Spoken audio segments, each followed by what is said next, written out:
The Club of Queer Trades by G. Chesterton. Chapter 1. The Tremendous Adventures of Major Brown.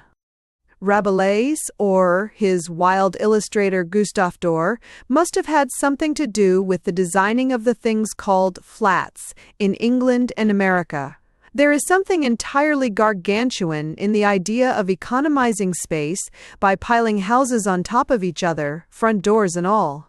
And in the chaos and complexity of those perpendicular streets, anything may dwell or happen, and it is in one of them, I believe, that the inquirer may find the offices of the Club of Queer Trades. It may be thought at the first glance that the name would attract and startle the passer-by, but nothing attracts or startles in these dim, immense hives.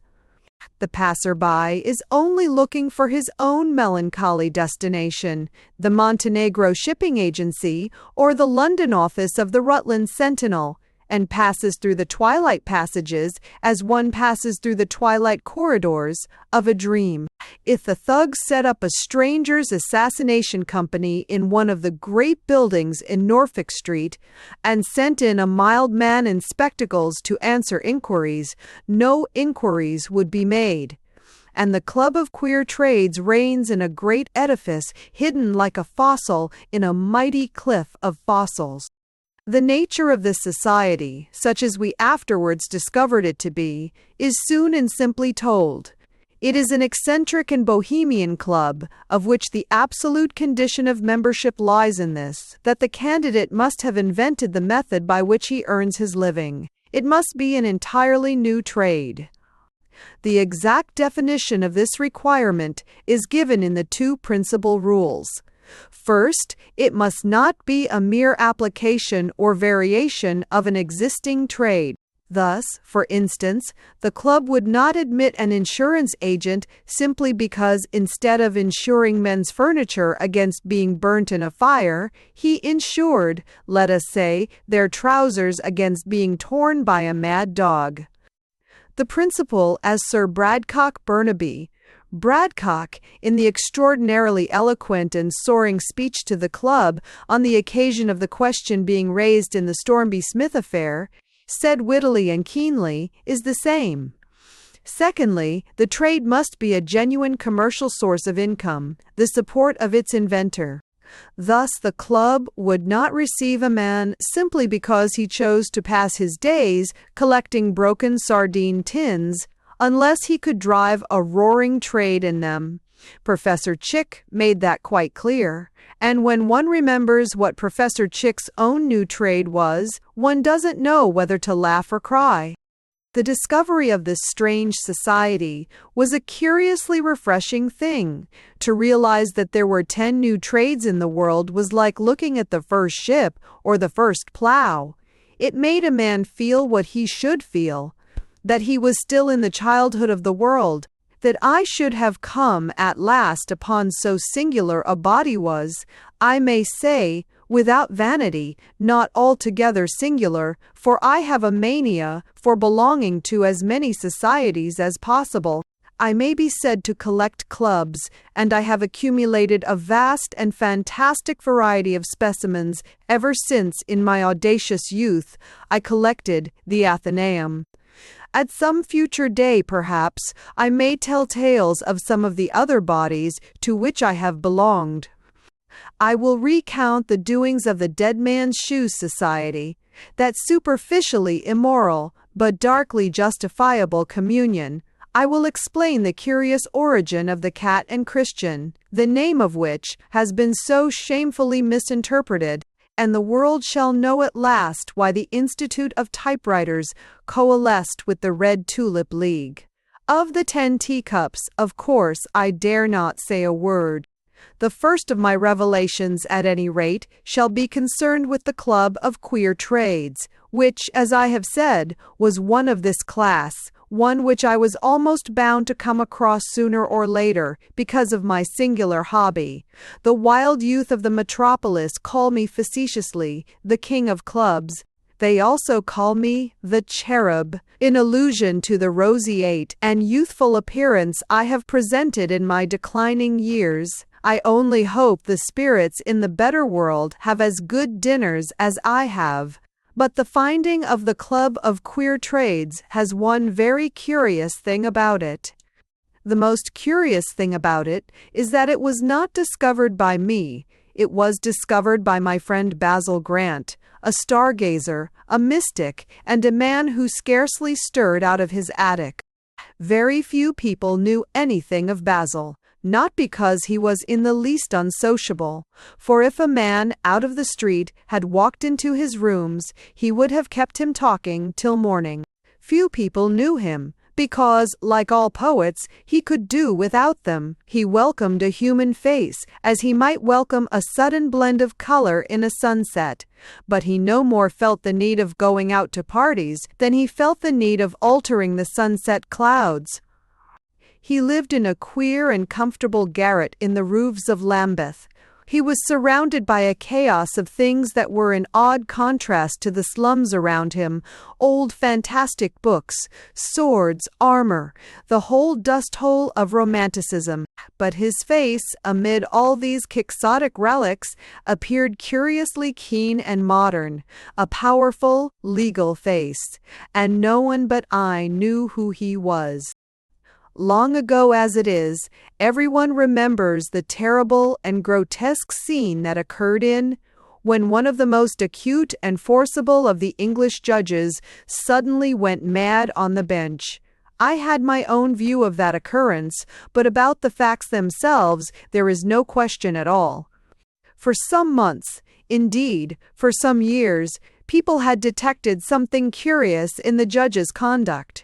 He seemed to have lost interest in the law, in which he had been beyond expression, brilliant and terrible as a K.C., and to be occupied in giving personal and moral advice to the people concerned. He talked more like a priest or a doctor, and a very outspoken one at that. The first thrill was probably given when he said to a man who had attempted a crime of passion, "I sentence you to 3 years' imprisonment, under the firm and solemn and God-given conviction that what you require is 3 months at the seaside." He accused criminals from the bench, not so much of their obvious legal crimes, but of things that had never been heard of in a court of justice: monstrous egoism, lack of humor, and morbidity deliberately encouraged. Things came to a head in that celebrated diamond case, in which the Prime Minister himself, that brilliant patrician, had to come forward, gracefully and reluctantly, to give evidence against his valet. After the detailed life of the household had been thoroughly exhibited, the judge requested the Premier again to step forward, which he did with quiet dignity.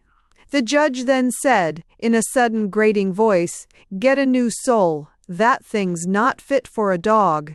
Get a new soul."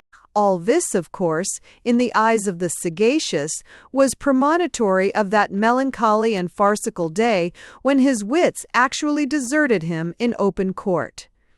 It was a libel case between two very eminent and powerful financiers, against both of whom charges of considerable defalcation were brought. The case was long and complex, the advocates were long and eloquent, but at last, after weeks of work and rhetoric, the time came for the great judge to give a summing up, and one of his celebrated masterpieces of lucidity and pulverizing logic was eagerly looked for. He had spoken very little during the prolonged affair, and he looked sad and lowering at the end of it. He was silent for a few moments and then burst into a stentorian song. His remarks, as reported, were as follows: "O rowdy outy tiddly outy tiddly outy tiddly outy, highty idy tiddly idy tiddly idy, oh." He then retired from public life and took the garret in Lambeth. I was sitting there one evening, about 6 o'clock, over a glass of that gorgeous Burgundy, which he kept behind a pile of black-letter folios. He was striding about the room, fingering, after a habit of his, one of the great swords in his collection. The red glare of the strong fire struck his square features and his fierce gray hair. His blue eyes were even unusually full of dreams, and he had opened his mouth to speak dreamily when the door was flung open and a pale, fiery man, with red hair and a huge furred overcoat, swung himself panting into the room. "Sorry to bother you, Basil," he gasped. "I took a liberty, made an appointment here with a man, a client, in 5 minutes. I beg your pardon, sir," and he gave me a bow of apology. Basil smiled at me. "You didn't know," he said, "that I had a practical brother. This is Rupert Grant, Esquire, who can and does all there is to be done. Just as I was a failure at one thing, he is a success at everything. I remember him as a journalist, a house agent, a naturalist, an inventor, a publisher, a schoolmaster, what are you now, Rupert?" "I am and have been for some time," said Rupert with some dignity, "a private detective, and there's my client." A loud rap at the door had cut him short, and, on permission being given, the door was thrown sharply open, and a stout, dapper man walked swiftly into the room, set his silk hat with a clap on the table, and said, "Good evening, gentlemen," with a stress on the last syllable that somehow marked him out as a martinet. Military, literary, and social, he had a large head streaked with black and gray, and an abrupt black mustache, which gave him a look of fierceness which was contradicted by his sad sea-blue eyes. Basil immediately said to me, "Let us come into the next room, Gully," and was moving towards the door. But the stranger said, "Not at all. Friends remain, assistance possibly." The moment I heard him speak, I remembered who he was, a certain Major Brown I had met years before in Basil's society. I had forgotten altogether the black, dandified figure and the large, solemn head. But I remembered the peculiar speech, which consisted of only saying about a quarter of each sentence, and that sharply, like the crack of a gun. I do not know, it may have come from giving orders to troops. Major Brown was a V.C., and an able and distinguished soldier, but he was anything but a warlike person. Like many among the iron men who recovered British India, he was a man with the natural beliefs and tastes of an old maid. In his dress he was dapper, and yet demure. In his habits he was precise to the point of the exact adjustment of a teacup. One enthusiasm he had, which was of the nature of a religion, the cultivation of pansies. And when he talked about his collection, his blue eyes glittered like a child's at a new toy, the eyes that had remained untroubled when the troops were roaring victory round Roberts at Kandahar. "Well, Major," said Rupert Grant with a lordly heartiness, flinging himself into a chair, "what is the matter with you?" "Yellow pansies. Coal cellar. PG Northover," said the Major with righteous indignation. We glanced at each other with inquisitiveness. Basil, who had his eyes shut in his abstracted way, said simply, "I beg your pardon. Fact is, street, you know, man, pansies. On wall, death, to me, something preposterous." We shook our heads gently, bit by bit, and mainly by the seemingly sleepy assistance of Basil Grant, we pieced together the Major's fragmentary but excited narration. It would be infamous to submit the reader to what we endured. Therefore, I will tell the story of Major Brown in my own words. But the reader must imagine the scene. The eyes of Basil closed as in a trance, after his habit, and the eyes of Rupert and myself getting rounder and rounder as we listened to one of the most astounding stories in the world, from the lips of the little man in black, sitting bolt upright in his chair and talking like a telegram. Major Brown was, I have said, a successful soldier, but by no means an enthusiastic one. So far from regretting his retirement on half-pay, it was with delight that he took a small, neat villa, very like a doll's house, and devoted the rest of his life to pansies and weak tea. The thought that battles were over when he had once hung up his sword in the little front hall, along with 2 patent stew-pots and a bad watercolor, and betaken himself instead to wielding the rake in his little sunlit garden, was to him like having come into a harbor in heaven. He was Dutch-like and precise in his taste in gardening, and had perhaps some tendency to drill his flowers like soldiers. He was one of those men who are capable of putting 4 umbrellas in the stand rather than 3, so that 2 may lean one way and 2 another. One wee all-times drawing book. He saw life like a pattern in a freehand drawing book. And assuredly he would not have believed, or even understood, anyone who had told him that within a few yards of his brick paradise he was destined to be caught in a whirlpool of incredible adventure, such as he had never seen or dreamed of in the horrible jungle, or the heat of battle. One certain bright and windy afternoon, the Major, attired in his usual faultless manner, had set out for his usual constitutional. In crossing from one great residential thoroughfare to another, he happened to pass along one of those aimless-looking lanes which lie along the back garden walls of a row of mansions, and which, in their empty and discolored appearance, give one an odd sensation as of being behind the scenes of a theatre. But mean and sulky as the scene might be in the eyes of most of us, it was not altogether so in the Major's, for along the coarse gravel footway was coming a thing which was to him what the passing of a religious procession is to a devout person. A large, heavy man, with fish-blue eyes and a ring of irradiating red beard, was pushing before him a barrow, which was ablaze with incomparable flowers. There were splendid specimens of almost every order, but the Major's own favorite pansies predominated. The Major stopped and fell into conversation, and then into bargaining. He treated the man after the manner of collectors and other madmen, that is to say, he carefully and with a sort of anguish selected the best roots from the less excellent, praised some, disparaged others, made a subtle scale ranging from a thrilling worth and rarity to a degraded insignificance, and then bought them all. The man was just pushing off his barrow when he stopped and came close to the Major.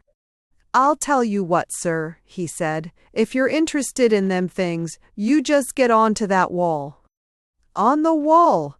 cried the scandalized Major, whose conventional soul quailed within him at the thought of such fantastic trespass. "Finest show of yellow pansies in England in that there garden, sir," hissed the tempter. "I'll help you up, sir." How it happened, no one will ever know, but that positive enthusiasm of the Major's life triumphed over all its negative traditions, and with an easy leap and swing that showed that he was in no need of physical assistance, he stood on the wall at the end of the strange garden. The second after, the flapping of the frock-coat at his knees made him feel inexpressibly a fool.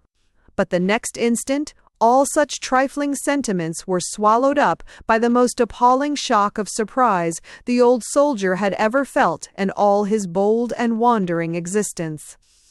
His eyes fell upon the garden, and there across a large bed in the center of the lawn was a vast pattern of pansies. They were splendid flowers, but for once it was not their horticultural aspects that Major Brown beheld, for the pansies were arranged in gigantic capital letters so as to form the sentence, "Death to Major Brown." A kindly-looking old man, with white whiskers, was watering them. Brown looked sharply back at the road behind him. The man with the barrow had suddenly vanished. Then he looked again at the lawn with its incredible inscription, Another man might have thought he had gone mad, but Brown did not. When romantic ladies gushed over his VC and his military exploits, he sometimes felt himself to be a painfully prosaic person, but by the same token he knew he was incurably sane. Another man, again, might have thought himself a victim of a passing practical joke, but Brown could not easily believe this. He knew from his own quaint learning that the garden arrangement was an elaborate and expensive one. He thought it extravagantly improbable that anyone would pour out money like water for a joke against him. Having no explanation whatever to offer, he admitted the fact to himself, like a clear-headed man, and waited as he would have done in the presence of a man with 6 legs. At this moment, the stout old man with white whiskers looked up, and the watering can fell from his hand, shooting a swirl of water down the gravel path. "Who on earth are you?" he gasped, trembling violently. "I am Major Brown," said that individual, who was always cool in the hour of action. The old man gaped helplessly, like some monstrous fish. At last he stammered wildly, come down here." "At your service," said the major, and alighted at a bound on the grass beside him, without disarranging his silk hat. The old man turned his broad back and set off at a sort of waddling run towards the house, followed with swift steps by the major. His guide led him through the back passages of a gloomy but gorgeously appointed house until they reached the door of the front room. Then the old man turned with a face of apoplectic terror dimly showing in the twilight. "For heaven's sake," he said, "don't mention jackals." Then he threw open the door, releasing a burst of red lamplight, and ran downstairs with a clatter. The major stepped into a rich, glowing room, full of red copper and peacock and purple hangings, hat in hand. He had the finest manners in the world, and though mystified, was not in the least embarrassed to see that the only occupant was a lady, sitting by the window, looking out. "Madam," he said, bowing simply, "I am Major Brown." "Sit down," said the lady, but she did not turn her head. She was a graceful, green-clad figure, with fiery red hair and a flavor of Bedford Park. "You have come, I suppose," she said mournfully, "to tax me about the hateful title deeds." "I have come, madam," he said, "to know what is the matter, to know why my name is written across your garden, not amicably either." He spoke grimly, for the thing had hit him.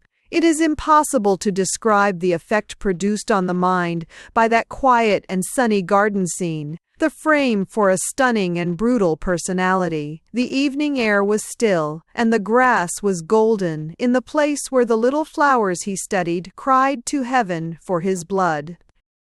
"You know I must not turn round," said the lady.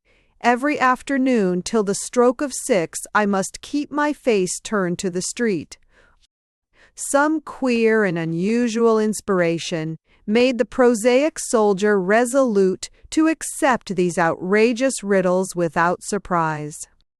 "It is almost 6, he said, and even as he spoke the barbaric copper clock upon the wall clanged the first stroke of the hour. At the 6th, the lady sprang up and turned on the major, one of the queerest and yet most attractive faces he had ever seen in his life, open and yet tantalizing, the face of an elf.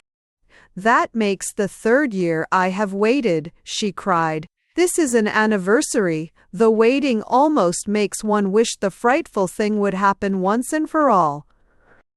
And even as she spoke, a sudden rending cry broke the stillness. From low down on the pavement of the dim street, it was already twilight, a voice cried out with a raucous and merciless distinctness, "Major Brown, Major Brown, where does the jackal dwell?" Brown was decisive and silent in action. He strode to the front door and looked out. There was no sign of life in the blue gloaming of the street, where 1 or 2 lamps were beginning to light their lemon sparks. On returning, he found the lady in green trembling. "It is the end," she cried with shaking lips. "It may be death for both of us, whenever." But even as she spoke, her speech was cloven by another hoarse proclamation from the dark street, again horribly articulate. "Major Brown, Major Brown, how did the jackal die?" Brown dashed out of the door and down the steps, but again he was frustrated. There was no figure in sight, and the street was far too long and empty for the shouter to have run away. Even the rational Major was a little shaken as he returned in a certain time to the drawing-room. Scarcely had he done so than the terrific voice came. "Major Brown, Major Brown, where did—" Brown was in the street almost at a bound, and he was in time to see something which at first glance froze the blood. The cries appeared to come from a decapitated head resting on the pavement. The next moment, the pale Major understood. It was the head of a man thrust through the coal-hole in the street. The next moment, again, it had vanished, and Major Brown turned to the lady. "Where's your coal cellar?" he said, and stepped out into the passage. She looked at him with wild grey eyes. "You will not go down," she cried, "alone into the dark hole with that beast?" "Is this the way?" replied Brown, and descended the kitchen stairs 3 at a time. He flung open the door of a black cavity and stepped in, feeling in his pocket for matches. As his right hand was thus occupied, a pair of great slimy hands came out of the darkness, hands clearly belonging to a man of gigantic stature, and seized him by the back of the head. They forced him down in the suffocating darkness, a brutal image of destiny. But the Major's head, though upside down, was perfectly clear and intellectual. He gave quietly under the pressure until he had slid down almost to his hands and knees. Then, finding the knees of the invisible monster within a foot of him, he simply put out one of his long, bony, and skillful hands, and gripping the leg by a muscle, pulled it off the ground and laid the huge living man, with a crash, along the floor. He strove to rise, but Brown was on top like a cat. They rolled over and over. Big as the man was, he had evidently now no desire but to escape. He made sprawls hither and thither to get past the Major to the door, but that tenacious person had him hard by the coat collar and hung with the other hand to a beam. At length there came a strain in holding back this human bull, a strain under which Brown expected his hand to rend and part from the arm, but something else rent and parted, and the dim fat figure of the giant vanished out of the cellar, leaving the torn coat in the Major's hand, the only fruit of his adventure, and the only clue to the mystery. For when he went up and out at the front door, the lady, the rich hangings, and the whole equipment of the house had disappeared. It had only bare boards and whitewashed walls. "The lady was in the conspiracy, of course," said Rupert, nodding. Major Brown turned brick red. "I beg your pardon," he said. "I think not." Rupert raised his eyebrows and looked at him for a moment, but said nothing. When next he spoke, he asked, "Was there anything in the pockets of the coat?"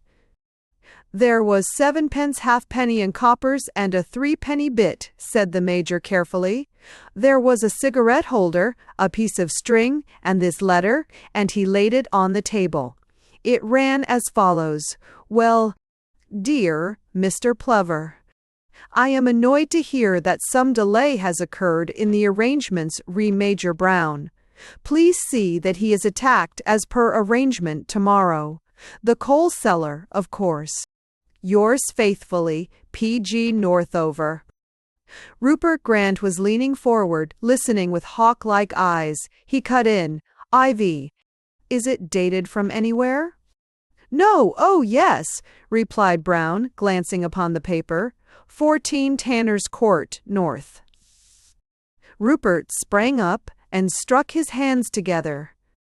Then why are we hanging here? Let's get along. Basil, lend me your revolver.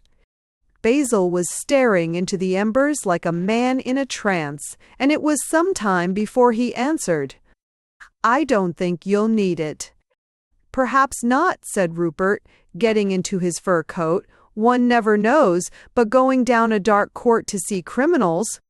Do you think they are criminals? Asked his brother. Rupert laughed stoutly.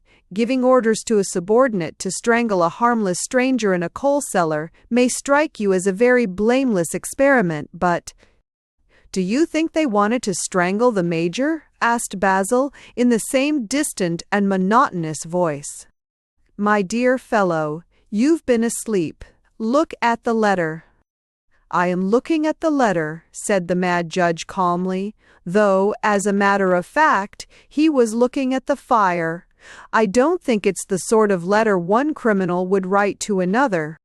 My dear boy, you are glorious, cried Rupert, turning round, with laughter in his blue bright eyes. Your methods amaze me. Why, there is the letter. It is written, and it does give orders for a crime. You might as well say that the Nelson column was not at all the sort of thing that was likely to be set up in Trafalgar Square. Basil Grant shook all over with a sort of silent laughter, but did not otherwise move. That's rather good, he said, but, of course, logic like that's not what is really wanted. It's a question of spiritual atmosphere. It's not a criminal letter. It is. It's a matter of fact, cried the other in an agony of reasonableness. Facts, murmured Basil, like one mentioning some strange, far-off animals. How facts obscure the truth. I may be silly, in fact, I'm off my head. But I never could believe in that man. What's his name in those capital stories? Sherlock Holmes. Facts point in all directions, it seems to me, like the thousands of twigs on a tree. It's only the life of the tree that has unity and goes up, only the green blood that springs, like a fountain, at the stars. But what the deuce else can the letter be, but criminal? We have eternity to stretch our legs in, replied the mystic. It can be an infinity of things. I haven't seen any of them. I've only seen the letter. I look at that and say it's not criminal. Then what's the origin of it? I haven't the vaguest idea. Then why don't you accept the ordinary explanation? Basil continued for a little to glare at the coals and seemed collecting his thoughts in a humble and even painful way. Then he said, Suppose you went out into the moonlight. Suppose you passed through silent, silvery streets and squares until you came into an open and deserted space, set with a few monuments, and you beheld one dressed as a ballet girl dancing in the argent glimmer. And suppose you looked and saw was a man disguised. And suppose you looked again and saw it was Lord Kitchener. What would you think? He paused a moment and went on. You could not adopt the ordinary explanation. The ordinary explanation of putting on singular clothes is that you look nice in them. You would not think that Lord Kitchener dressed up like a ballet girl out of ordinary personal vanity. You would think it much more likely that he inherited a dancing madness from a great-grandmother, or had been hypnotized at a séance, or threatened by a secret society with death if he refused the ordeal.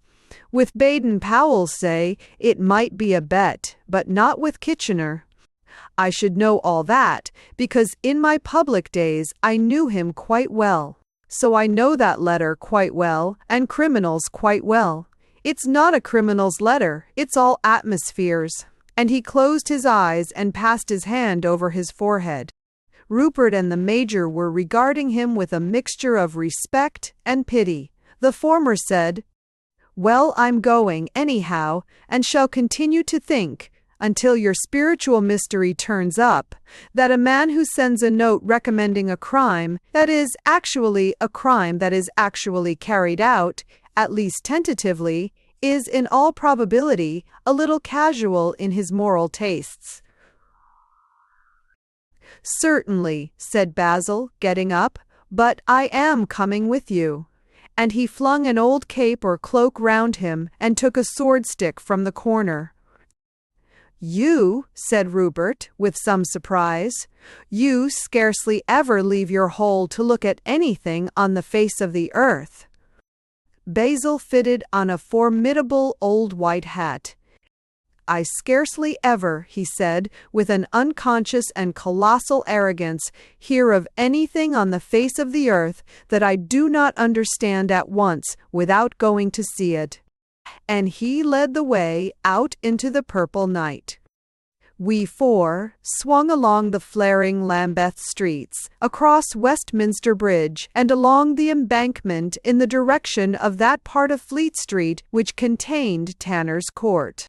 The erect, black figure of Major Brown, seen from behind, was a quaint contrast to the hound-like stoop and flapping mantle of young Rupert Grant, who adopted, with childlike delight, all the dramatic poses of the detective of fiction.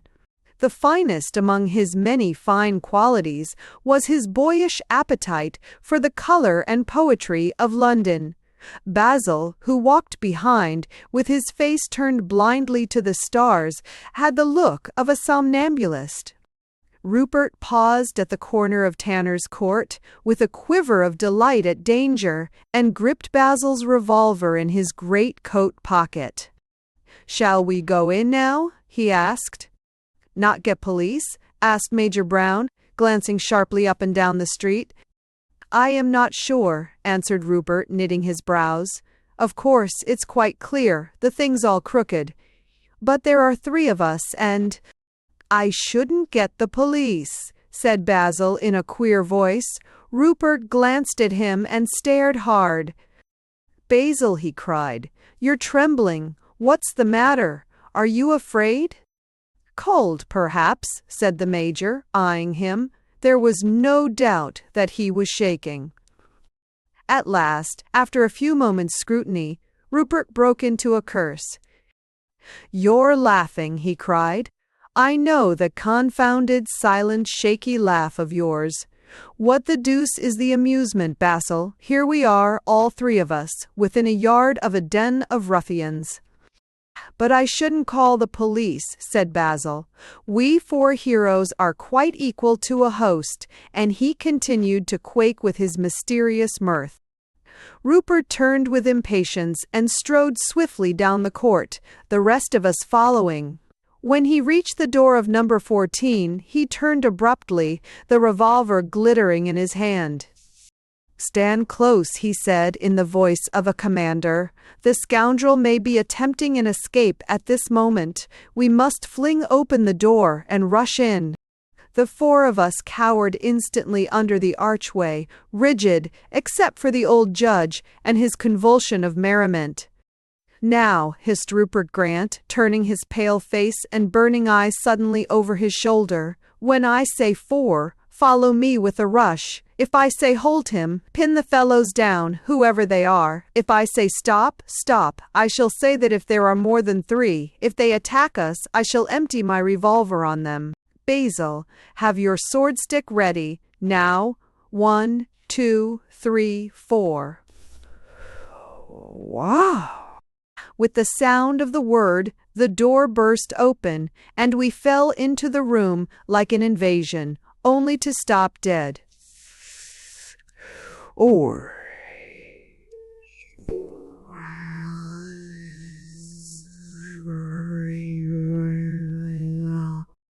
the room, which was an ordinary and neatly appointed office, appeared at the first glance to be empty.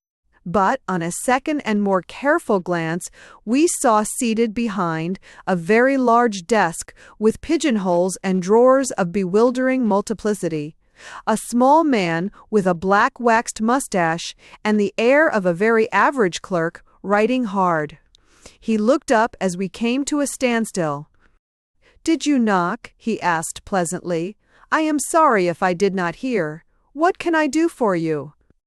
There was a doubtful pause, and then, by general consent, the Major himself, the victim of the outrage, stepped forward. The letter was in his hand, and he looked unusually grim. "Is your name P.G. Northover?" he asked. "That is my name," replied the other, smiling. "I think," said Major Brown, with an increase in the dark glow of his face, "that this letter was written by you." And with a loud clap he struck open the letter on the desk with his clenched fist. The man called Northover looked at it with unaffected interest and merely nodded. "Well, sir," said the Major, breathing hard, "what about that?" "What about it, precisely?" said the man with the mustache. "I am Major Brown," said that gentleman sternly. Northover bowed. "Pleased to meet you, sir. What have you to say to me?" "Say," cried the Major, loosing a sudden tempest, "why, I want this confounded thing settled. I want—" "Certainly, sir," said Northover, jumping up with a slight elevation of the eyebrows. "Will you take a chair for a moment?" And he pressed an electric bell just above him, which thrilled and tinkled in a room beyond. The Major put his hand on the back of the chair offered him, but stood chafing and beating the floor with his polished boot. The next moment an inner glass door was opened, and a fair, weedy young man, in a frock-coat, entered from within. "Mr. Hobson," said Northover, "this is Major Brown. Will you please finish that thing for him I gave you this morning and bring it in?" "Yes, sir," said Mr. Hobson, and vanished like lightning. "You will excuse me, gentlemen," said the egregious Northover, with his radiant smile, "if I continue to work until Mr. Hobson is ready. I have some books that must be cleared up before I get away on my holiday tomorrow, and we all like a whiff of the country, don't we? Ha, ha!" The criminal took up his pen with a childlike laugh, and a silence ensued, a placid and busy silence on the part of Mr. P.G. Northover, a raging silence on the part of everybody else. At length, the scratching of Northover's pen in the stillness was mingled with a knock at the door, almost simultaneous with the turning of the handle, and Mr. Hobson came in again with the same silent rapidity, placed a paper before his principal, and disappeared again. The man at the desk pulled and twisted his spiky mustache for a few moments as he ran his eye up and down the paper presented to him. He took up his pen with a slight, instantaneous frown and altered something, muttering, "Curless." Then he read it again with the same impenetrable reflectiveness, and finally handed it to the frantic Brown, whose hand was beating the devil's tattoo on the back of the chair. "I think you will find that all right, Major," he said briefly. The Major looked at it. Whether he found it all right or not will appear later, but he found it like this: Major Brown to P.G. Northover. SD January 1 to account rendered 560 May 9 to potting and embedding of 200 pansies 2 E0 to cost of trolley with flowers 01500 to hiring of man with trolley 050 to hire of house and garden for 1 day 100 to furnishing of room in peacock curtains copper ornaments etc. 300 to salary of Miss Jameson, 100 to salary of Mr. Plover, 100 total L14 60. A remittance will oblige. "What?" said Brown, after a dead pause, and with eyes that seemed slowly rising out of his head. "What in heaven's name is this?" "What is it?" repeated Northover, cocking his eyebrow with amusement. "It's your account, of course."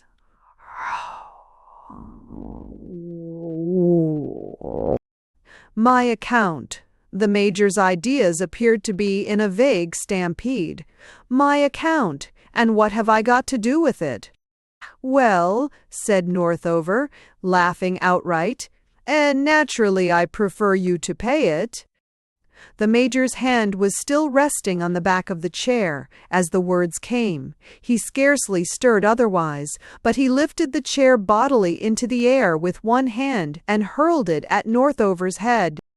The legs crashed against the desk, so that Northover only got a blow on the elbow as he sprang up with clenched fists, only to be seized by the united rush of the rest of us. The chair had fallen clattering on the empty floor.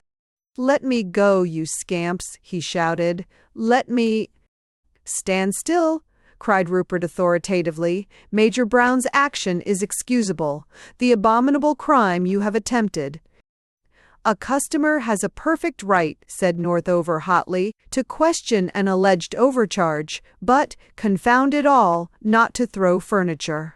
"What, in God's name, do you mean by your customers and overcharges?" shrieked Major Brown, whose keen feminine nature, steady in pain or danger, became almost hysterical in the presence of a long and exasperating mystery. "Who are you? I've never seen you or your insolent tomfool bills." "I know one of your cursed brutes tried to choke me." "Mad," said Northover, gazing blankly round. "All of them mad. I didn't know they travelled in quartets." "Enough of this prevarication," said Rupert. "Your crimes are discovered. A policeman is stationed at the corner of the court. Though only a private detective myself, I will take the responsibility of telling you that anything you say—" "Mad," repeated Northover, with a weary air. And at this moment, for the first time, there struck in among them the strange, sleepy voice of Basil Grant. "Major Brown," he said, "may I ask you a question?" The Major turned his head with an increased bewilderment. "You?" he cried. "Certainly, Mr. Grant." "Can you tell me," said the mystic, with sunken head and lowering brow, as he traced a pattern in the dust with his sword-stick, "can you tell me what was the name of the man who lived in your house before you?" The unhappy Major was only faintly more disturbed by this last and futile irrelevancy, and he answered vaguely, "Yes, I think so. A man named Gurney something, a name with a hyphen. Gurney Brown, that was it." "And when did the house change hands?" said Basil, looking up sharply. His strange eyes were burning brilliantly. "I came in last month," said the Major. And at the mere word the criminal Northover suddenly fell into his great office chair and shouted with a volleying laughter. "Oh, it's too perfect! It's too exquisite!" he gasped, beating the arms with his fists. He was laughing deafeningly, Basil Grant was laughing voicelessly, and the rest of us only felt that our heads were like weathercocks in a whirlwind. "Confound it, Basil," said Rupert, stamping. "If you don't want me to go mad and blow your metaphysical brains out, tell me what all this means." Northover rose. "Permit me, sir, to explain," he said. "And, first of all, permit me to apologize to you, Major Brown, for a most abominable and unpardonable blunder, which has caused you menace and inconvenience, in which, if you will allow me to say so, you have behaved with astonishing courage and dignity. Of course you need not trouble about the bill. We will stand the loss." And, tearing the paper across, he flung the halves into the waste-paper basket and bowed. Poor Brown's face was still a picture of distraction. "But I don't even begin to understand," he cried. "What bill? What blunder? What loss?" Mr. P.G. Northover advanced in the center of the room, thoughtfully, and with a great deal of unconscious dignity. On closer consideration, there were apparent about him other things beside a screwed mustache, especially a lean, sallow face, hawk-like, and not without a careworn intelligence. Then he looked up abruptly. "Do you know where you are, Major?" he said. "God knows I don't," said the warrior, with fervor. "You are standing," replied Northover, "in the office of the Adventure and Romance Agency, Limited." "And what's that?" blankly inquired Brown. The man of business leaned over the back of the chair and fixed his dark eyes on the other's face. "Major," said he, "did you ever, as you walked along the empty street upon some idle afternoon, feel the utter hunger for something to happen, something, in the splendid words of Walt Whitman, something pernicious and dread, something far removed from a puny and pious life, something unproved, something in a trance, something loosed from its anchorage and driving free? Did you ever feel that?" "Certainly not," said the Major shortly. "Then I must explain with more elaboration," said Mr. Northover, with a sigh. "The Adventure and Romance Agency has been started to meet a great modern desire. On every side, in conversation and in literature, we hear of the desire for a larger theater of events, for something to waylay us, and lead us splendidly astray. Now the man who feels this desire for a varied life pays a yearly or a quarterly sum to the Adventure and Romance Agency. In return, the Adventure and Romance Agency undertakes to surround him with startling and weird events. As a man is leaving his front door, an excited sweep approaches him and assures him of a plot against his life. He gets into a cab and is driven to an opium den. He receives a mysterious telegram or a dramatic visit and is immediately in a vortex of incidents. A very picturesque and moving story is first written by one of the staff of distinguished novelists who are at present hard at work in the adjoining room. Yours, Major Brown, designed by our Mr. Grigsby, I consider peculiarly forcible and pointed. It is almost a pity you did not see the end of it. I need scarcely explain further the monstrous mistake. Your predecessor in your present house, Mr. Gurney Brown, was a subscriber to our agency, and our foolish clerks, ignoring alike the dignity of the hyphen and the glory of military rank, positively imagined that Major Brown and Mr. Gurney Brown were the same person. Thus you were suddenly hurled into the middle of another man's story." "How on earth does the thing work?" asked Rupert Grant, with bright and fascinated eyes. "We believe that we are doing a noble work," said Northover warmly. "It has continually struck us that there is no element in modern life that is more lamentable than the fact that the modern man has to seek all artistic existence in a sedentary state. If he wishes to float into fairyland, he reads a book. If he wishes to dash into the thick of battle, he reads a book. If he wishes to soar into heaven, he reads a book. If he wishes to slide down the banisters, he reads a book. We give him these visions, but we give him exercise at the same time, the necessity of leaping from wall to wall, of fighting strange gentlemen, of running down long streets from pursuers. All healthy and pleasant exercises. We give him a glimpse of that great morning world of Robin Hood, or the knights errant, when one great game was played under the splendid sky. We give him back his childhood, that godlike time when we can act stories, be our own heroes, and at the same instant dance and dream." Basil gazed at him curiously. The most singular psychological discovery had been reserved to the end, for as the little businessman ceased speaking, he had the blazing eyes of a fanatic. Major Brown received the explanation with complete simplicity and good humor. "Of course, awfully dense, sir," he said. "No doubt at all, the scheme excellent. But I don't think He paused a moment and looked dreamily out of the window. "I don't think you will find me in it." 1Z.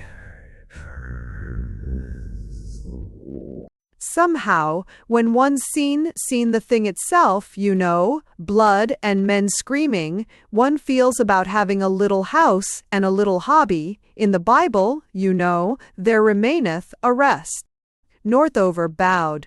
Then after a pause he said, Gentlemen, may I offer you my card? If any of the rest of you desire, at any time, to communicate with me, despite Major Brown's view of the matter." "I should be obliged for your card, sir," said the Major in his abrupt but courteous voice. "Pay for chair." The agent of romance and adventure handed his card, laughing. It ran, P.G. Northover, B.A., CQT, Adventure and Romance Agency, 14 Tanner's Court, Fleet Street. "What on earth is CQT, T.I.?" asked Rupert Grant, looking over the Major's shoulder. "Don't you know?" returned Northover. "Haven't you ever heard of the Club of Queer Trades? There seems to be a confounded lot of funny things we haven't heard of," said the little Major reflectively. "What's this one?"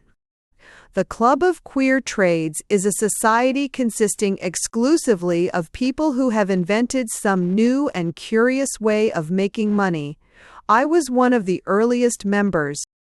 "You deserve to be," said Basil, taking up his great white hat, with a smile, and speaking for the last time that evening. When they had passed out, the adventure and romance agent wore a queer smile as he trod down the fire and locked up his desk. A fine chap, that Major. When one hasn't a touch of the poet, one stands some chance of being a poem. But to think of such a clockwork little creature of all people getting into the nets of one of Grigsby's tales, and he laughed out aloud in the silence.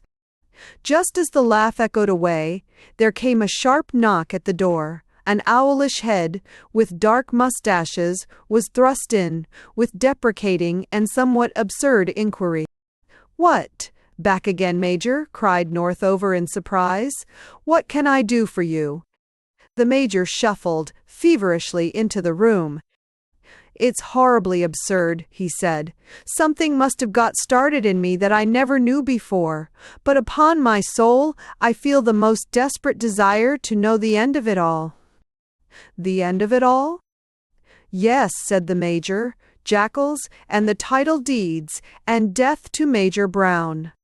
The agent's face grew grave, but his eyes were amused. "I am terribly sorry, Major," said he, "but what you ask is impossible. I don't know anyone I would sooner oblige than you, but the rules of the agency are strict. The adventures are confidential. You are an outsider. I am not allowed to let you know an inch more than I can help. I do hope you understand." "There is no one," said Brown, "who understands discipline better than I do. Thank you very much. Good night." And the little man withdrew for the last time. He married Miss Jameson, the lady with the red hair and the green garments. She was an actress, employed with many others by the romance agency, and her marriage with the prim old veteran caused some stir in her languid and intellectualized set. She always replied very quietly that she had met scores of men who acted splendidly in the charades provided for them by Northover, but that she had only met one man who went down into a coal cellar when he really thought it contained a murderer. The Major and she are living as happily as birds in an absurd villa, and the former has taken to smoking. Otherwise he is unchanged.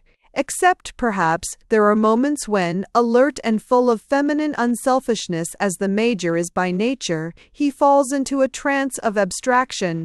Then his wife recognizes with a concealed smile, by the blind look in his blue eyes, that he is wondering what were the title deeds, and why he was not allowed to mention jackals.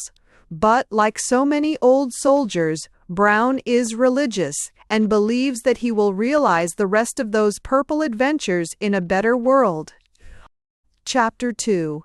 The Painful Fall of a Great Reputation. Basil Grant and I were talking one day in what is perhaps the most perfect place for talking on earth, the top of a tolerably deserted tramcar. To talk on the top of a hill is superb, but to talk on the top of a flying hill is a fairy tale. The vast blank space of North London was flying by. The very pace gave us a sense of its immensity and its meanness.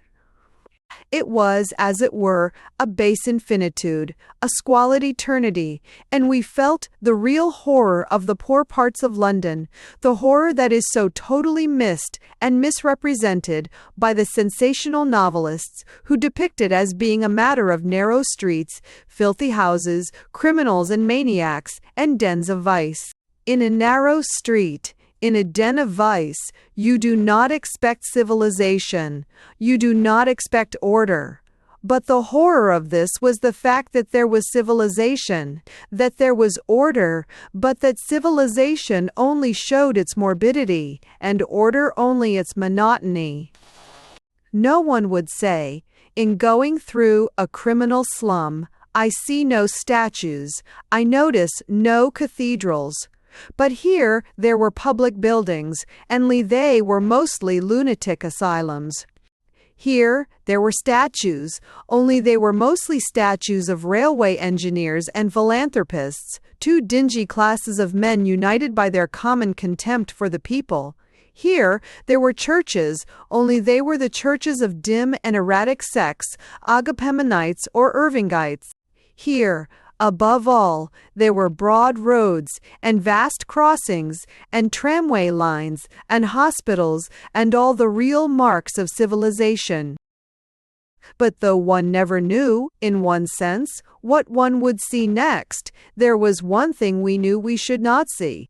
Anything really great, central, of the first class, anything that humanity had adored. And with revulsion, indescribable, our emotions returned, I think, to those really close and crooked entries, to those really mean streets, to those genuine flums which lie round the Thames and the city, in which, nevertheless, a real possibility remains that at any chance corner the great cross of the great cathedral of Rennes may strike down the street like a thunderbolt. But you must always remember also, said Grant to me, in his heavy abstracted way, when I had urged this view, that the very vileness of the life of these ordered plebeian places bears witness to the victory of the human soul. I agree with you. I agree that they have to live in something worse than barbarism. They have to live in a fourth-rate civilization, but yet I am practically certain that the majority of people here are good people, and being good is an adventure far more violent and daring than sailing round the world. Besides, go on, I said. No answer came. Go on, I said, looking up. The big blue eyes of Basil Grant were standing out of his head, and he was paying no attention to me. He was staring over the side of the tram. What is the matter? I asked, peering over also. It is very odd, said Grant at last grimly, that I should have been caught out like this at the very moment of my optimism. I said all these people were good, and there is the wickedest man in England. Fright. Where? I asked, leading over further. Where? Oh, I was right enough, he went on, in that strange, continuous and sleepy tone which always angered his hearers at acute moments. I was right enough when I said, all these people were good. They are heroes, they are saints. Now and then they may perhaps steal a spoon or two, they may beat a wife or two with the poker. But they are saints all the same. They are angels, they are robed in white, they are clad with wings and halos, at any rate compared to that man. Which man? I cried again, and then my eye caught the figure at which Basil's bull's eyes were glaring. He was a slim, smooth person, passing very quickly among the quickly passing crowd. But though there was nothing about him sufficient to attract a startled notice, there was quite enough to demand a curious consideration when once that notice was attracted. He wore a black top hat, but there was enough in it of those strange curves whereby the decadent artist of the 80s tried to turn the top hat into something as rhythmic as an Etruscan vase. His hair, which was largely gray, was curled with the instinct of one who appreciated the gradual beauty of gray and silver. The rest of his face was oval and, I thought, rather oriental. He had 2 black tufts of mustache. "What has he done?" I asked. "I am not sure of the details," said Grant, "but his besetting sin is a desire to intrigue to the disadvantage of others. Probably he has adopted some imposture or other to effect his plan." "What plan?" I asked. "If you know all about him, why don't you tell me why he is the wickedest man in England? What is his name?" Basil Grant stared at me for some moments. "I think you've made a mistake in my meaning," he said. "I don't know his name. I never saw him before in my life."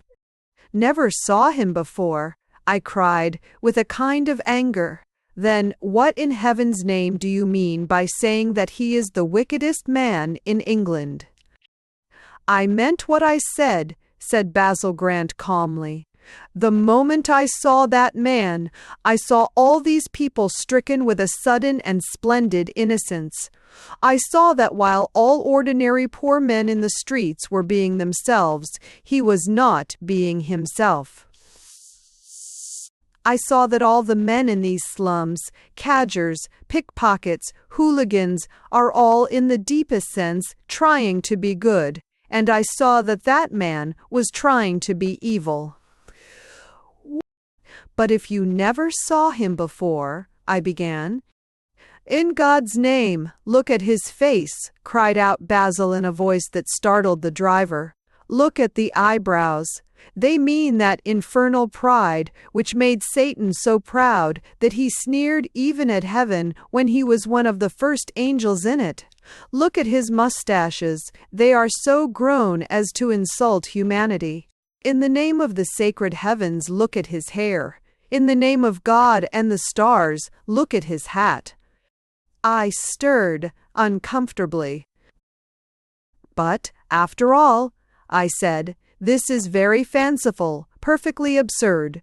Look at the mere facts. You have never seen the man before. You—" "Oh, the mere facts," he cried out in a kind of despair. "The mere facts. Do you really admit? Are you still so sunk in superstitions, so clinging to dim and prehistoric altars, that you believe in facts? Do you not trust an immediate impression?" "Well, an immediate impression may be," I said, "a little less practical than facts." "Bosh," he said. "On what else is the whole world run but immediate impressions? What is more practical?" "My friend, the philosophy of this world may be founded on facts. Its business is run on spiritual impressions and atmospheres. Why do you refuse or accept a clerk? Do you measure his skull? Do you read up his physiological state in a handbook? Do you go upon facts at all? Not a scrap. You accept a clerk who may save your business. You refuse a clerk that may rob your till, entirely upon those immediate mystical impressions under the pressure of which I pronounce, with a perfect sense of certainty and sincerity, that that man walking in that street beside us is a humbug and a villain of some kind." "You always put things well," I said, "but, of course, such things cannot immediately be put to the test." Basil sprang up straight and swayed with the swaying car. "Let us get off and follow him," he said. "I bet you £5 it will turn out as I say." And with a scuttle, a jump, and a run, we were off the car. The man with the curved silver hair and the curved Eastern face walked along for some time, his long, splendid frock coat flying behind him. Then he swung sharply out of the great glaring road and disappeared down an ill-lit alley. We swung silently after him. "This is an odd turning for a man of that kind to take," I said. "A man of what kind?" asked my friend. "Well," I said, "a man with that kind of expression and those boots. I thought it rather odd, to tell the truth, that he should be in this part of the world at all." "Ah, yes," said Basil, and said no more. We tramped on, looking steadily in front of us. The elegant figure, like the figure of a black swan, was silhouetted suddenly against the glare of intermittent gaslight and then swallowed again in night. The intervals between the lights were long, and a fog was thickening the whole city. Our pace, therefore, had become swift and mechanical between the lampposts, but Basil came to a standstill suddenly like a reined horse. I stopped also. We had almost run into the man. A great part of the solid darkness in front of us was the darkness of his body. At first I thought he had turned to face us, but though we were hardly a yard off, he did not realize that we were there. He tapped 4 times on a very low and dirty door in the dark, crabbed street. A gleam of gas cut the darkness as it opened slowly. We listened intently, but the interview was short and simple and inexplicable as an interview could be. Our exquisite friend handed in what looked like a paper or a card and said, "At once, take a cab." A heavy, deep voice from inside said, "Right you are, to Progress, and 5-4 time." And with a click, we were in the blackness again, and striding after the striding stranger through a labyrinth of London lanes, the lights just helping us. It was only 5 o'clock, but winter and the fog had made it like midnight. "This is really an extraordinary walk for the patent leather boots," I repeated. "I don't know," said Basil humbly. "It leads to Berkeley Square." As I tramped on, I strained my eyes through the dusky atmosphere and tried to make out the direction described. For some 10 minutes I wondered and doubted. At the end of that, I saw that my friend was right. We were coming to the great dreary spaces of fashionable London. More dreary, one must admit, even than the dreary plebeian spaces. "This is very extraordinary," said Basil Grant as we turned into Berkeley Square. "What is extraordinary?" I asked. "I thought you said it was quite natural." "I do not wonder," answered Basil, "at his walking through nasty streets. I do not wonder at his going to Berkeley Square. But I do wonder at his going to the house of a very good man." "What very good man?" I asked with exasperation. "He south, higher terms and sea, to go to the opening services and popular." "The operation of time is a singular one," he said with his imperturbable irrelevancy. "It is not a true statement of the case to say that I have forgotten my career when I was a judge and a public man. I remember it all vividly, but it is like remembering some novel. But 15 years ago, I knew this square as well as Lord Rosebery does, and a confounded long sight better than that man who is going up the steps of old Beaumont's house." "Who is old Beaumont?" I asked irritably. "A perfectly good fellow. Lord Beaumont of Foxwood. Don't you know his name? He is a man of transparent sincerity, a nobleman who does more work than a navvy, a socialist and anarchist. I don't know what, anyhow. He's a philosopher and philanthropist. I admit he has the slight disadvantage of being, beyond all question, off his head. He has that real disadvantage which has arisen out of the modern worship of progress and novelty, and he thinks anything odd and new must be an advance. If you went to him and proposed to eat your grandmother, he would agree with you, so long as you put it on hygienic and public grounds, as a cheap alternative to cremation. So long as you progress fast enough, it seems a matter of indifference to him whether you are progressing to the stars or the devil.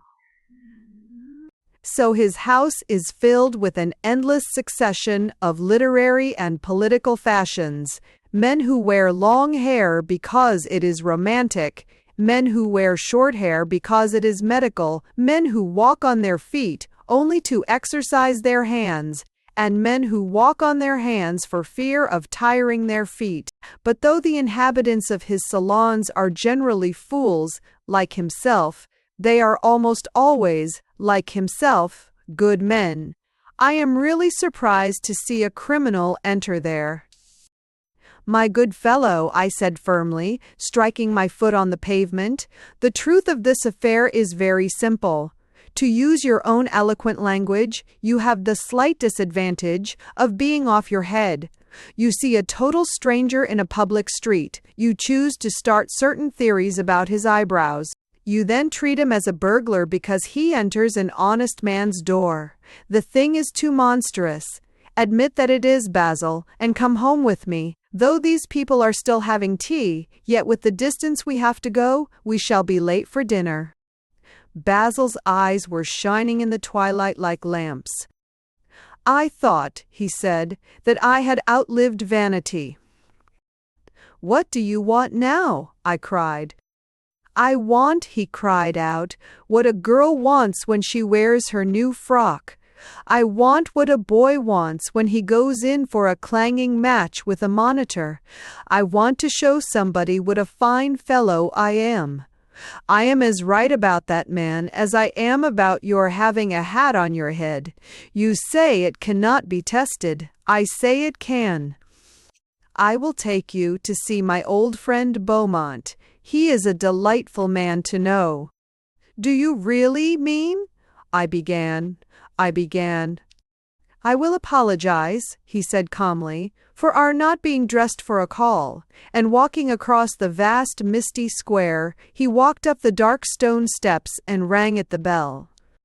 A severe servant in black and white opened the door to us. On receiving my friend's name, his manner passed in a flash from astonishment to respect. We were ushered into the house very quickly, but not so quickly, but that our host, a white-haired man with a fiery face, came out quickly to meet us. My dear fellow, he cried, shaking Basil's hand again and again, I have not seen you for years.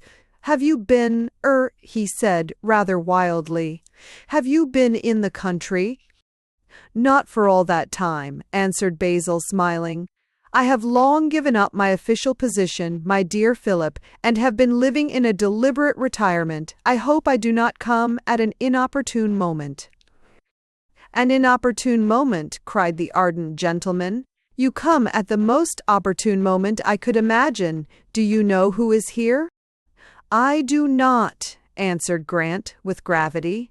Even as he spoke, a roar of laughter came from the inner room. Basil, said Lord Beaumont solemnly, I have Wimpole here. And who is Wimpole? Basil, cried the other, you must have been in the country. You must have been in the Antipodes. You must have been in the moon. Who is Wimpole? Who was Shakespeare? As to who Shakespeare was, answered my friend placidly, my views go no further than thinking that he was not Bacon. More probably, he was Mary Queen of Scots. But as to who Wimpole is, and his speech also was cloven with a roar of laughter from within. Wimpole, cried Lord Beaumont in a sort of ecstasy. Haven't you heard of the great modern wit? My dear fellow, he has turned conversation, I do not say into an art, for that perhaps it always was, but into a great art, like the statuary of Michelangelo, an art of masterpieces. His repartees, my good friend, startle one like a man shot dead. They are final, they are. Again there came the hilarious roar from the room, and almost with the very noise of it, a big, panting, apoplectic old gentleman came out of the inner house into the hall where we were standing. Now, my dear chap, began Lord Beaumont hastily, "I tell you, Beaumont, I won't stand it," exploded the large old gentleman. "I won't be made game of by a twopenny literary adventurer like that. I won't be made a guy, I won't." "Come, come," said Beaumont feverishly. "Let me introduce you. This is Mr. Justice Grant. That is, Mr. Grant. Basil, I am sure you have heard of Sir Walter Cholmondeley." "Who has not?" asked Grant, and bowed to the worthy old baronet, eyeing him with some curiosity. He was hot and heavy in his momentary anger, but even that could not conceal the noble though opulent outline of his face and body, the florid white hair, the Roman nose, the body stalwart though corpulent, the chin aristocratic though double. He was a magnificent, courtly gentleman, so much of a gentleman that he could show an unquestionable weakness of anger without altogether losing dignity, so much of a gentleman that even his faux pas were well bred. "I am distressed beyond expression, Beaumont," he said gruffly, "to fail in respect to these gentlemen, and even more especially to fail in it in your house. But it is not you or they that are in any way concerned, but that flashy half-caste jackanapes." At this moment, a young man with a twist of red moustache and a sombre air came out of the inner room. He also did not seem to be greatly enjoying the intellectual banquet within. "I think you remember my friend and secretary, Mr. Drummond," said Lord Beaumont, turning to Grant, "even if you only remember him as a schoolboy." "Perfectly," said the other. Mr. Drummond shook hands pleasantly and respectfully, but the cloud was still on his brow. Turning to Sir Walter Cholmondeley, he said, "I was sent by Lady Beaumont to express her hope that you were not going yet, Sir Walter. She says she has scarcely seen anything of you." The old gentleman, still red in the face, had a temporary internal struggle. Then his good manners triumphed, and with a gesture of obeisance and a vague utterance of, "If Lady Beaumont, oh, see, a lady of course," he followed the young man back into the salon. He had scarcely been deposited there half a minute before another peal of laughter told that he had, in all probability, been scored off again. "Of course, I can excuse dear old Cholmondeley," said Beaumont, as he helped us off with our coats. "He has not the modern mind." "What is the modern mind?" asked Grant. "Oh, it's enlightened, you know, and progressive, and faces the facts of life seriously." At this moment another roar of laughter came from within. "I only ask," said Basil, "because of the last two friends of yours who had the modern mind. One thought it wrong to eat fishes, and the other thought it right to eat men. I beg your pardon, this way, if I remember right." "Do you know," said Lord Beaumont, with a sort of feverish entertainment, as he trotted after us towards the interior, "I can never quite make out which side you are on. Sometimes you seem so liberal, and sometimes so reactionary. Are you a modern, Basil?" "No," said Basil, loudly and cheerfully, as he entered the crowded drawing-room. This caused a slight diversion, and some eyes were turned away from our slim friend with the oriental face for the first time that afternoon. Two people, however, still looked at him. One was the daughter of the house, Muriel Beaumont, who gazed at him with great violet eyes, and with the intense and awful thirst of the female upper class for verbal amusement and stimulus.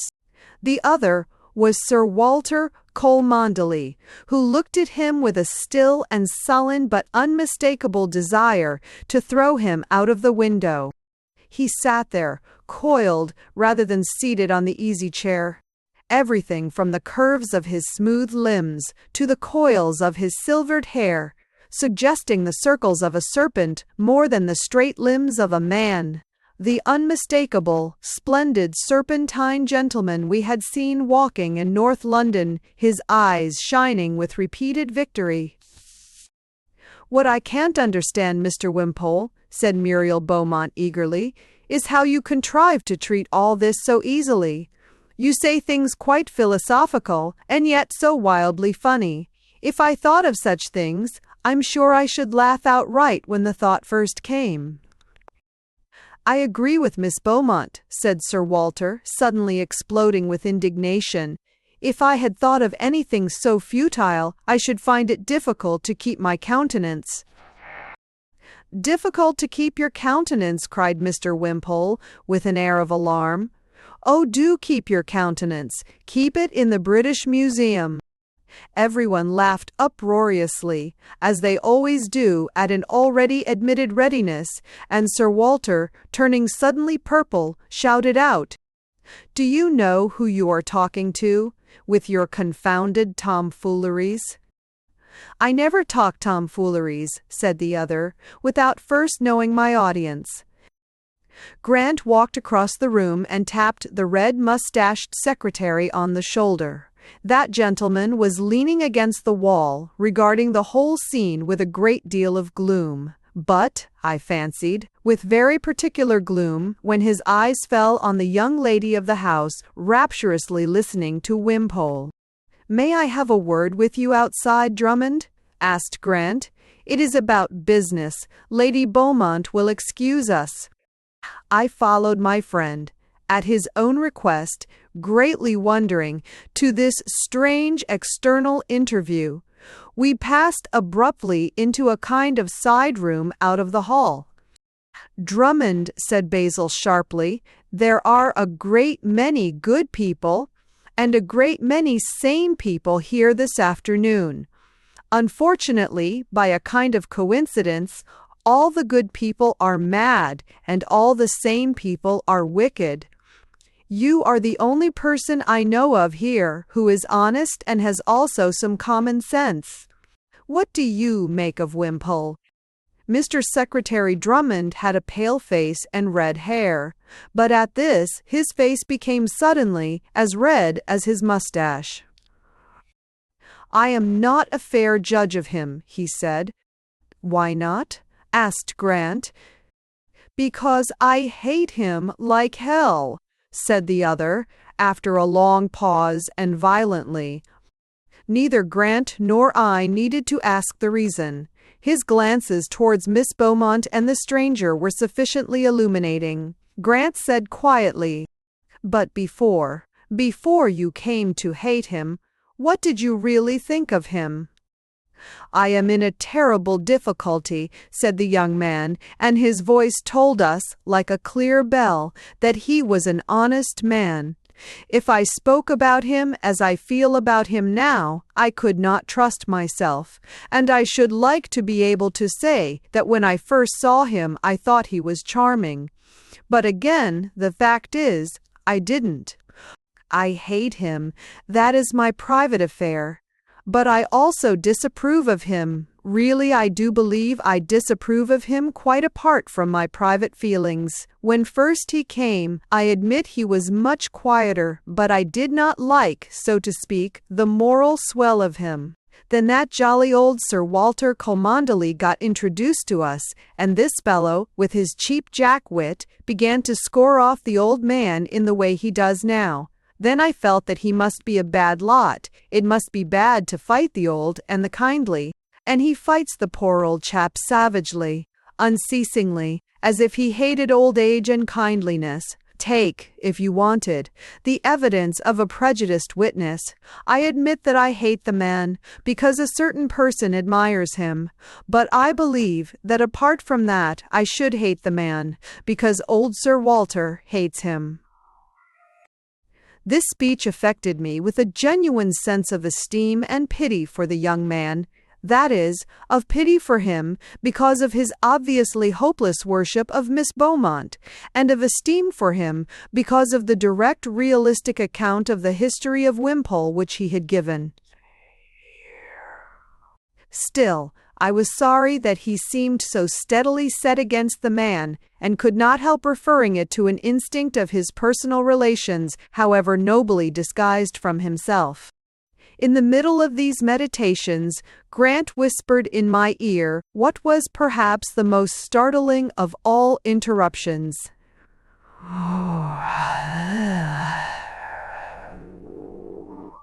In the name of God, let's get away. I have never known exactly in how odd a way this odd old man affected me. I only know that for some reason or other he so affected me that I was, within a few minutes, in the street outside. "This," he said, "is a beastly but amusing affair." "What is?" I asked, baldly enough. "This affair. Listen to me, my old friend. Lord and Lady Beaumont have just invited you and me to a grand dinner party this very night, at which Mr. Wimpole will be in all his glory. Well, there is nothing very extraordinary about that. The extraordinary thing is that we are not going." "Well, really," I said, "it is already 6 o'clock, and I doubt if we could get home and dress. I see nothing extraordinary in the fact that we are not going." "Don't you?" said Grant. "I'll bet you'll see something extraordinary in what we're doing instead."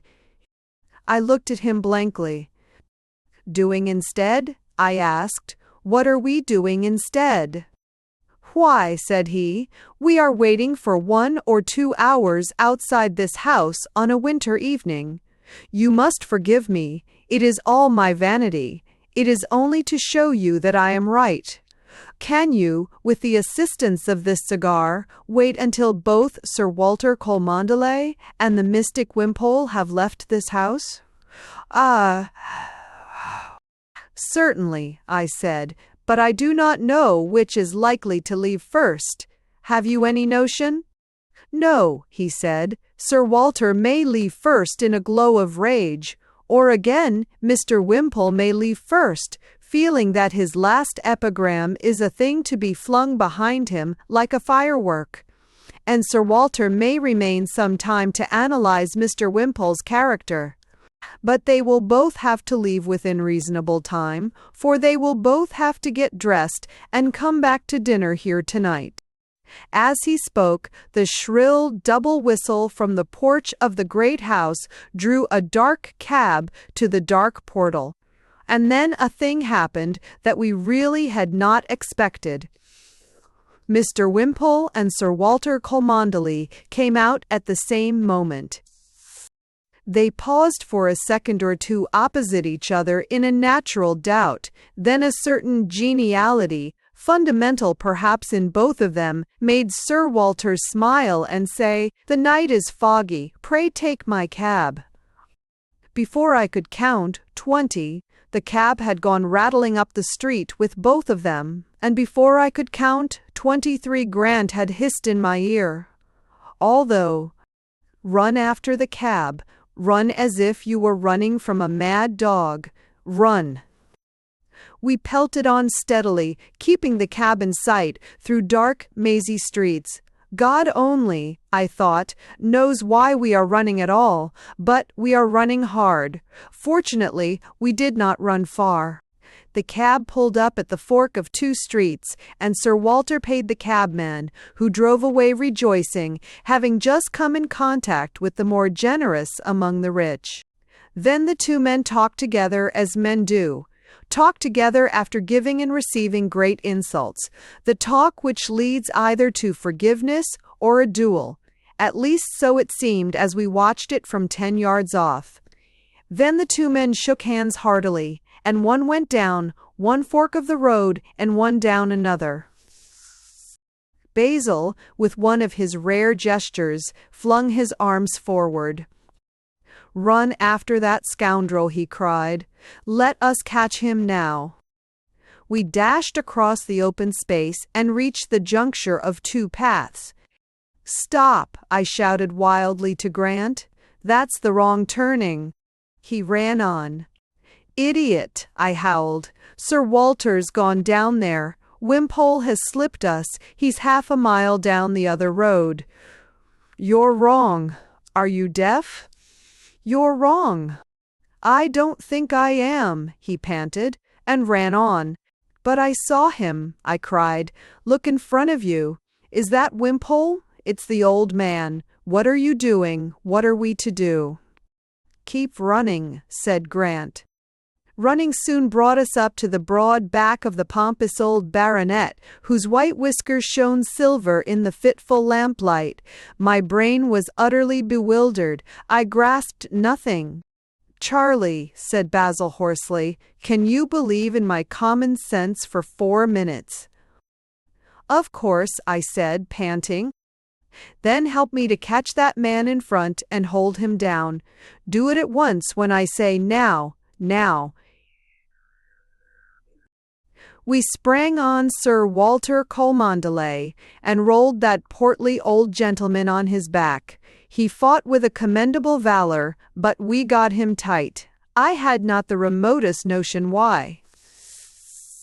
He had a splendid and full-blooded vigor. When he could not box he kicked, and we bound him.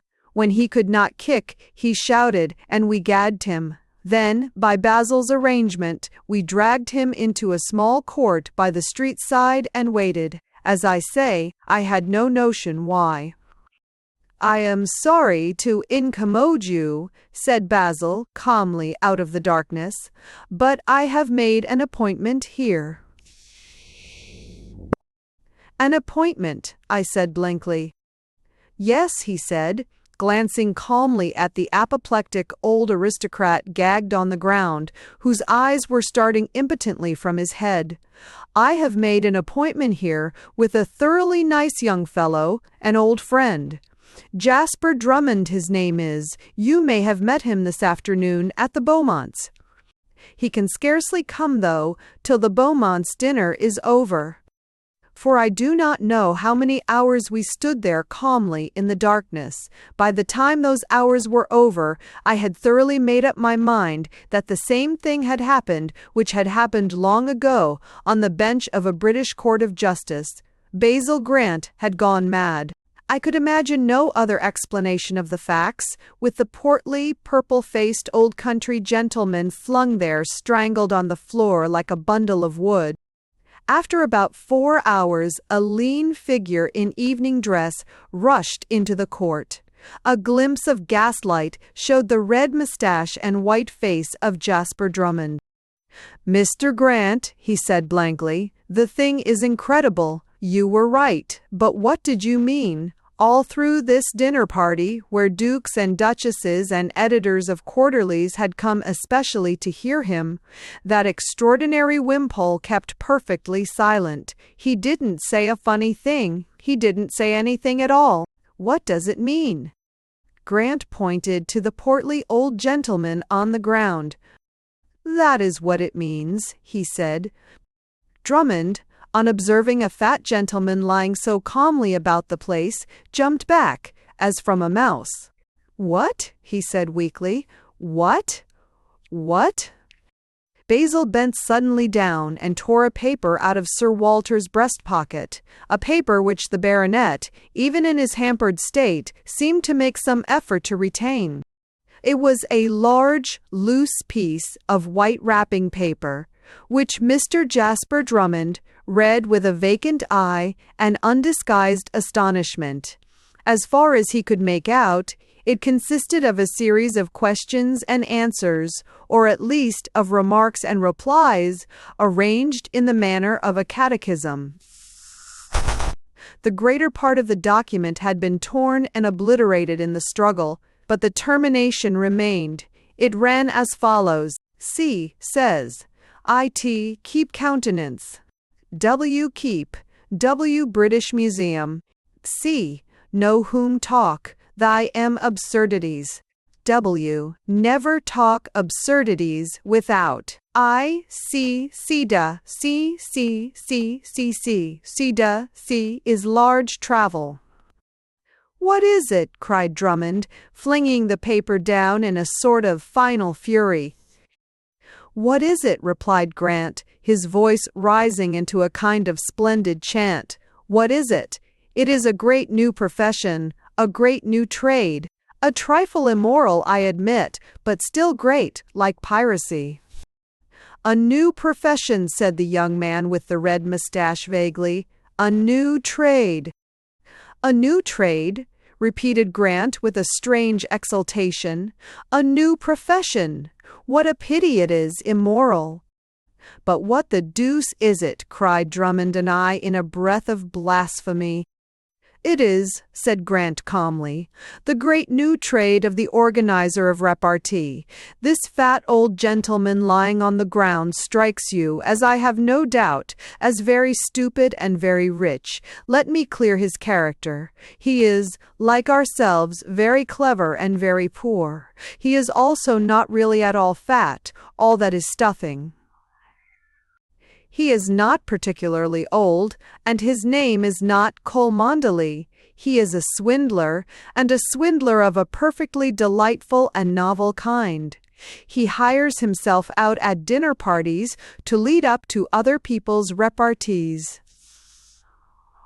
according to a preconcerted scheme which you may find on that piece of paper. He says the stupid things he has arranged for himself, and his client says the clever things arranged for him.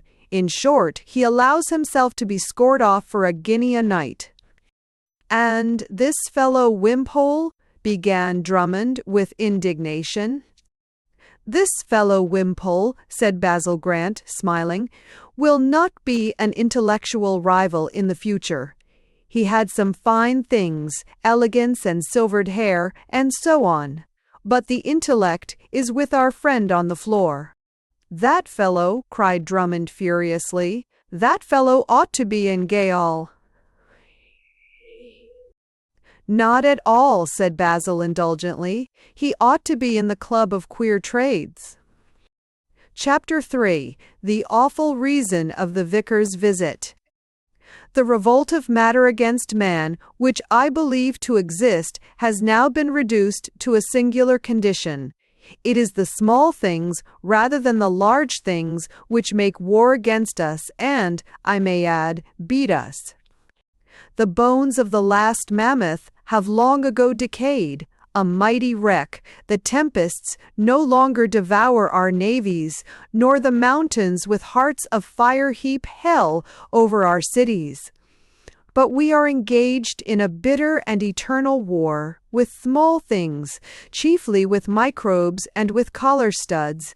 The stud with which I was engaged on fierce and equal terms, as I made the above reflections, was one which I was trying to introduce into my shirt collar, when a loud knock came at the door. My first thought was as to whether Basil Grant had called to fetch me. He and I were to turn up at the same dinner party for which I was in the act of dressing, and it might be that he had taken it into his head to come my way, though we had arranged to go separately. It was a small and confidential affair at the table of a good but unconventional political lady, an old friend of his. She had asked us both to meet a third guest, a Captain Fraser, who had made something of a name and was an authority on chimpanzees. As Basil was an old friend of the hostess and I had never seen her, I felt that it was quite possible that he, with his usual social sagacity, might have decided to take me along in order to break the ice. The theory, like all my theories, was complete, but as a fact, it was not Basil. I was handed a visiting card inscribed Revan Ellis Shorter, and underneath was written in pencil, but in a hand in which even hurry could not conceal a depressing and gentlemanly excellence, asking the favor of a few moments' conversation on a most urgent matter. I had already subdued the stud, thereby proclaiming that the image of God has supremacy over all matters, a valuable truth, and throwing on my dress coat and waistcoat, hurried into the drawing-room. He rose at my entrance, flapping like a seal. I can use no other description. He flapped a plaid shawl over his right arm, he flapped a pair of pathetic black gloves, he flapped his clothes. I may say, without exaggeration, that he flapped his eyelids as he rose. He was a bald-browed, white-haired, white-whiskered old clergyman of a flappy and floppy type. He said, "I am so sorry. I am so very sorry. I am so extremely sorry. I can only say in my defense that I come upon an important matter. Pray forgive me." I told him I forgave perfectly, and waited. "What I have to say," he said brokenly, "is so dreadful. It is so dreadful. I have lived a quiet life." I was burning to get away, for it was already doubtful if I should be in time for dinner. But there was something about the old man's honest air of bitterness that seemed to open to me the possibilities of life larger and more tragic than my own. I said gently, "Pray go on." "Why?" Nevertheless, the old gentleman, being a gentleman as well as old, noticed my secret impatience and seemed still more unmanned. "I'm so sorry," he said meekly. "I wouldn't have come, but for your friend Major Brown recommended me to come here." "Major Brown?" I said with some interest. "Yes," said the Reverend Mr. Shorter, feverishly flapping his plaid shawl about. "He told me you helped him in a great difficulty, and my difficulty. Oh, my dear sir, it's a matter of life and death." I rose abruptly in an acute perplexity.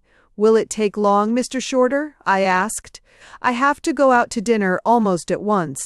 He rose also, trembling from head to foot, and yet somehow, with all his moral palsy, he rose to the dignity of his age and his office. "I have no right, Mr. Swinburne. I have no right at all," he said. "If you have to go out to dinner, you have, of course, a perfect right, but when you come back, a man will be dead." And he sat down, quaking like a jelly. The triviality of the dinner had been in those 2 minutes dwarfed and drowned in my mind. I did not want to go and see a political widow and a captain who collected apes.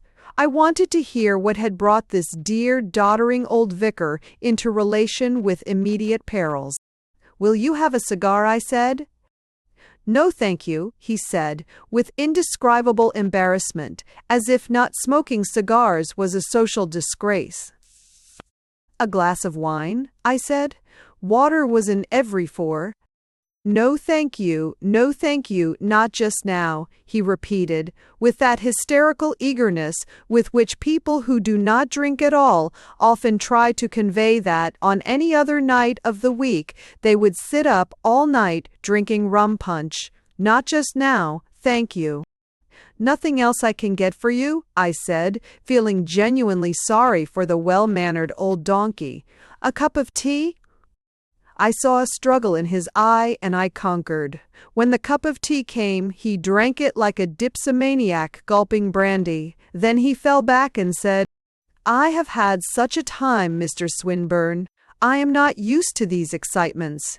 As Vicar of Chuntsey, in Essex, he threw this in with an indescribable airiness of vanity. "I have never known such things happen." "What things happen?" I asked. "Well," he straightened himself with sudden dignity. "As Vicar of Chuntsey in Essex," he said, "I have never been forcibly dressed up as an old woman and made to take part in a crime in the character of an old woman. Never once. My experience may be small, it may be insufficient, but it has never occurred to me before." "I have never heard of it," I said, "as among the duties of a clergyman. But I am not well up in church matters. Excuse me if perhaps I failed to follow you correctly. Dressed up? As what?" "As an old woman," said the vicar solemnly. "As an old woman." I thought in my heart that it required no great transformation to make an old woman of him. But the thing was evidently more tragic than comic, and I said respectfully, "He are erst." "Art? May I ask how it occurred?" "I will begin at the beginning," said Mr. Shorter, "and I will tell my story with the utmost possible precision. At 17 minutes past 11 this morning, I left the vicarage to keep certain appointments and pay certain visits in the village.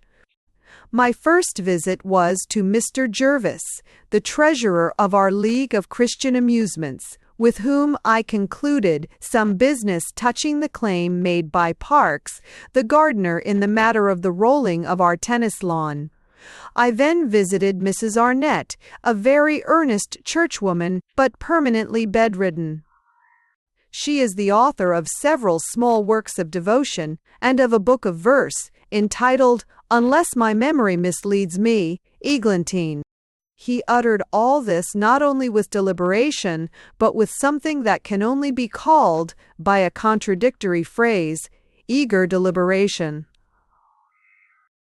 I then proceeded, he went on, with the same maddening conscientiousness of manner, to Mr. Carr, not Mr. James Carr, of course, Mr. Robert Kerr, who is temporarily assisting our organist, and having consulted with him on the subject of a choir boy who is accused, I cannot as yet say whether justly or not, of cutting holes in the organ pipes, I finally dropped in upon a Dorcas meeting at the house of Miss Brett. The Dorcas meetings are usually held at the vicarage, but my wife being unwell, Miss Brett, a newcomer in our village, but very active in church work, had very kindly consented to hold them. The Dorcas Society is entirely under my wife's management as a rule, and except for Miss Brett, who, as I say, is very active, I scarcely know any members of it. I had, however, promised to drop in on them, and I did so. When I arrived, there were only 4 other maiden ladies with Miss Brett, but they were sewing very busily. It is very difficult, of course, for any person, however strongly impressed with the necessity in these matters of full and exact exposition of the facts, to remember and repeat the actual details of a conversation. Particularly a conversation which, though inspired with a most worthy and admirable zeal for good work, was one which did not greatly impress the hearer's mind at the time, and was in fact, mostly about socks. I can, however, remember distinctly that one of the spinster ladies, she was a thin person with a woolen shawl, who appeared to feel the cold, and I am almost sure she was introduced to me as Miss James, remarked that the weather was very changeable. Miss Brett then offered me a cup of tea, which I accepted, I cannot recall in what words. Miss Brett is a short and stout lady with white hair. The only other figure in the group that caught my attention was a Miss Mowbray, a small and neat lady of aristocratic manners, silver hair, and a high voice and color. She was the most emphatic member of the party, and her views on the subject of pinafores, though expressed with a natural deference to myself, were in themselves strong and advanced. Beside her, although all 5 ladies were dressed simply in black, it could not be denied that the others looked in some way what you men of the world would call dowdy. After about 10 minutes' conversation, I rose to go, and as I did so, I heard something which, I cannot describe it, something which seemed to, but I really cannot describe it. What did you hear? I asked, with some impatience. I heard, said the vicar solemnly, I heard Miss Mowbray, the lady with the silver hair, say to Miss James, the lady with the woolen shawl, the following extraordinary words. I committed them to memory on the spot, and as soon as circumstances set me free to do so, I noted them down on a piece of paper. I believe I have it here. He fumbled in his breast pocket, bringing out mild things, notebooks, circulars, and programs of village concerts. I heard Miss Mowbray say to Miss James the following words, "Now's your time, Bill." He gazed at me for a few moments after making this announcement, gravely and unflinchingly, as if conscious that here he was unshaken about his facts. Then he resumed, turning his bald head more towards the fire. This appeared to me remarkable. I could not by any means understand it. It seemed to me first of all peculiar that one maiden lady should address another maiden lady as Bill. My experience, as I have said, may be incomplete. Maiden ladies may have, among themselves, and in exclusively spinster circles, wilder customs than I am aware of. But it seemed to me odd, and I could almost have sworn, if you will not misunderstand the phrase, I should have been strongly impelled to maintain at the time that the words, "Now's your time, Bill," were by no means pronounced with that upper-class intonation which, as I have already said, had up to now characterized Miss Mowbray's conversation. In fact, the words, "Now's your time, Bill," would have been, I fancy, unsuitable if pronounced with that upper-class intonation. I was surprised, I repeat, then at the remark. But I was still more surprised when, looking round me in bewilderment, my hat and umbrella in hand, I saw the lean lady with the woolen shawl leaning upright against the door out of which I was just about to make my exit. She was still knitting, and I suppose that this erect posture against the door was only an eccentricity of spinsterhood and an oblivion of my intended departure. I said genially, "I am so sorry to disturb you, Miss James, but I must really be going. I have, I stopped here." For the words she had uttered in reply, though singularly brief and in tone extremely businesslike, were such as to render that arrest of my remarks, I think, natural and excusable. I have these words also noted down. I have not the least idea of their meaning, so I have only been able to render them phonetically. But she said, and Mr. Shorter peered short-sightedly at his papers, she said, "Chuck it, Fat Ed," and she added something that sounded like, "It's a copse," or possibly a copse. And then the last chord, either of my sanity or the sanity of the universe, snapped suddenly.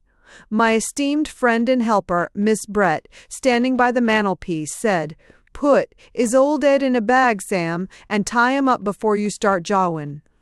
You'll be cupped yourself some of these days with this way of doin' things. Harlar Theatre." My head went round and round. Was it really true, as I had suddenly fancied a moment before, that unmarried ladies had some dreadful riotous society of their own, from which all others were excluded? I remembered dimly in my classical days. I was a scholar in a small way once, but now, alas! Rusty, I remembered the mysteries of the Bonadea, and their strange female Freemasonry. I remembered the witches' Sabbaths. I was just, in my absurd lightheadedness, trying to remember a line of verse about Diana's nymphs, when Miss Mowbray threw her arm round me from behind. The moment it held me, I knew it was not a woman's arm. Miss Brett, or what I had called Miss Brett, was standing in front of me with a big revolver in her hand and a broad grin on her face. Miss James was still leaning against the door, but had fallen into an attitude so totally new and so totally unfeminine that it gave one a shock. She was kicking her heels, with her hands in her pockets and her cap on one side. She was a man. I mean, he was a... no, that is, I saw that instead of being a woman, that is, it was a man. Mr. Shorter became indescribably flurried and flapping and endeavoring to arrange these genders and his plaid shawl at the same time.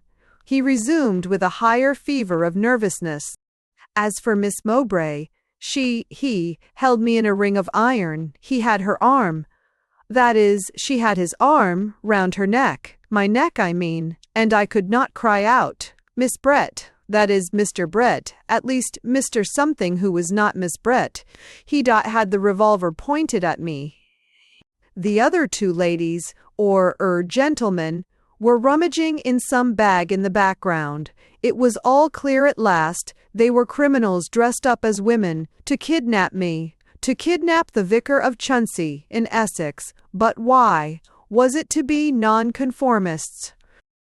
The brute leaning against the door called out carelessly, "'Urry up, 'Arry, show the old bloke what the game is, and let's get off." "Curse 'is eyes," said Miss Brett. "I mean the man with the revolver. Why should we show 'em the game?" "If you take my advice you bloomin' well will," said the man at the door, whom they called Bill. "A man wot knows wot he's doin' is worth 10 wot don't, even if he's a potty old parson." "Bill's right enough," said the coarse voice of the man who held me. It had been Miss Mowbray's. "Bring out the picture, 'Arry." "Why?" The man with the revolver walked across the room to where the other two women, I mean men, were turning over baggage, and asked them for something which they gave him. He came back with it across the room and held it out in front of me. And compared to the surprise of that display, all the previous surprises of this awful day shrank suddenly. It was a portrait of myself. That such a picture should be in the hands of these scoundrels might in any case have caused a mild surprise, but no more. It was no mild surprise that I felt. The likeness was an extremely good one, worked up with all the accessories of the conventional photographic studio. I was leaning my head on my hand, and was relieved against a painted landscape of woodland. It was obvious that it was no snapshot. It was clear that I had sat for this photograph. And the truth was that I had never sat for such a photograph. It was a photograph that I had never had taken. I stared at it again and again. It seemed to me to be touched up a good deal. It was glazed as well as framed, and the glass blurred some of the details. But there, unmistakably, was my face, my eyes, my nose and mouth, my head and hand, posed for a professional photographer. And I had never posed so for any photographer. "Be'old the bloomin' miracle," said the man with the revolver, with ill-timed facetiousness. "Parson, prepare to meet your God." And with this he slid the glass out of the frame. As the glass moved, I saw that part of the picture was painted on it in Chinese white, notably a pair of white whiskers and a clerical collar. And underneath was a portrait of an old lady in a quiet black dress, leaning her head on her hand against the woodland landscape. The old lady was as like me as one pin is like another. It had required only the whiskers and the collar to make it me in every hair. "Entertainin', ain't it?" said the man described as 'Arry, as he shot the glass back again. "Remarkable resemblance, parson. Gratifyin' to the lady, gratifyin' to you, and high may had particularly gratifyin' to us, as bein' the probable source of a very tolerable haul. You know Colonel Hawker, the man who's come to live in these parts, don't you?" I nodded. "Well," said the man, 'Arry, pointing to the picture, "that's 'is mother. Ooh, ran to catch him when he fell?" She did, and he flung his fingers in a general gesture towards the photograph of the old lady who was exactly like me. "Tell the old gent what he's got to do, and be done with it," broke out Bill from the door. "Look 'ere, Reverend Shorter, we ain't going to do you no 'arm. We'll give you a sov. For your trouble if you like. And as for the old woman's clothes, why, you'll look lovely in 'em." "You ain't much of a, and at a description, Bill," said the man behind me. "Mr. Shorter, it's like this. We've got to see this man Hawker tonight. Maybe he'll kiss us all, and 'ave up the champagne when he sees us, maybe on the other. And he won't. Maybe he'll be dead when we goes away, maybe not. What we've got to see him. Now, as you know, he shuts hisself up and never opens the door to a soul, only you don't know why, and we does. The only one as can ever get at him is mother. Well, it's a confounded funny coincidence," he said, accenting the penultimate. "It's a very unusual piece of good luck, but you're 'is mother." "When first I saw her picture," said the man Bill, shaking his head in a ruminant manner, "when I first saw it I said, 'Old Shorter.' Those were my exact words, 'Old Shorter.'" "What do you mean, you wild creatures?" I gasped. "What am I to do?" "That's easy said, your oldness," said the man with the revolver, good-humoredly. "You've got to put on those clothes," and he pointed to a poke bonnet and a heap of female clothes in the corner of the room. I will not dwell, Mr. Swinburne, upon the details of what followed. I had no choice. I could not fight 5 men, to say nothing of a loaded pistol. In 5 minutes, sir, the Vicar of Chuntsey was dressed as an old woman, as somebody else's mother, if you please, and was dragged out of the house to take part in a crime. It was already late in the afternoon, and the nights of winter were closing in fast. On a dark road, in a blowing wind, we set out towards the lonely house of Colonel Hawker, perhaps the queerest cortege that ever straggled up that or any other road. To every human eye, in every external, we were 6 very respectable old ladies of small means, in black dresses and refined but antiquated bonnets, and we were really 5 criminals and a clergyman. I will cut a long story short. My brain was whirling like a windmill as I walked, trying to think of some manner of escape. To cry out, so long as we were far from houses, would be suicidal, for it would be easy for the ruffians to knife me or to gag me and fling me into a ditch. On the other hand, to attempt to stop strangers and explain the situation was impossible because of the frantic folly of the situation itself. Long before I had persuaded the chance postman or carrier of so absurd a story, my companions would certainly have got off themselves, and in all probability would have carried me off, as a friend of theirs who had the misfortune to be mad or drunk. The last thought, however, was an inspiration, though a very terrible one. Had it come to this, that the Vicar of Chuntsey must pretend to be mad or drunk? It had come to this. It had come to this. I walked along with the rest up the deserted road, imitating and keeping pace as far as I could with their rapid and yet ladylike step, until at length I saw a lamppost and a policeman standing under it. I had made up my mind. Until we reached them, we were all equally demure and silent and swift. When we reached them, I suddenly flung myself against the railings and roared out, "Hooray! Hooray! Hooray! Rule Britannia! Get your air cut! Hoopla! Boo!" It was a condition of no little novelty for a man in my position. The constable instantly flashed his lantern on me, or the draggled, drunken old woman that was my travesty. "Now then, mum," he began gruffly, "come along quiet, or I'll eat your heart," cried Sam in my ear hoarsely. "Stop, or I'll flay you." It was frightful to hear the words and see the neatly shawled old spinster who whispered them. I yelled and yelled. I was in for it now. I screamed comic refrains that vulgar young men had sung. To my regret, at our village concerts, I rolled to and fro like a ninepin about to fall. "If you can't get your friend on quiet, ladies," said the policeman, "I shall have to take her up. Drunk and disorderly, she is right enough." I redoubled my efforts. I had not been brought up to this sort of thing, but I believe I eclipsed myself. Words that I did not know I had ever heard of seemed to come pouring out of my open mouth. "When we get you past," whispered Bill, "you'll howl louder. You'll howl louder when we're burning your feet off."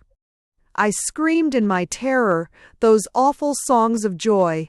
In all the nightmares that men have ever dreamed, there has never been anything so blighting and horrible as the faces of those 5 men looking out of their poke bonnets, the figures of district visitors with the faces of devils.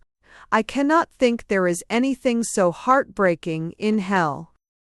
For a sickening instant I thought that the bustle of my companions and the perfect respectability of all our dresses would overcome the policeman and induce him to let us pass. He wavered, so far as one can describe anything so solid as a policeman, as wavering. I lurched suddenly forward and ran my head into his chest, calling out, "If I remember correctly, oh, crikey, blimey, Bill." It was at that moment that I remembered most dearly that I was the vicar of Chelsea in Essex. My desperate coup saved me. The policeman had me hard by the back of the neck. "You come along with me," he began, but Bill cut in with his perfect imitation of a lady's finicking voice. "Oh, pray, constable, don't make a disturbance with our poor friend. We will get her quietly home. She does drink too much, but she is quite a lady, only eccentric." "She butted me in the stomach," said the policeman briefly. "Eccentricities of genius," said Sam earnestly. "Pray let me take her home," reiterated Bill, in the resumed character of Miss James. "She wants looking after." "She does," said the policeman, "but I'll look after her." "That's no good," cried Bill feverishly. "She wants her friends. She wants a particular medicine we've got." "Yes," assented Miss Mowbray, with excitement. "No other medicine any good, constable. Complaint quite unique." "I'm all right." "Cutchy, cutchy, coo," remarked, to his eternal shame, the vicar of Chelsea. "Look here, ladies," said the constable sternly, "I don't like the eccentricity of your friend, and I don't like her songs, or Ed in my stomach. And now I come to think of it, I don't like the looks of you. I've seen many as quiet dressed as you, as was wrong uns. Who are you?" "We've not our cards with us," said Miss Mowbray, with indescribable dignity. "Nor do we see why we should be insulted by any jack-in-office who chooses to be rude to ladies when he is paid to protect them. If you choose to take advantage of the weakness of our unfortunate friend, no doubt you are legally entitled to take her. But if you fancy you have any legal right to bully us, you will find yourself in the wrong box."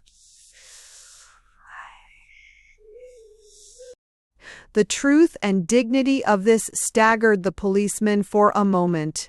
Under cover of their advantage, my 5 persecutors turned for an instant on me faces, like faces of the damned, and then swished off into the darkness.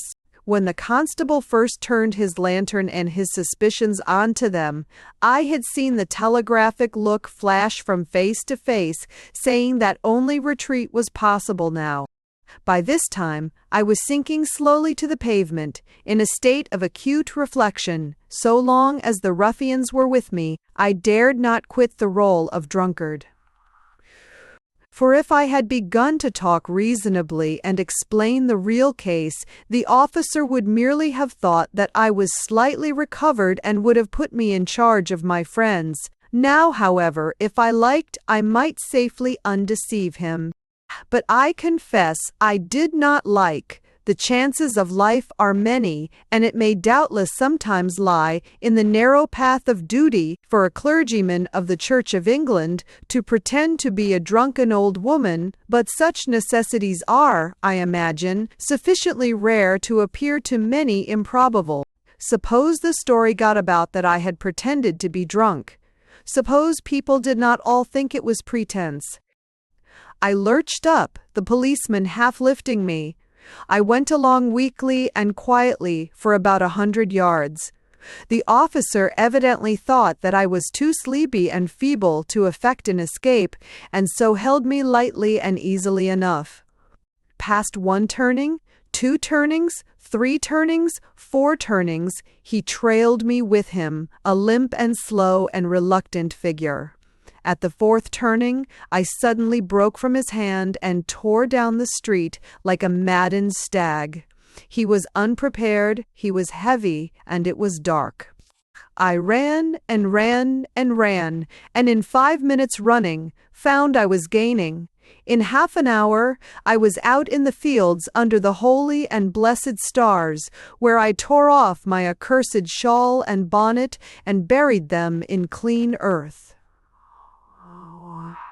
The old gentleman had finished his story and leant back in his chair.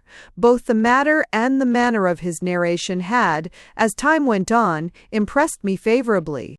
He was an old duffer and pedant, but behind these things he was a country-bred man and gentleman, and had showed courage and a sporting instinct in the hour of desperation. He had told his story with many quaint formalities of diction, but also with a very convincing realism. "And now," I began, "and we see Brud believer." "And now," said Shorter, leaning forward again with something like servile energy, "and now, Mr. Swinburne, what about that unhappy man Hawker? I cannot tell what those men meant, or how far what they said was real. But surely there is danger. I cannot go to the police, for reasons that you perceive. Among other things, they wouldn't believe me. What is to be done?" I took out my watch. It was already 12:30. "My friend Basil Grant," I said, "is the best man we can go to. He and I were to have gone to the same dinner tonight, but he will just have come back by now. Have you any objection to taking a cab?"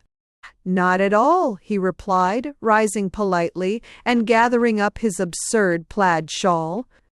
A rattle and a hansom brought us underneath the sombre pile of workmen's flats in Lambeth which Grant inhabited. A climb up a wearisome wooden staircase brought us to his garret. When I entered that wooden and scrappy interior, the white gleam of Basil's shirt-front and the luster of his fur coat flung on the wooden settle struck me as a contrast. He was drinking a glass of wine before retiring. I was right, he had come back from the dinner party. He listened to the repetition of the story of the Reverend Ellis Shorter with the genuine simplicity and respect which he never failed to exhibit in dealing with any human being. When it was over, he said simply, "Hypra, do you know a man named Captain Fraser?" I was so startled at this totally irrelevant reference to the worthy collector of chimpanzees, with whom I ought to have dined that evening, that I glanced sharply at Grant. The result was that I did not look at Mr. Shorter. I only heard him answer, in his most nervous tone, "No."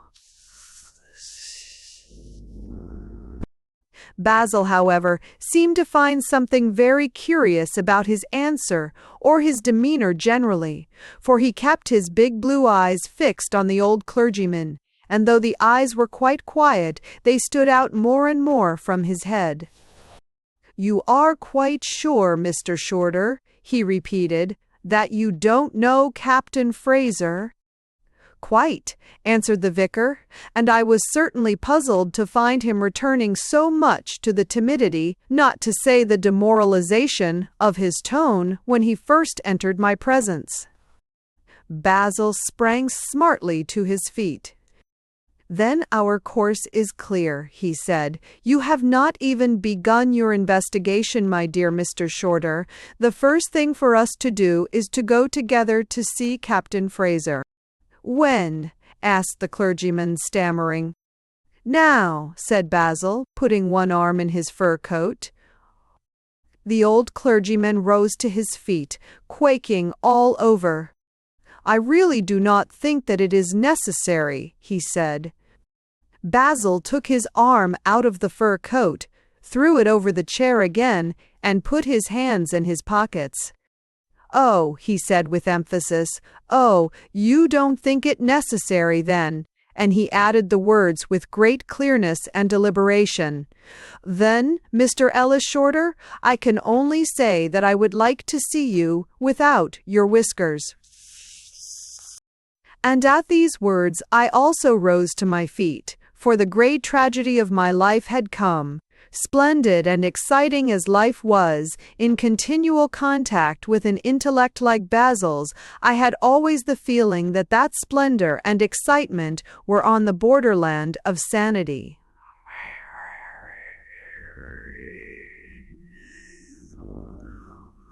He lived perpetually near the vision of the reason of things which makes men lose their reason.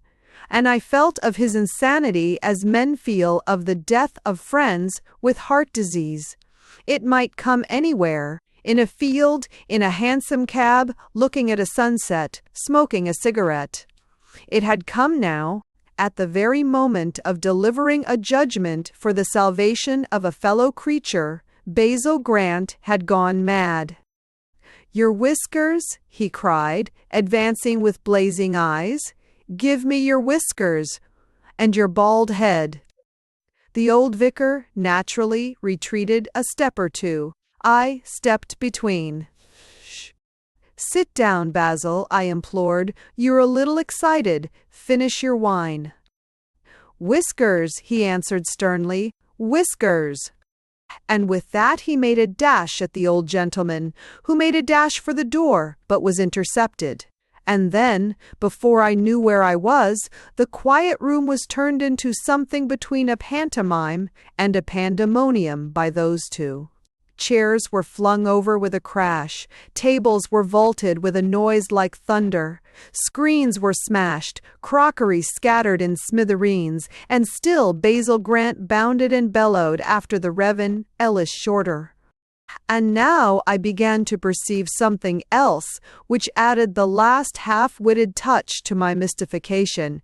The Reverend Ellis Shorter, of Chuntsey in Essex, was by no means behaving as I had previously noticed him to behave, or as, considering his age and station, I should have expected him to behave.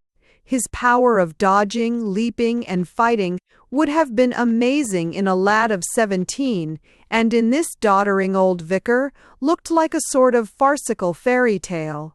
Moreover, he did not seem to be so much astonished as I had thought. There was even a look of something like enjoyment in his eyes, so there was in the eye of Basil.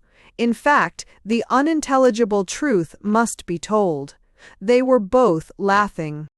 At length, Shorter was cornered. Come, Mr. Grant," he panted. "You can't do anything to me. It's quite legal. And it doesn't do anyone the least harm. It's only a social fiction, a result of our complex society, Mr. Grant." "I don't blame you, my man," said Basil coolly, "but I want your whiskers and your bald head. Do they belong to Captain Fraser?" No, said Mr. Shorter, laughing. "We provide them ourselves. They don't belong to Captain Fraser." "What the deuce does all this mean?" I almost screamed. "Are you all in an infernal nightmare? Why should Mr. Shorter's bald head belong to Captain Fraser? How could it? What the deuce has Captain Fraser to do with the affair? What is the matter with him? You dined with him, Basil?" "No," said Grant, "I didn't." "Didn't you go to Mrs. Thornton's dinner party?" I asked, staring. "Why not?" "Well," said Basil, with a slow and singular smile, "the fact is, I was detained by a visitor. I have him, as a point of fact, in my bedroom." "In your bedroom?" I repeated, but my imagination had reached that point when he might have said in his coal scuttle or his waistcoat pocket. Grant stepped to the door of an inner room, flung it open and walked in. Then he came out again with the last of the bodily wonders of that wild night. He introduced into the sitting-room, in an apologetic manner and by the nape of the neck, a limp clergyman with a bald head, white whiskers, and a plaid shawl. "Sit down, gentlemen," cried Grant, striking his hands heartily. "Sit down, all of you, and have a glass of wine. As you say, there is no harm in it, and if Captain Fraser had simply dropped me a hint, I could have saved him from dropping a good sum of money. Not that you would have liked that, eh?" The two duplicate clergymen, who were sipping their burgundy with two duplicate grins, laughed heartily at this, and one of them carelessly pulled off his whiskers and laid them on the table. "Basil," I said, "if you are my friend, save me. What is all this?" He laughed again. "Only another addition, Cherub, to your collection of queer trades. These two gentlemen, whose health I have now the pleasure of drinking, are professional detainers." "And what on earth's that?" I asked. "Why asked?" "It's really very simple," Mr. Swinburne began. "He who had once been the Reverend Ellis Shorter of Chuntsey in Essex, and it gave me a shock indescribable to hear out of that pompous and familiar form come no longer its own pompous and familiar voice, but the brisk sharp tones of a young city man. It is really nothing very important. We are paid by our clients to detain in conversation, on some harmless pretext, people whom they want out of the way for a few hours. And Captain Fraser—" And with that he hesitated and smiled. Basil smiled also. He intervened. "The fact is that Captain Fraser, who is one of my best friends, wanted us both out of the way very much. He is sailing tonight for East Africa, and the lady with whom we were all to have dined is what is, I believe, described as the romance of his life. He wanted that 2 hours with her, and employed these two reverend gentlemen to detain us at our houses so as to let him have the field to himself. And, of course," said the late Mr. Shorter apologetically to me, "as I had to keep a gentleman at home from keeping an appointment with a lady, I had to come with something rather hot and strong, rather urgent. It wouldn't have done to be tame." "Oh," I said, "I acquit you of tameness." "Thank you, sir," said the man respectfully. "Always very grateful for any recommendation, sir." The other man idly pushed back his artificial bald head, revealing close red hair, and spoke dreamily, perhaps under the influence of Basil's admirable burgundy. "It's wonderful how common it's getting, gentlemen. Our office is busy from morning till night. I've no doubt you've often knocked up against us before. You just take notice. When an old bachelor goes on boring you with hunting stories, when you're burning to be introduced to somebody, he's from our bureau. When a lady calls on parish work and stops hours just when you wanted to go to the Robinsons, she's from our bureau. The Robinson hand, sir, may be darkly seen." "There is one thing I don't understand," I said. "Why you are both vicars." A shade crossed the brow of the temporary incumbent of Chuntsey, in Essex. "That may have been a mistake, sir," he said, "but it was not our fault. It was all the munificence of Captain Fraser. He requested that the highest price and talent on our tariff should be employed to detain you gentlemen. Now the highest payment in our office goes to those who impersonate vicars as being the most respectable and more of a strain. We are paid 5 guineas a visit. We have had the good fortune to satisfy the firm with our work, and we are now permanently vicars. Before that, we had 2 years as colonels, the next in our scale. Colonels are 4 guineas. Chapter 4. The Singular Speculation of the House Agent. Lieutenant Drummond Keith was a man about whom conversation always burst like a thunderstorm the moment he left the room. This arose from many separate touches about him. He was a light, loose person, who wore light, loose clothes, generally white, as if he were in the tropics. He was lean and graceful, like a panther, and he had restless black eyes. He was very impecunious. He had one of the habits of the poor, in a degree so exaggerated as immeasurably to eclipse the most miserable of the unemployed. I mean the habit of continual change of lodgings. There are inland tracts of London where, in the very heart of artificial civilization, humanity has almost become nomadic once more. But in that restless interior there was no ragged tramp, so restless as the elegant officer in the loose white clothes. He had shot a great many things in his time, to judge from his conversation, from partridges to elephants, but his slangier acquaintances were of opinion that the moon had been not unfrequently amid the victims of his victorious rifle. The phrase is a fine one, and suggests a mystic, elvish, nocturnal hunting. He carried from house to house and from parish to parish a kit which consisted practically of 5 articles: 2 odd-looking, large-bladed spears tied together, the weapons, I suppose, of some savage tribe, a green umbrella, a huge and tattered copy of the Pickwick Papers, a big game rifle, and a large sealed jar of some unholy Oriental wine. These always went into every new lodging, even for one night, and they went in quite undisguised, tied up in wisps of string or straw, to the delight of the poetic gutter boys in the little grey streets. I had forgotten to mention that he always carried also his old regimental sword. But this raised another odd question about him. Slim and active as he was no longer very young. His hair, indeed, was quite grey, though his rather wild, almost Italian moustache retained its blackness, and his face was careworn under its almost Italian gaiety. To find a middle-aged man who has left the army at the primitive rank of lieutenant is unusual and not necessarily encouraging.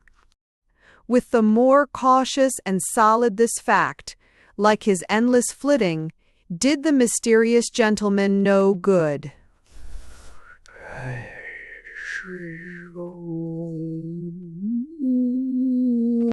Lastly, he was a man who told the kind of adventures which win a man admiration, but not respect. They came out of queer places, where a good man would scarcely find himself, out of opium dens and gambling hells. They had the heat of the thieves' kitchens, or smelled of a strange smoke from cannibal incantations. These are the kind of stories which discredit a person almost equally, whether they are believed or no. If Keith's tales were false, he was a liar. If they were true, he had had, at any rate, every opportunity of being a scamp. He had just left the room in which I sat with Basil Grant and his brother Rupert, the voluble amateur detective, and as I say was invariably the case, we were all talking about him. Rupert Grant was a clever young fellow, but he had that tendency which youth and cleverness, when sharply combined, so often produce, a somewhat extravagant skepticism. He saw doubt and guilt everywhere, and it was meat and drink to him. I had often got irritated with this boyish incredulity of his, but on this particular occasion I am bound to say that I thought him so obviously right that I was astounded at Basil's opposing him, however banteringly. I could swallow a good deal, being naturally of a simple turn, but I could not swallow Lieutenant Keith's autobiography. "You don't seriously mean, Basil," I said, "that you think that that fellow really did go as a stowaway with Nansen and pretend to be the Mad Mullah and—" "He has one fault," said Basil thoughtfully, "or virtue, as you may happen to regard it. He tells the truth in too exact and bald a style. He is too veracious." "Oh, if you are going to be paradoxical," said Rupert contemptuously, "be a bit funnier than that. Say, for instance, that he has lived all his life in one ancestral manner." "No, he's extremely fond of change of scene," replied Basil dispassionately, "and of living in odd places. Egan says that doesn't prevent his chief trait being verbal exactitude. What you people don't understand is that telling a thing crudely and coarsely as it happened makes it sound frightfully strange. The sort of things Keith recounts are not the sort of things that a man would make up to cover himself with honor. They are too absurd. But they are the sort of things that a man would do if he were sufficiently filled with the soul of skylarking. So far from paradox, said his brother, with something rather like a sneer. You seem to be going in for journalese proverbs. Do you believe that truth is stranger than fiction? Truth must of necessity be stranger than fiction, said Basil placidly, for fiction is the creation of the human mind, and therefore is congenial to it. Well, your lieutenant's truth is stranger, if it is truth, than anything I ever heard of, said Rupert, relapsing into flippancy. Do you, on your soul, believe in all that about the shark and the camera? I believe Keith's words, answered the other. He is an honest man. I should like to question a regiment of his landladies, said Rupert cynically. I must say, I think you can hardly regard him as unimpeachable merely in himself, I said mildly, his mode of life. Before I could complete the sentence, the door was flung open, and Drummond Keith appeared again on the threshold, his white Panama on his head. I say, Grant, he said, knocking off his cigarette ash against the door, I've got no money in the world till next April. Could you lend me £100? There's a good chap. Rupert and I looked at each other in an ironical silence. Basil, who was sitting by his desk, swung the chair round idly on its screw and picked up a quill pen. Shall I cross it? He asked, opening a checkbook. Really, began Rupert, with a rather nervous loudness, since Lieutenant Keith has seen fit to make this suggestion to Basil before his family. Here you are, Ugly, said Basil, fluttering a cheque in the direction of the quite nonchalant officer. Are you in a hurry? Yes, replied Keith, in a rather abrupt way. As a matter of fact, I want it now. I want to see my, businessman. Rupert was eyeing him sarcastically, and I could see that it was on the tip of his tongue to say, inquiringly, receiver of stolen goods, perhaps? What he did say was, a businessman? That's rather a general description, Lieutenant Keith. Keith looked at him sharply, and then said, with something rather like ill temper, He's a thingamabob, a house agent, say. I'm going to see him.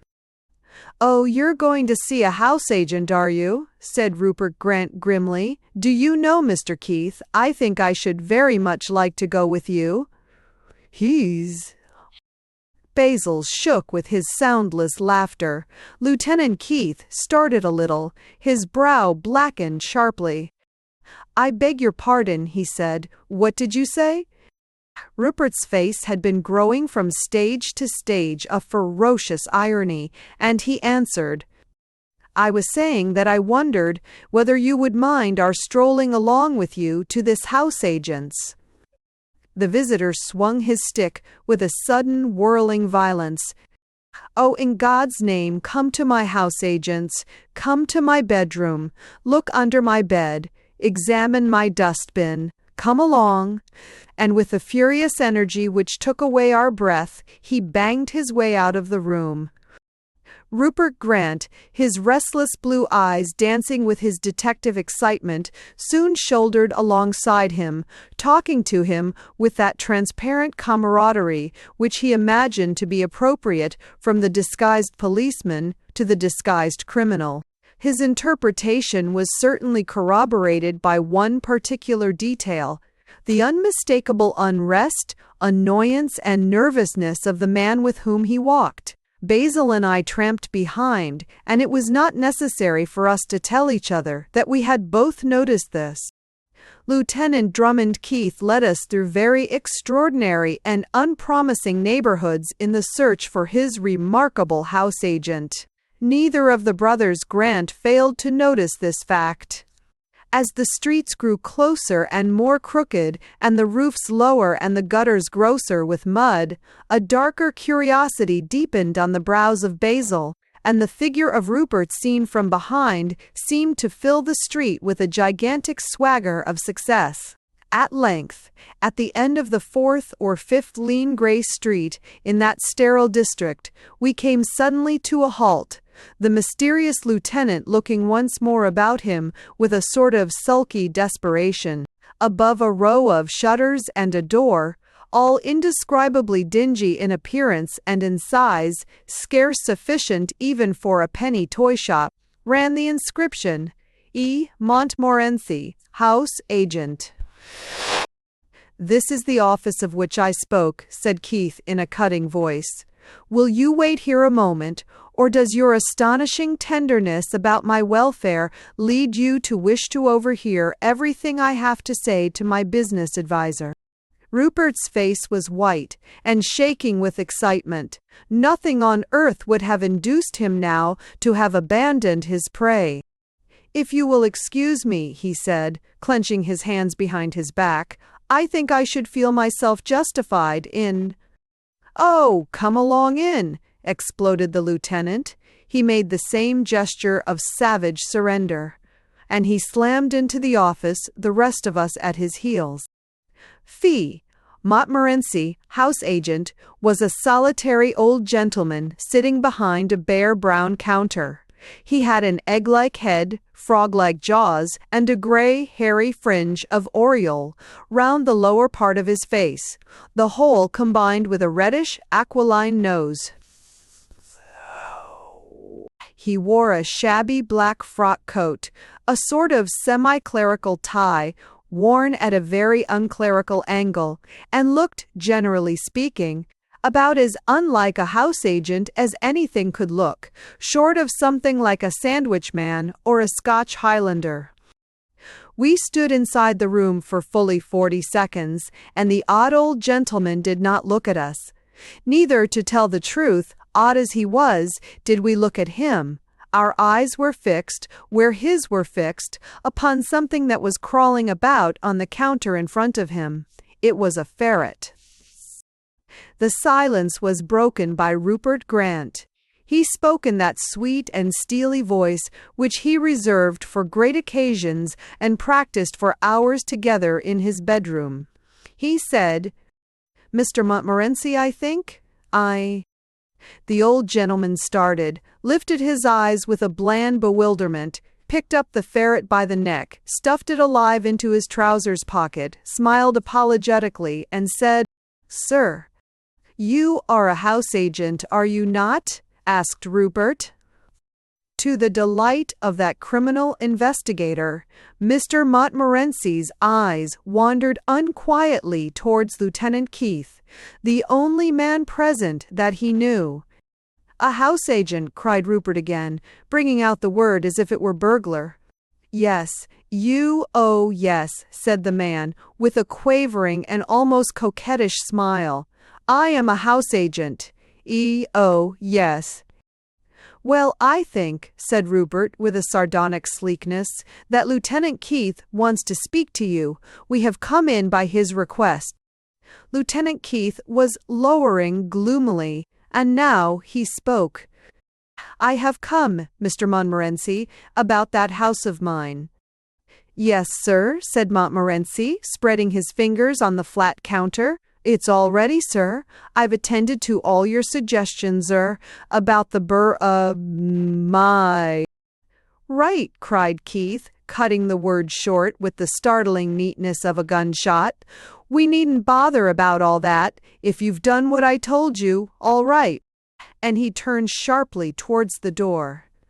Mr. Montmorency, house agent, presented a picture of pathos. After stammering a moment, he said, "Excuse me. Mr. Keith. There was another matter, about which I wasn't quite sure. I tried to get all the heating apparatus possible under the circumstances, but in winter, at that elevation. "Can't expect much, said the lieutenant, cutting in with the same sudden skill. "No, of course not." "That's all right, Montmorency. There can't be any more difficulties," and he put his hand on the handle of the door. "I think," said Rupert Grant, with a satanic suavity, "that Mr. Montmorency has something further to say to you, Lieutenant." "Only," said the house agent in desperation, "what about the birds?" "I beg your pardon," said Rupert in a general blank. "What about the birds?" said the house agent doggedly. Basil, who had remained throughout the proceedings in a state of Napoleonic calm, which might be more accurately described as a state of Napoleonic stupidity, suddenly lifted his leonine head. "Before you go, Lieutenant Keith," he said, "come now. Really, what about the birds?" "Shells?" "What?" "I'll take care of them," said Lieutenant Keith, still with his long back turned to us. "They shan't suffer." "Thank you, sir, thank you," cried the incomprehensible house agent with an air of ecstasy. "You'll excuse my concern, sir. You know I'm wild on wild animals. I'm as wild as any of them on that. Thank you, sir." The lieutenant, with his back turned to us, exploded with an indescribable laugh and swung round to face us. It was a laugh, the purport of which was direct and essential, and yet which one cannot exactly express. As near as it said anything, verbally speaking, it said, "Well, if you must spoil it, you must. But you don't know what you're spoiling." "There is another thing," continued Mr. Montmorency weakly. "Of course, if you don't want to be visited, you'll paint the house green, but—" "Green," shouted Keith. "Green! Let it be green or nothing. I won't have a house of another color. Green!" And before we could realize anything, the door had banged between us and the street. Rupert Grant seemed to take a little time to collect himself, but he spoke before the echoes of the door died away. "Your client, Lieutenant Keith, appears somewhat excited," he said. "What is the matter with him? Is he unwell?" "Oh, I should think not," said Mr. Montmorency in some confusion. "The negotiations have been somewhat difficult. The house is rather—" "Green," said Rupert calmly. "That appears to be a very important point. It must be rather green. May I ask you, Mr. Montmorency, before I rejoin my companion outside, whether in your business it is usual to ask for houses by their color? Do clients write to a house agent asking for a pink house or a blue house, or, to take another instance, for a green house?" "Only," said Montmorency, trembling, "only to be inconspicuous." Rupert had his ruthless smile. "Can you tell me any place on earth in which a greenhouse would be inconspicuous?" The house agent was fidgeting nervously in his pocket, slowly drawing out a couple of lizards and leaving them to run on the counter. He said, "No, I can't." "You can't suggest an explanation?" "No," said Mr. Montmorency, rising slowly, and yet in such a way as to suggest a sudden situation. "I can't. And may I, as a busy man, be excused if I ask you, gentlemen, if you have any demand to make of me in connection with my business? What kind of house would you desire me to get for you, sir?" He opened his blank blue eyes on Rupert, who seemed for the second staggered. Then he recovered himself with perfect common sense and answered, "I am sorry, Mr. Montmorency. The fascination of your remarks has unduly delayed us from joining our friend outside. Pray excuse my apparent impertinence." "Not at all, sir," said the house agent, taking a South American spider idly from his waistcoat pocket and letting it climb up the slope of his desk. "Not at all, sir. I hope you will favor me again." Rupert Grant dashed out of the office in a gust of anger, anxious to face Lieutenant Keith. He was gone. The dull, starlit street was deserted. "What do you say now?" cried Rupert to his brother. His brother said nothing now. We all three strode down the street in silence, Rupert feverish, myself dazed, Basil to all appearance merely dull. We walked through Grey Street after Grey Street, turning corners, traversing squares, scarcely meeting anyone except occasional drunken knots of 2 or 3. In one small street, however, the knots of 2 or 3 began abruptly to thicken into knots of 5 or 6, and then into great groups, and then into a crowd. The crowd was stirring very slightly. But anyone with a knowledge of the eternal populace knows that if the outside rim of a crowd stirs ever so slightly, it means that there is madness in the heart and core of the mob. It soon became evident that something really important had happened in the center of this excitement. We wormed our way to the front, with the cunning which is known only to Cockneys, and once there, we soon learned the nature of the difficulty. There had been a brawl concerned with some 6 men, and one of them lay almost dead on the stones of the street. Of the other 4, all interesting matters were, as far as we were concerned, swallowed up in one stupendous fact. One of the 4 survivors of the brutal and perhaps fatal scuffle was the immaculate Lieutenant Keith, his clothes torn to ribbons, his eyes blazing, blood on his knuckles. One other thing, however, pointed at him in a worse manner. A short sword, or very long knife, had been drawn out of his elegant walking stick and lay in front of him upon the stones. It did not, however, appear to be bloody. The police had already pushed into the center with their ponderous omnipotence, and even as they did so, Rupert Grant sprang forward with his incontrollable and intolerable secret. "That is the man, Constable," he shouted, pointing at the battered lieutenant. "He is a suspicious character. He did the murder." "There's been no murder done, sir," said the policeman, with his automatic civility. "The poor man's only hurt. I shall only be able to take the names and addresses of the men in the scuffle and have a good eye kept on them." "Have a good eye kept on that one," said Rupert, pale to the lips and pointing to the ragged Keith. "All right, sir," said the policeman unemotionally, and went the round of the people present collecting the addresses. When he had completed his task, the dusk had fallen, and most of the people not immediately connected with the examination had gone away. He still found, however, one eager-faced stranger lingering on the outskirts of the affair. It was Rupert Grant. "Constable," he said, "I have a very particular reason for asking you a question. Would you mind telling me whether that military fellow who dropped his sword-stick in the Row gave you an address or not?" "Yes, sir," said the policeman after a reflective pause.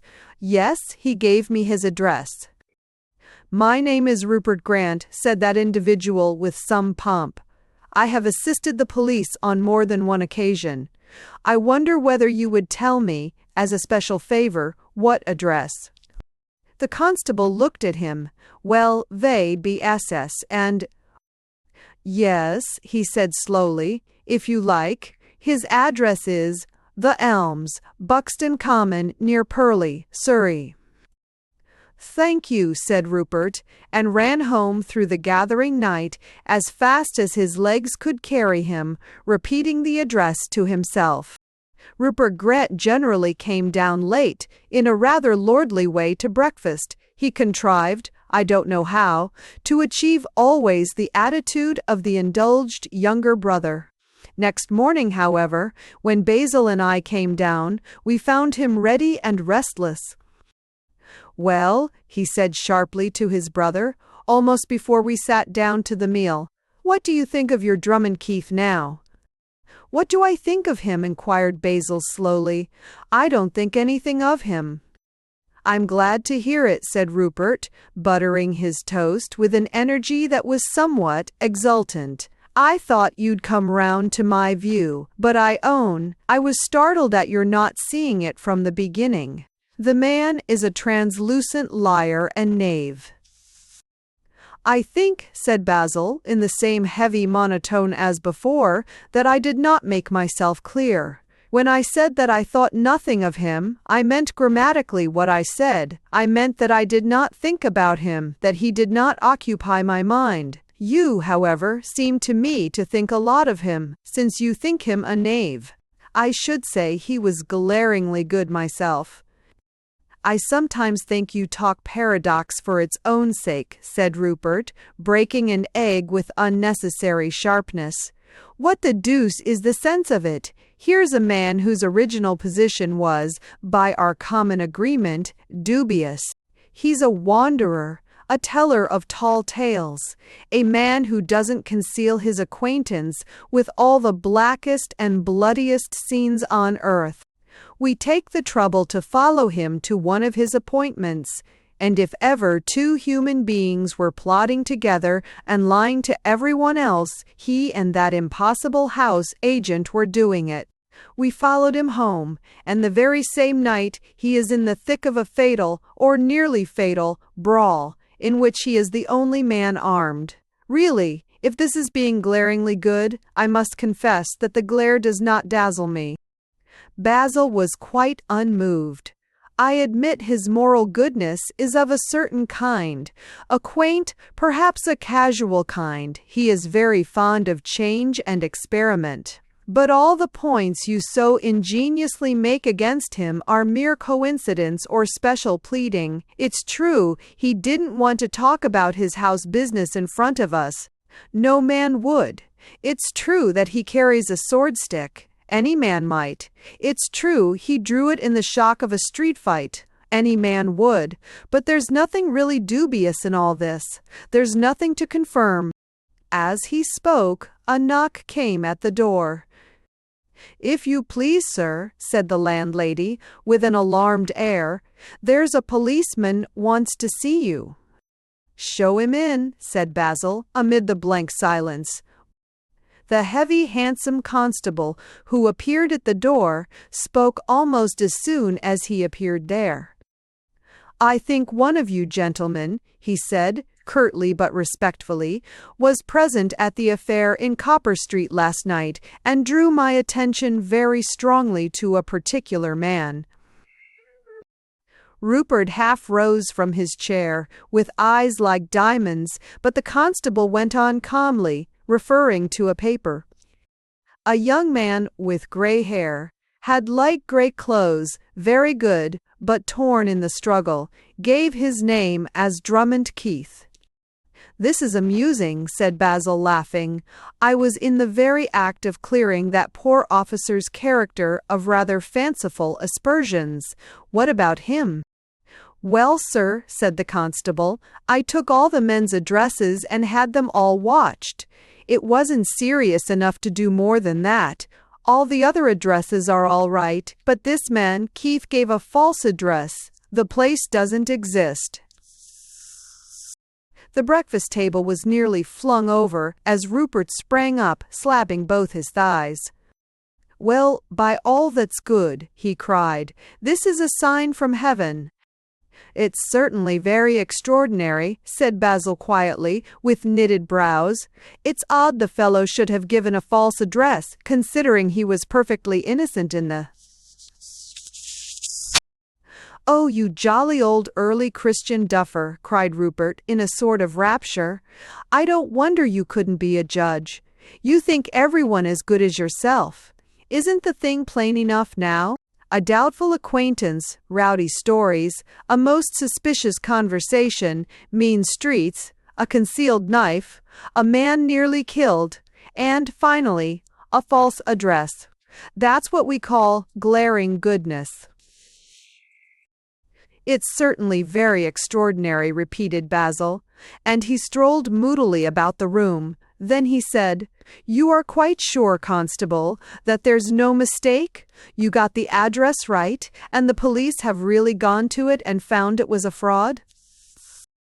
"It was very simple, sir," said the policeman, chuckling. "The place he named was a well-known common quite near London, and our people were down there this morning before any of you were awake, and there's no such house. In fact, there are hardly any houses at all. Though it is so near London, it's a blank moor with hardly 5 trees on it, to say nothing of Christians. Oh no, sir, the address was a fraud right enough. He was a clever rascal, and chose one of those scraps of lost England that people know nothing about. Nobody could say offhand that there was not a particular house dropped somewhere about the heath, but as a fact there isn't. Basil's face during this sensible speech had been growing darker and darker with a sort of desperate sagacity. He was cornered almost for the first time since I had known him, and to tell the truth, I rather wondered at the almost childish obstinacy which kept him so close to his original prejudice in favor of the wildly questionable lieutenant. At length he said, "You really searched the common, and the address was really not known in the district. By the way, what was the address?" The constable selected one of his slips of paper and consulted it, but before he could speak, Rupert Grant, who was leaning in the window in a perfect posture of the quiet and triumphant detective, struck in with the sharp and suave voice he loved so much to use. "Why, I can tell you that, Basil," he said graciously, as he idly plucked leaves from a plant in the window. "I took the precaution to get this man's address from the constable last night." "And what was it?" asked his brother gruffly. "The constable will correct me if I am wrong," said Rupert, looking sweetly at the ceiling. "It was The Elms, Buxton Common, near Purley, Surrey." "Right, sir," said the policeman, laughing and folding up his papers. There was a silence, and the blue eyes of Basil looked blindly for a few seconds into the void. Then his head fell back in his chair so suddenly that I started up, thinking him ill. But before I could move further, his lips had flown apart, I can use no other phrase, and a peal of gigantic laughter struck and shook the ceiling. Laughter that shook the laughter, laughter redoubled, laughter incurable, laughter that could not stop. 2 whole minutes afterwards it was still unended. Basil was ill with laughter, but still he laughed.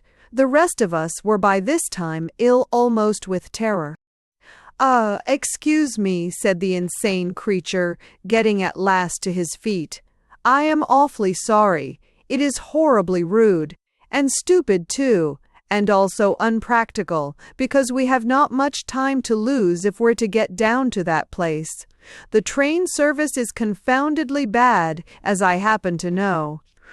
It's quite out of proportion to the comparatively small distance." "Get down to that place?" I repeated blankly. "Get down to what place?" "I have forgotten its name," said Basil vaguely, putting his hands in his pockets as he rose. "Something common near Purley. Has anyone got a timetable?"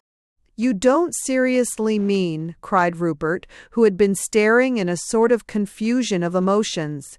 "You don't mean that you want to go to Buxton Common, do you? You can't mean that." "Why shouldn't I go to Buxton Common?" asked Basil, smiling.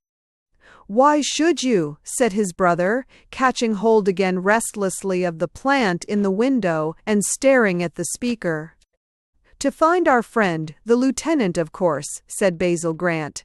"I thought you wanted to find him." Rupert broke a branch brutally from the plant and flung it impatiently on the floor. "And in order to find him," he said, "you suggest the admirable expedient of going to the only place on the habitable earth where we know he can't be." Once done, the constable and I could not avoid breaking into a kind of assenting laugh, and Rupert, who had family eloquence, was encouraged to go on with a reiterated gesture. "He may be in Buckingham Palace. He may be sitting astride the cross of St. Paul's. He may be in jail, which I think most likely. He may be in the Great Wheel. He may be in my pantry. He may be in your store cupboard. But out of all the innumerable points of space, there is only one where he has just been systematically looked for, and where we know that he is not to be found. And that, if I understand you rightly, is where you want us to go." "Exactly," said Basil calmly, getting into his greatcoat. "I thought you might care to accompany me. If not, of course, make yourselves jolly here till I come back." It is our nature always to follow vanishing things and value them if they really show a resolution to depart. We all followed Basil, and I cannot say why, except that he was a vanishing thing, that he vanished decisively with his greatcoat and his stick. Rupert ran after him with a considerable flurry of rationality. "My dear chap," he cried, "do you really mean that you see any good in going down to this ridiculous scrub, where there is nothing but beaten tracks and a few twisted trees, simply because it was the first place that came into a rowdy lieutenant's head when he wanted to give a lying reference in a scrape?" "Yes," said Basil, taking out his watch, "and, what's worse, we've lost the train." He paused a moment and then added, "As a matter of fact, I think we may just as well go down later in the day. I have some writing to do, and I think you told me, Rupert, that you thought of going to the Dulwich Gallery. I was rather too impetuous. Very likely he wouldn't be in. But if we get down by the 5:15, which gets to Purley about 6, I expect we shall just catch him." "Catch him!" cried his brother, in a kind of final anger. "I wish we could. Where the deuce shall we catch him now?" "I keep forgetting the name of the common," said Basil, as he buttoned up his coat. "The Elms. What is it? Buxton Common, near Purley. That's where we shall find him." "But there is no such place," groaned Rupert, but he followed his brother downstairs. We all followed him. We snatched our hats from the hat stand and our sticks from the umbrella stand, and why we followed him, we did not and do not know. But we always followed him, whatever was the meaning of the fact, whatever was the nature of his mastery. And the strange thing was that we followed him the more completely, the more nonsensical appeared the thing which he said. At bottom, I believe, if he had risen from our breakfast table and said, "I am going to find the holy pig with 10 tails," we should have followed him to the end of the world. I don't know whether this mystical feeling of mine about Basil on this occasion has got any of the dark and cloudy color, so to speak, of the strange journey that we made the same evening. It was already very dense twilight when we struck southward from Purley. Suburbs and things on the London border may be, in most cases, commonplace and comfortable. But if ever by any chance they really are empty solitudes, they are to the human spirit more desolate and dehumanized than any Yorkshire moors or Highland hills, because the suddenness with which the traveller drops into that silence has something about it as of evil elfland. It seems to be one of the ragged suburbs of the cosmos, half forgotten by God. Such a place was Buxton Common, near Purley. YCG. There was certainly a sort of grey futility in the landscape itself, but it was enormously increased by the sense of grey futility in our expedition. The tracks of grey turf looked useless, the occasional wind-stricken trees looked useless, but we, the human beings, more useless than the hopeless turf, or the idle trees. We were maniacs akin to the foolish landscape, for we were come to chase the wild goose which has led men and left men in bogs from the beginning. We were 3 dazed men under the captaincy of a madman going to look for a man whom we knew was not there in a house that had no existence. A livid sunset seemed to look at us with a sort of sickly smile before it died. Basil went on in front with his coat collar turned up, looking in the gloom rather like a grotesque Napoleon. We crossed swell after swell of the windy common in increasing darkness and entire silence. Suddenly, Basil stopped and turned to us, his hands in his pockets. Through the dusk I could just detect that he wore a broad grin as of comfortable success. "Well," he cried, taking his heavily gloved hands out of his pockets and slapping them together, "here we are at last." The wind swirled sadly over the homeless heath. Two desolate elms rocked above us in the sky like shapeless clouds of gray. There was not a sign of man or beast to the sullen circle of the horizon, and in the midst of that wilderness Basil Grant stood rubbing his hands with the air of an innkeeper standing at an open door. "How jolly it is," he cried, "to get back to civilization. That notion that civilization isn't poetical is a civilized delusion. Wait till you've really lost yourself in nature, among the devilish woodlands and the cruel flowers. Then you'll know that there's no star like the red star of man that he lights on his hearthstone, no river like the red river of man, the good red wine, which you, Mr. Rupert Grant, if I have any knowledge of you, will be drinking in 2 or 3 minutes in enormous quantities." Rupert and I exchanged glances of fear. Basil went on heartily as the wind died in the dreary trees. "You'll find our host a much more simple kind of fellow in his own house. I did when I visited him when he lived in the cabin at Yarmouth, and again in the loft at the city warehouse.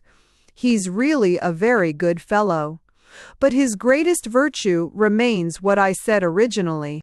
"What do you mean?" I asked, finding his speech straying towards a sort of sanity. "What is his greatest virtue?" "His greatest virtue," replied Basil, "is that he always tells the literal truth." "Well, really," cried Rupert, stamping about between cold and anger, and slapping himself like a cabman, "he doesn't seem to have been very literal or truthful in this case, nor you either. Why the deuce, may I ask, have you brought us out to this infernal place?" "He was too truthful, I confess," said Basil, leaning against the tree. "Too hardly veracious, too severely accurate. He should have indulged in a little more suggestiveness and legitimate romance. But come, it's time we went in. We shall be late for dinner." Rupert whispered to me with a white face. "Is it a hallucination, do you think? Does he really fancy he sees a house?" "I suppose so," I said.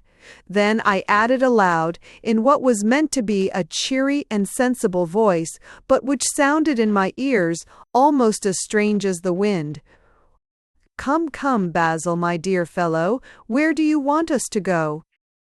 "Why, up here," cried Basil, and with a bound and a swing he was above our heads, swarming up the grey column of the colossal tree. "Come up, all of you," he shouted out of the darkness, with the voice of a schoolboy. "Come up, you'll be late for dinner." The two great elms stood so close together that there was scarcely a yard anywhere, and in some places not more than a foot, between them. Thus occasional branches and even bosses and boles formed a series of footholds that almost amounted to a rude natural ladder. They must, I supposed, have been some sport of growth, Siamese twins of vegetation. Why we did it, I cannot think. Perhaps, as I have said, the mystery of the waste and dark had brought out and made primary something wholly mystical in Basil's supremacy, but we only felt that there was a giant staircase going somewhere, perhaps to the stars, and the victorious voice above called to us out of heaven. We hoisted ourselves up after him. Halfway up, some cold tongue of the night air struck and sobered me suddenly. The hypnotism of the madman above fell from me, and I saw the whole map of our silly actions as clearly as if it were printed. I saw 3 modern men in black coats who had begun with a perfectly sensible suspicion of a doubtful adventurer, and who had ended, God knows how, halfway up a naked tree on a naked moorland, far from that adventurer and all his works, that adventurer who was at that moment, in all probability, laughing at us in some dirty Soho restaurant. He had plenty to laugh at us about, and no doubt he was laughing his loudest, but when I thought what his laughter would be if he knew where we were at that moment, I nearly let go of the tree and fell. "Swinburne," said Rupert suddenly from above, "what are we doing? Let's get down again," and by the mere sound of his voice I knew that he too felt the shock of wakening to reality. "We can't leave poor Basil," I said. "Can't you call to him, or get hold of him by the leg?" "He's too far ahead," answered Rupert. "He's nearly at the top of the beastly thing, looking for Lieutenant Keith in the rooks' nests, I suppose." We were ourselves by this time far on our frantic vertical journey. The mighty trunks were beginning to sway and shake slightly in the wind. Then I looked down and saw something which made me feel that we were far from the world in a sense, and to a degree that I cannot easily describe. I saw that the almost straight lines of the tall elm trees diminished a little in perspective as they fell. I was used to seeing parallel lines taper towards the sky, but to see them taper towards the earth made me feel lost in space, like a falling star. "Can nothing be done to stop Basil?" I called out. "No," answered my fellow climber. "He's too far up. He must get to the top, and when he finds nothing but wind and leaves, he may go sane again. Hark at him above there. You can just hear him talking to himself." "Perhaps he's talking to us," I said. "No," said Rupert. "He'd shout if he was. I've never known him to talk to himself before. I'm afraid he really is bad tonight. It's a known sign of the brain going." "Yes," I said sadly, and listened. Basil's voice certainly was sounding above us, and not by any means in the rich and riotous tones in which he had hailed us before. He was speaking quietly and laughing every now and then, up there among the leaves and stars. After a silence mingled with this murmur, Rupert Grant suddenly said, "My God," with a violent voice. "What's the matter? Are you hurt?" I cried, alarmed. "No, listen to Basil," said the other in a very strange voice. "He's not talking to himself." "Then he is talking to us," I cried. "No," said Rupert simply, "he's talking to somebody else." Great branches of the elm loaded with leaves swung about us in a sudden burst of wind, but when it died down, I could still hear the conversational voice above. I could hear two voices. Suddenly from aloft came Basil's boisterous hailing voice as before. "Come up, you fellows. Here's Lieutenant Keith." And a second afterwards came the half-American voice we had heard in our chambers more than once. It called out, "Happy to see you, gentlemen. Pray come in." Out of a hole in an enormous dark egg-shaped thing, pendant in the branches like a wasp's nest, was protruding the pale face and fierce mustache of the lieutenant, his teeth shining with that slightly southern air that belonged to him. Somehow or other, stunned and speechless, we lifted ourselves heavily into the opening. We fell into the full glow of a lamp-lit, cushioned, tiny room, with a circular wall lined with books, a circular table, and a circular seat around it. At this table sat three people. One was Basil, who, in the instant after alighting there, had fallen into an attitude of marmoral ease, as if he had been there from boyhood. He was smoking a cigar with a slow pleasure. The second was Lieutenant Drummond Keith, who looked happy also, but feverish and doubtful compared with his granite guest. The third was the little bald-headed house agent with the wild whiskers, who called himself Montmorency. The spears, the green umbrella, and the cavalry sword hung in parallels on the wall. The sealed jar of strange wine was on the mantelpiece, the enormous rifle in the corner. In the middle of the table was a magnum of champagne. Glasses were already set for us. The wind of the night roared far below us, like an ocean at the foot of a lighthouse. The room stirred slightly, as a cabin might in a mild sea. Our glasses were filled and we still sat there dazed and dumb. Then Basil spoke. "You seem still a little doubtful, Rupert. Surely there is no further question about the cold veracity of our injured host." "I don't quite grasp it all," said Rupert, blinking still in the sudden glare. "Lieutenant Keith said his address was—" "It's really quite right, sir," said Keith with an open smile. "The bobby asked me where I lived, and I said, quite truthfully, that I lived in the Elms on Buxton Common, near Purley. So I do. This gentleman, Mr. Montmorency, whom I think you have met before, is an agent for houses of this kind. He has a special line in arboreal villas. It's being kept rather quiet at present because the people who want these houses don't want them to get too common. But it's just the sort of thing a fellow like myself, racketing about in all sorts of queer corners of London, naturally knocks up against." "Are you really an agent for arboreal villas?" asked Rupert eagerly, recovering his ease with the romance of reality.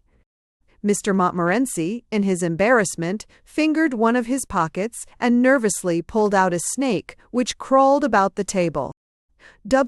"Well, yes, sir," he said. "The fact was, my people wanted me very much to go into the house agency business, but I never cared myself for anything but natural history and botany and things like that.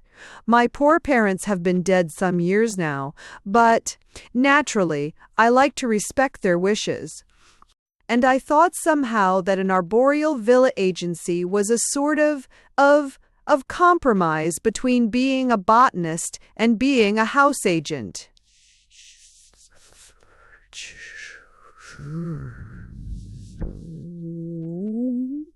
Rupert could not help laughing. "Do you have much custom?" he asked. "Not much," replied Mr. Montmorency, and then he glanced at Keith, who was, I am convinced, his only client. "But what there is, very select."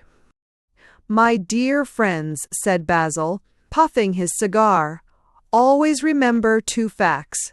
The first is that though when you are guessing about anyone who is sane, the sanest thing is the most likely, when you are guessing about anyone who is, like our host, insane, the maddest thing is the most likely. The second is to remember that very plain literal fact always seems fantastic. If Keith had taken a little brick box of a house in Clapham with nothing but railings in front of it and had written The Elms over it, you wouldn't have thought there was anything fantastic about that. Simply because it was a great blaring, swaggering lie, you would have believed it. "Drink your wine, gentlemen," said Keith, laughing, "for this confounded wind will upset it." We drank, and as we did so, although the hanging house, by a cunning mechanism, swung only slightly, we knew that the great head of the elm tree swayed in the sky like a stricken thistle. Chapter 5. The Noticeable Conduct of Professor Chadd. Basil Grant had comparatively few friends besides myself, yet he was the reverse of an unsociable man. He would talk to anyone anywhere, and talk not only well, but with perfectly genuine concern and enthusiasm for that person's affairs.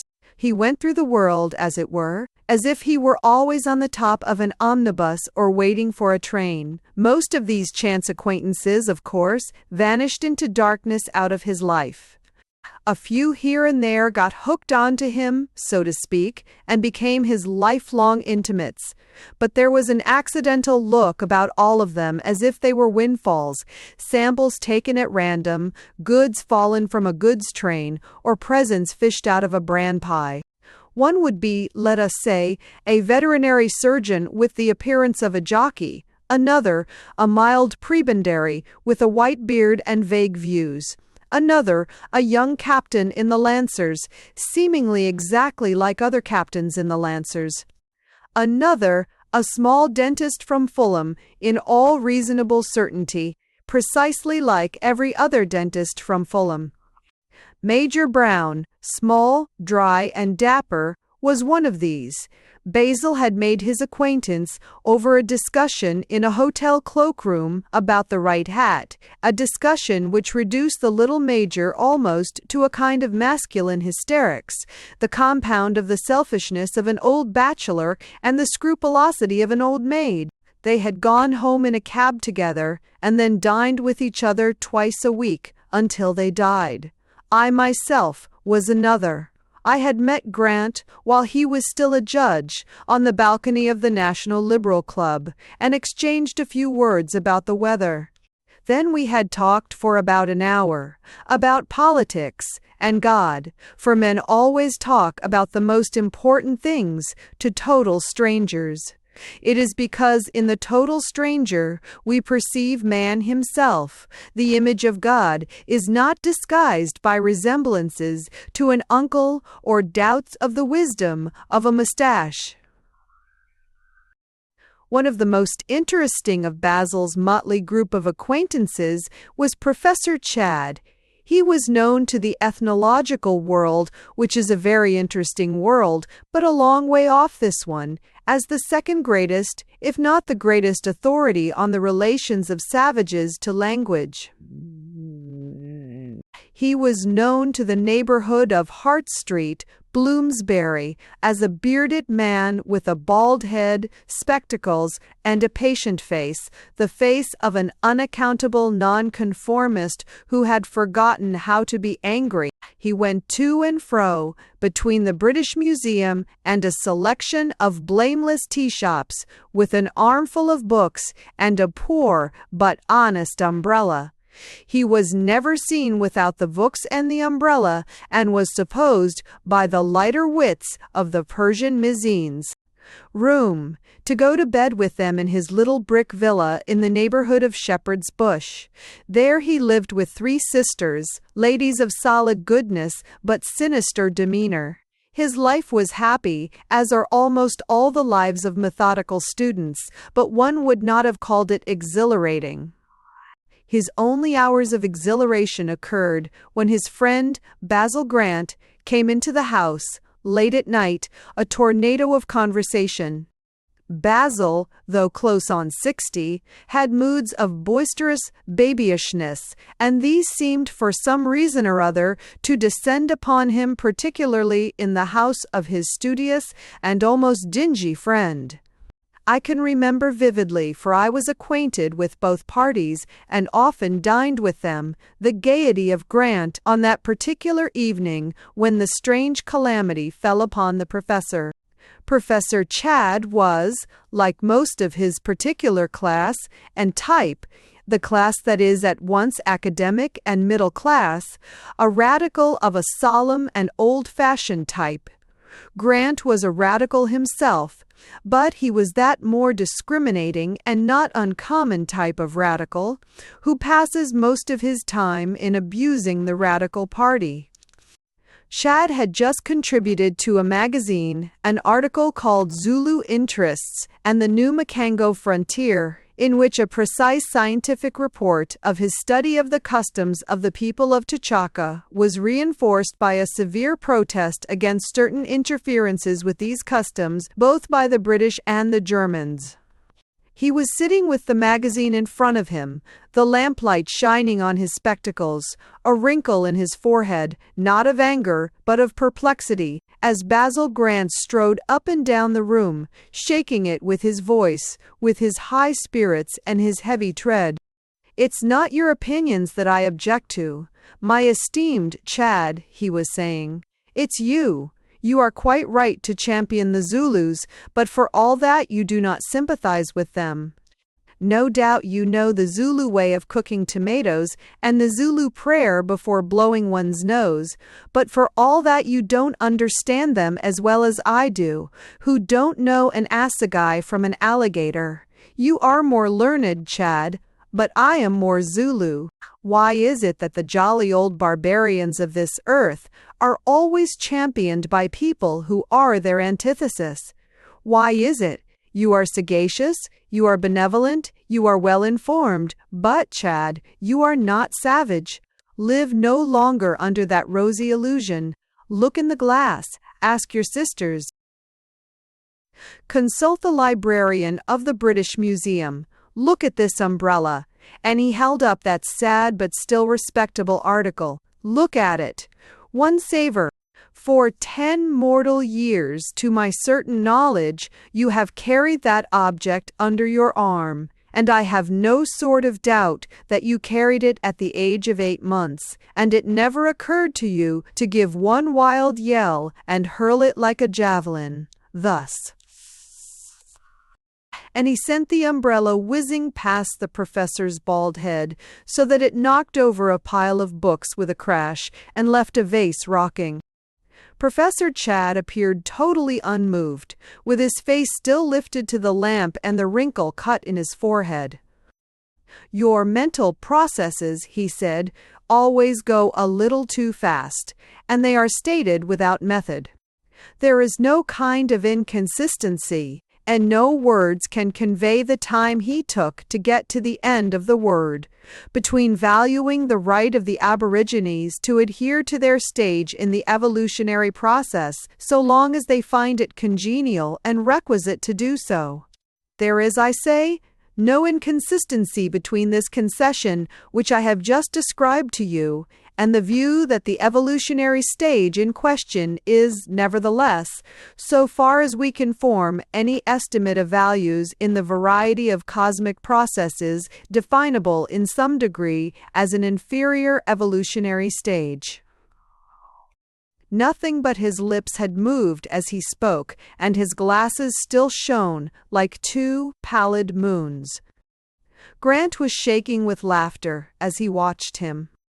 True, he said, there is no inconsistency, my son of the red spear, but there is a great deal of incompatibility of temper. I am very far from being certain that the Zulu is on an inferior evolutionary stage, whatever the blazes that may mean.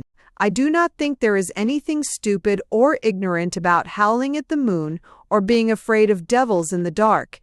It seems to me perfectly philosophical. Why should a man be thought a sort of idiot because he feels the mystery and peril of existence itself? Suppose, my dear Chad, suppose it is we who are the idiots because we are not afraid of devils in the dark? Professor Chad slit open a page of the magazine with a bone paper knife and the intent reverence of the bibliophile. Beyond all question, he said, it is a tenable hypothesis. I allude to the hypothesis which I understand you to entertain, that our civilization is not, or may not, be an advance upon, and indeed, if I apprehend you, is, or may be a retrogression from states identical with, or analogous to, the state of the Zulus. Moreover, I shall be inclined to concede that such a proposition is of the nature, in some degree at least, of a primary proposition, and cannot adequately be argued, in the same sense, I mean, that the primary proposition of pessimism, or the primary proposition of the non-existence of matter, cannot adequately be argued. But I do not conceive you to be under the impression that you have demonstrated anything more concerning this proposition than that it is tenable, which, after all, amounts to little more than the statement that it is not a contradiction in terms. Basil threw a book at his head and took out a cigar. You don't understand, he said, but, on the other hand, as a compensation, you don't mind smoking. Why you don't object to that disgustingly barbaric rite I can't think. I can only say that I began it when I began to be a Zulu, about the age of 10. What I maintained was that although you knew more about Zulus in the sense that you are a scientist, I know more about them in the sense that I am a savage. For instance, your theory of the origin of language, something about its having come from the formulated secret language of some individual creature, though you knocked me silly with facts and scholarship in its favor, still does not convince me. because I have a feeling that that is not the way that things happen.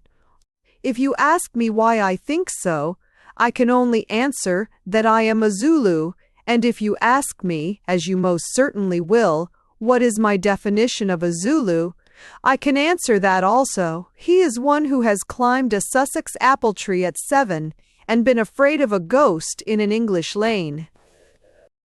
Your process of thought, began the immovable Chad, but his speech was interrupted. His sister, with that masculinity which always in such families concentrates in sisters, flung open the door with a rigid arm and said, "James, Mr. Bingham of the British Museum wants to see you again."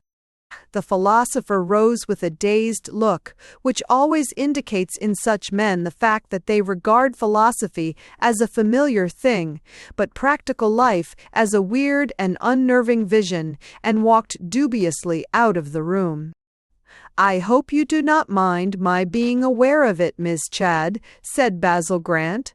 "But I hear that the British Museum has recognized one of the men who have deserved well of their Commonwealth. It is true, is it not, that Professor Chad is likely to be made keeper of Asiatic manuscripts?" The grim face of the spinster betrayed a great deal of pleasure, and a great deal of pathos also.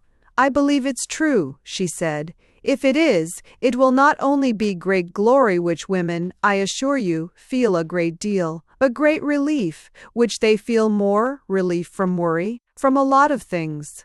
James's health has never been good, and while we are as poor as we are, he had to do journalism and coaching, in addition to his own dreadful grinding notions and discoveries, which he loves more than man, woman, or child. I have often been afraid that unless something of this kind occurred, we should really have to be careful of his brain, but I believe it is practically settled." "I am delighted," began Basil, but with a worried face. "But these red-tape negotiations are so terribly chancy that I really can't advise you to build on hope, only to be hurled down into bitterness. I've known men, and good men like your brother, come nearer than this and be disappointed. Of course, if it is true." "If it is true," said the woman fiercely, "it means that people who have never lived may make an attempt at living." Even as she spoke, the professor came into the room still with the dazed look in his eyes. "Is it true?" asked Basil, with burning eyes. "Not a bit true," answered Chad after a moment's bewilderment. "Your argument was in 3 points fallacious." "What do you mean?" demanded Grant. "Well," said the professor slowly, "in saying that you could possess a knowledge of the essence of Zulu life distinct from—" "Shh! Oh, confound Zulu life!" cried Grant, with a burst of laughter. "I mean, have you got the post?" "You mean the post of keeper of the Asiatic manuscripts," he said, opening his eye with childlike wonder. "Oh yes, I got that. But the real objection to your argument, which has only, I admit, occurred to me since I have been out of the room, is that it does not merely presuppose a Zulu truth apart from the facts, but infers that the discovery of it is absolutely impeded by the facts." "I am crushed," said Basil, and sat down to laugh, while the professor's sister retired to her room, possibly to laugh. It was extremely late when we left the Chads, and it is an extremely long and tiresome journey from Shepherd's Bush to Lambeth. This may be our excuse for the fact that we four, I was stopping the night with Grant, got down to breakfast next day, at a time inexpressibly criminal, a time, in point of fact, close upon noon. Even to that belated meal, we came in a very lounging and leisurely fashion. Grant, in particular, seemed so dreamy at table that he scarcely saw the pile of letters by his plate, and I doubt if he would have opened any of them if there had not lain on the top that one thing which has succeeded amid modern carelessness in being really urgent and coercive: a telegram. This he opened with the same heavy distraction with which he broke his egg and drank his tea.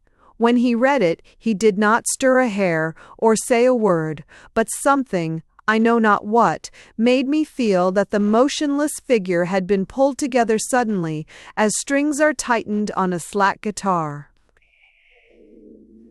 Though he said nothing and did not move, I knew that he had been for an instant cleared and sharpened with a shock of cold water.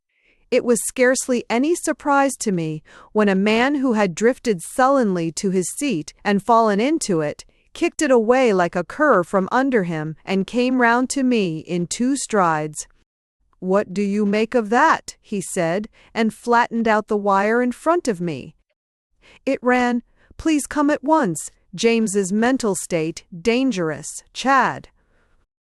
"What does the woman mean?" I said after a pause, irritably. "Those women have been saying that the poor old professor was mad ever since he was born." "You are mistaken," said Grant composedly. "It is true that all sensible women think all studious men mad. It is true, for the matter of that, all women of any kind think all men of any kind mad. But they don't put it in telegrams any more than they wire to you that grass is green, or God all-merciful. These things are truisms, and often private ones at that.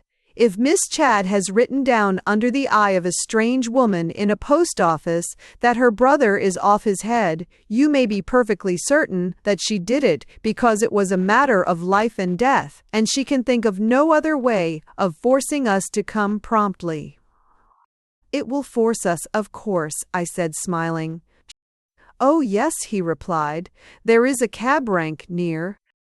Basil scarcely said a word as we drove across Westminster Bridge, through Trafalgar Square, along Piccadilly, and up the Uxbridge Road. Only as he was opening the gate he spoke. "I think you will take my word for it, my friend," he said. "This is one of the most queer and complicated and astounding incidents that ever happened in London, or, for that matter, in any high civilization. I confess with the greatest sympathy and reverence that I don't quite see it," I said. "Is it so very extraordinary or complicated that a dreamy somnambulant old invalid who has always walked on the borders of the inconceivable should go mad under the shock of great joy? Is it so very extraordinary that a man with a head like a turnip and a soul like a spider's web should not find his strength equal to a confounding change of fortunes? Is it, in short, so very extraordinary that James Chad should lose his wits from excitement?" 1. "It would not be extraordinary in the least," answered Basil with placidity. "It would not be extraordinary in the least," he repeated, "if the professor had gone mad. That was not the extraordinary circumstance to which I referred." "What," I asked, stamping my foot, "was the extraordinary thing?" "The extraordinary thing," said Basil, ringing the bell, "is that he has not gone mad from excitement." The tall and angular figure of the eldest Miss Chad blocked the doorway as the door opened. 2 other Miss Chads seemed in the same way to be blocking the narrow passage and the little parlor. There was a general sense of their keeping something from view. They seemed like 3 black-clad ladies in some strange play of Maeterlinck, veiling the catastrophe from the audience in the manner of the Greek chorus. "Sit down, won't you?" said one of them in a voice that was somewhat rigid with pain. "I think you had better be told first what has happened." Then, with her bleak face looking unmeaningly out of the window, she continued, in an even and mechanical voice, "I had better state everything that occurred just as it occurred. This morning I was clearing away the breakfast things. My sisters were both somewhat unwell, and had not come down. My brother had just gone out of the room, I believe, to fetch a book. He came back again, however, without it, and stood for some time staring at the empty grate. I said, 'Were you looking for anything I could get?' He did not answer, but this constantly happens, as he is often very abstracted. I repeated my question, and still he did not answer. Sometimes he is so wrapped up in his studies that nothing but a touch on the shoulder would make him aware of one's presence. So I came round the table towards him. I really do not know how to describe the sensation which I then had. It seems simply silly, but at the moment it seemed something enormous, upsetting one's brain. The fact is, James was standing on one leg. Grant smiled slowly and rubbed his hands with a kind of care. "Standing on one leg?" I repeated. "Yes," replied the dead voice of the woman without an inflection to suggest that she felt the fantasticality of her statement. He was standing on the left leg and the right drawn up at a sharp angle, the toe pointing downwards. I asked him if his leg hurt him. His only answer was to shoot the leg straight at right angles to the other, as if pointing to the other with his toe to the wall. He was still looking quite gravely at the fireplace. "James, what is the matter?" I cried, for I was thoroughly frightened. James gave 3 kicks in the air with the right leg, flung up the other, gave 3 kicks in the air with it also, and spun round like a teetotum the other way. "Are you mad?" I cried. "Why don't you answer me?" He had come to a standstill facing me, and was looking at me as he always does, with his lifted eyebrows and great spectacled eyes. When I had spoken, he remained a second or two motionless, and then his only reply was to lift his left foot slowly from the floor, and describe circles with it in the air. I rushed to the door and shouted for Christina. I will not dwell on the dreadful hours that followed. All 3 of us talked to him, implored him to speak to us with appeals that might have brought back the dead, but he has done nothing but hop and dance and kick with a solemn, silent face. It looks as if his legs belonged to someone else or were possessed by devils. He has never spoken to us from that time to this. "Where is he now?" I said, getting up in some agitation. "We ought not to leave him alone." "Dr. Coleman is with him," said Miss Chadd calmly. "They are in the garden. Dr. Coleman thought the air would do him good, and he can scarcely go into the street." Basil and I walked rapidly to the window, which looked out on the garden. It was a small and somewhat smug suburban garden, the flower beds a little too neat and like the pattern of a colored carpet.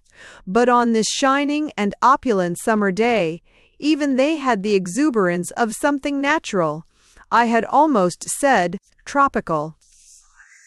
In the middle of a bright and verdant but painfully circular lawn stood 2 figures. One of them was a small, sharp-looking man with black whiskers and a very polished hat. I presume Dr. Coleman, who was talking very quietly and clearly, yet with a nervous twitch, as it were, in his face. The other was our old friend, listening with his old forbearing expression and owlish eyes, the strong sunlight gleaming on his glasses as the lamplight had gleamed the night before, when the boisterous Basil had rallied him on his studious decorum. But for one thing, the figure of this morning might have been the identical figure of last night. That one thing was that while the face listened reposefully, the legs were industriously dancing like the legs of a marionette. The neat flowers and the sunny glitter of the garden lent an indescribable sharpness and incredibility to the prodigy of the head of a hermit and the legs of a harlequin, for miracles should always happen in broad daylight. The night makes them credible and therefore commonplace. The second sister had by this time entered the room and came somewhat drearily to the window. "You know, Adelaide," she said, "that Mr. Bingham from the museum is coming again at 3. "I know," said Adelaide Chadd bitterly. "I suppose we shall have to tell him about this. I thought that no good fortune would ever come easily to us." Grant suddenly turned round. "What do you mean?" he said. "What will you have to tell Mr. Bingham?" "You know what I shall have to tell him," said the professor's sister, almost fiercely. "I don't know that we need give it its wretched name. Do you think that the keeper of Asiatic manuscripts will be allowed to go on like that?"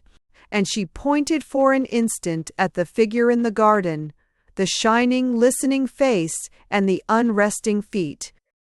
Basil Grant took out his watch with an abrupt movement. "When did you say the British Museum man was coming?" he said. 3 o'clock, said Miss Chadd briefly. "Then I have an hour before me," said Grant, and without another word threw up the window and jumped out into the garden. He did not walk straight up to the doctor and lunatic, but strolling round the garden path, drew near them cautiously and yet apparently carelessly. He stood a couple of feet off them, seemingly counting halfpence out of his trousers pocket, but, as I could see, looking up steadily under the broad brim of his hat. Suddenly he stepped up to Professor Chadd's elbow and said in a loud, familiar voice, "Well, my boy, do you still think the Zulus our inferiors?" The doctor knitted his brows and looked anxious, seeming to be about to speak. The professor turned his bald and placid head towards Grant in a friendly manner, but made no answer, idly flinging his left leg about. "Have you converted Dr. Coleman to your views?" Basil continued, still in the same loud and lucid tone. Chadd only shuffled his feet and kicked a little with the other leg, his expression still benevolent and inquiring. The doctor cut in rather sharply. "Shall we go inside, Professor?" he said. "Now you have shown me the garden, a beautiful garden, a most beautiful garden. Let us go in," and he tried to draw the kicking ethnologist by the elbow, at the same time whispering to Grant, "I must ask you not to trouble him with questions. Most risky. He must be soothed." Basil answered in the same tone, with great coolness. "Of course your directions must be followed out, Doctor. I will endeavor to do so, but I hope it will not be inconsistent with them if you will leave me alone with my poor friend in this garden for an hour. I want to watch him. I assure you, Dr. Coleman, that I shall say very little to him, and that little shall be as soothing as syrup." The doctor wiped his eyeglass thoughtfully. "It is rather dangerous for him," he said, "to be long in the strong sun without his hat, with his bald head, too." "That is soon settled," said Basil composedly, and took off his own big hat and clapped it on the egg-like skull of the professor. The latter did not turn round but danced away with his eyes on the horizon. The doctor put on his glasses again, looked severely at the two for some seconds, with his head on one side like a bird's, and then saying shortly, "All right," strutted away into the house, where the three Misses Chadd were all looking out from the parlor window onto the garden. They looked out on it with hungry eyes for a full hour without moving, and they saw a sight which was more extraordinary than madness itself. Basil Grant addressed a few questions to the madman, without succeeding in making him do anything but continue to caper, and when he had done this, slowly took a red notebook out of one pocket and a large pencil out of another.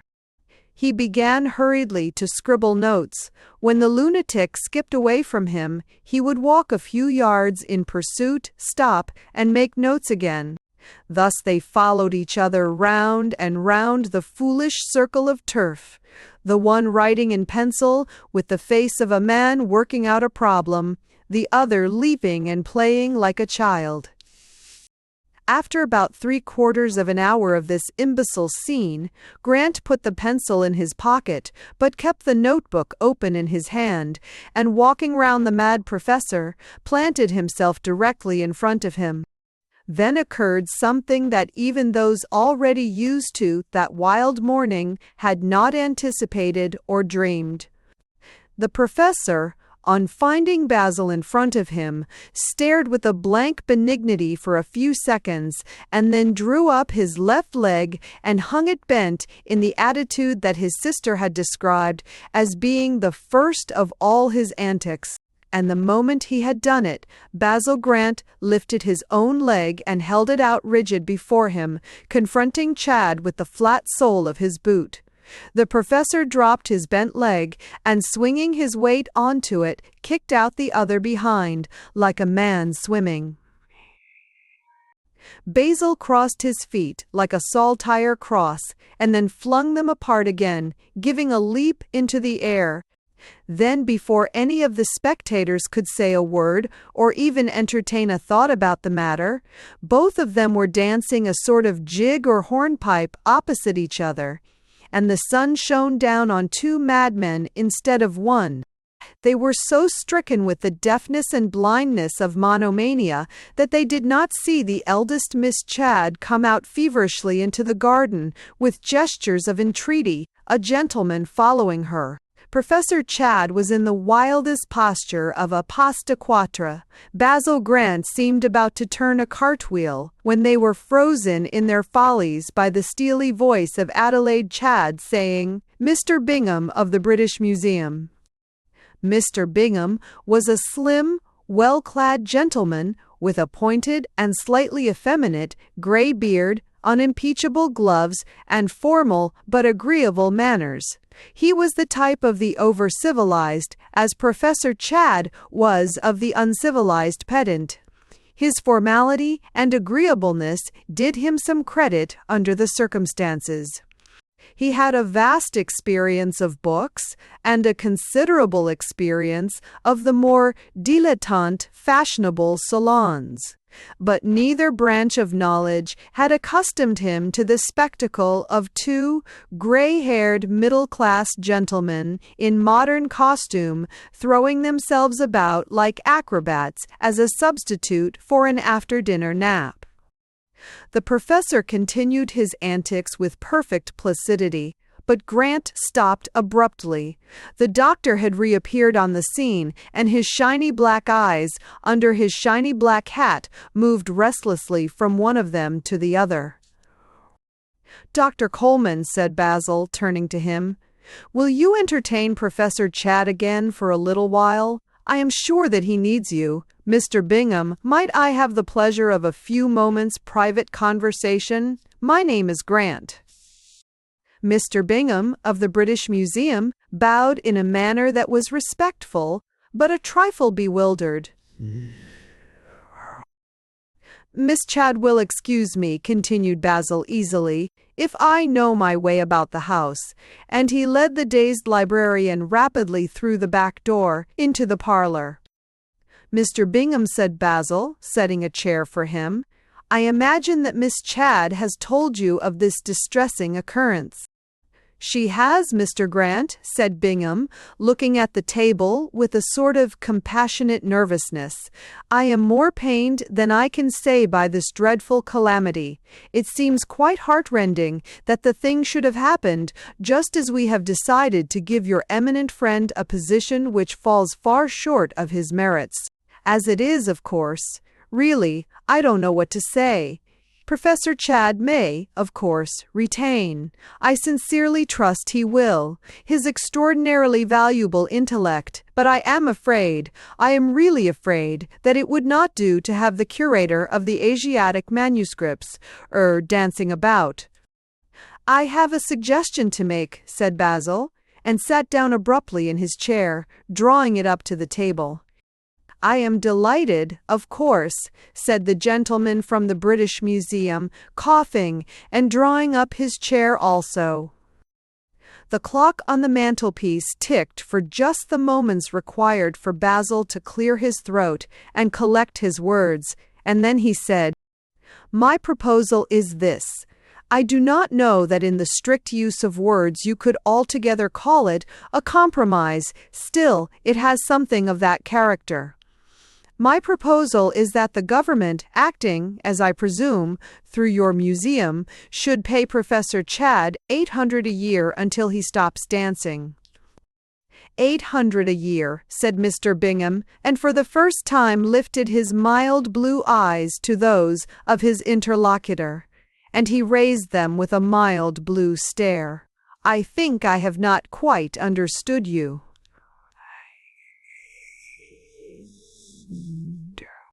Did I understand you to say that Professor Chadd ought to be employed, in his present state, in the Asiatic Manuscript Department at 800 a year? Grant shook his head resolutely. No, he said firmly. No, Chadd is a friend of mine, and I would say anything for him I could. But I cannot say, that he ought to take on the Asiatic manuscripts. I do not go so far as that. I merely say that until he stops dancing, you ought to pay him 800. Surely you have some general fund for the endowment of research. Mr. Bingham looked bewildered. I really don't know, he said, blinking his eyes, what you are talking about. Do you ask us to give this obvious lunatic nearly 1,000 a year for life? Not at all, cried Basil, keenly and triumphantly. I never said for life. Not at all. What for, then? Asked the meek Bingham, suppressing an instinct meekly to tear his hair. How long is this endowment to run? Not till his death? Till the judgment day? On by. No, said Basil, beaming, but just what I said, till he has stopped dancing. And he lay back with satisfaction and his hands in his pockets. Bingham had by this time fastened his eyes keenly on Basil Grant, and kept them there. Come, Mr. Grant, he said. Do I seriously understand you to suggest that the government pay Professor Chadd an extraordinarily high salary simply on the ground that he has, pardon the phrase, gone mad? That he should be paid more than 4 good clerks solely on the ground that he is flinging his boots about in the backyard? Precisely, said Grant composedly. That this absurd payment is not only to run on with the absurd dancing, but actually to stop with the absurd dancing. One must stop somewhere, said Grant, of course. Bingham rose and took up his perfect stick and gloves. There is really nothing more to be said, Mr. Grant, he said coldly. What you are trying to explain to me may be a joke. A slightly unfeeling joke. It may be your sincere view, in which case I ask your pardon for the former suggestion, but, in any case, it appears quite irrelevant to my duties. The mental morbidity, the mental downfall of Professor Chadd is a thing so painful to me that I cannot easily endure to speak of it. But it is clear there is a limit to everything. And if the Archangel Gabriel went mad, it would sever his connection, I am sorry to say, with the British Museum Library. He was stepping towards the door, but Grant's hand, flung out in dramatic warning, arrested him. Stop, said Basil sternly. Stop while there is yet time. Do you want to take part in a great work, Mr. Bingham? Do you want to help in the glory of Europe, in the glory of science? Do you want to carry your head in the air when it is bald or white because of the part that you bore in a great discovery? Do you want... Bingham cut in sharply. And if I do want this, Mr. Grant, why? Then, said Basil lightly, your task is easy. Get Chadd 800 a year till he stops dancing. With a fierce flap of his swinging gloves, Bingham turned impatiently to the door, but in passing out of it, found it blocked. Dr. Coleman was coming in. Forgive me, gentlemen, he said in a nervous, confidential voice. The fact is, Mr. Grant, I have made a most disturbing discovery about Mr. Chadd. Bingham looked at him with grave eyes. I was afraid so, he said. Drink, I imagine. Drink, echoed Coleman, as if that were a much milder affair. Oh, no, it's not drink. Mr. Bingham became somewhat agitated, and his voice grew hurried and vague. Homicidal mania, he began. "No, no," said the medical man impatiently. "Thinks he's made of glass," said Bingham feverishly. "Or says he's God, or brothers, he beast innovative." "No," said Dr. Coleman sharply. "The fact is, Mr. Grant, my discovery is of a different character. The awful thing about him is 1. "Oh, go on, sir," cried Bingham in agony. "The awful thing about him is," repeated Coleman with deliberation, "that he isn't mad." "Not mad?" "There are quite well-known physical tests of lunacy," said the doctor shortly. "He hasn't got any of them." "But why does he dance?" cried the despairing Bingham. "Why doesn't he answer us? Why hasn't he spoken to his family?" "The devil knows," said Dr. Coleman coolly. "I'm paid to judge of lunatics, but not of fools. The man's not mad." "What on earth can it mean? Can't we make him listen?" said Mr. Bingham. "Can none get into any kind of communication with him?" Grant's voice struck in sudden and clear, like a steel bell. "I shall be very happy," he said, "to give him any message you like to send." Both men stared at him. "Give him a message?" they cried simultaneously. "How will you give him a message?" Basil smiled in his slow way. "If you really want to know how I shall give him your message," he began, but Bingham cried, of course," with a sort of frenzy. "Well," said Basil, "like this," and he suddenly sprang a foot into the air, coming down with crashing boots, and then stood on one leg. His face was stern, though this effect was slightly spoiled by the fact that one of his feet was making wild circles in the air. "You drive me to it," he said. "You drive me to betray my friend, and I will, for his own sake, betray him." The sensitive face of Bingham took on an extra expression of distress, as of one anticipating some disgraceful disclosure. "Anything painful, of course," he began. Basil let his loose foot fall on the carpet, with a crash that struck them all rigid in their feeble attitudes. "Idiots!" he cried. "Have you seen the man? Have you looked at James Chadd going dismally to and fro from his dingy house to your miserable library with his futile books and his confounded umbrella, and never seen that he has the eyes of a fanatic? Have you never noticed, stuck casually behind his spectacles and above his seedy old collar, the face of a man who might have burned heretics or died for the philosopher's stone? It is all my fault, in a way. I lit the dynamite of his deadly faith. I argued against him on the score of his famous theory about language, the theory that language was complete in certain individuals and was picked up by others simply by watching them. I also chaffed him about not understanding things in rough and ready practice. What has this glorious bigot done? He has answered me. He has worked out a system of language of his own. It would take too long to explain. He has made up, I say, a language of his own. And he has sworn that till people understand it, till he can speak to us in this language, he will not speak in any other, and he shall not. I have understood, by taking careful notice, and by heaven, so shall the others. This shall not be blown upon.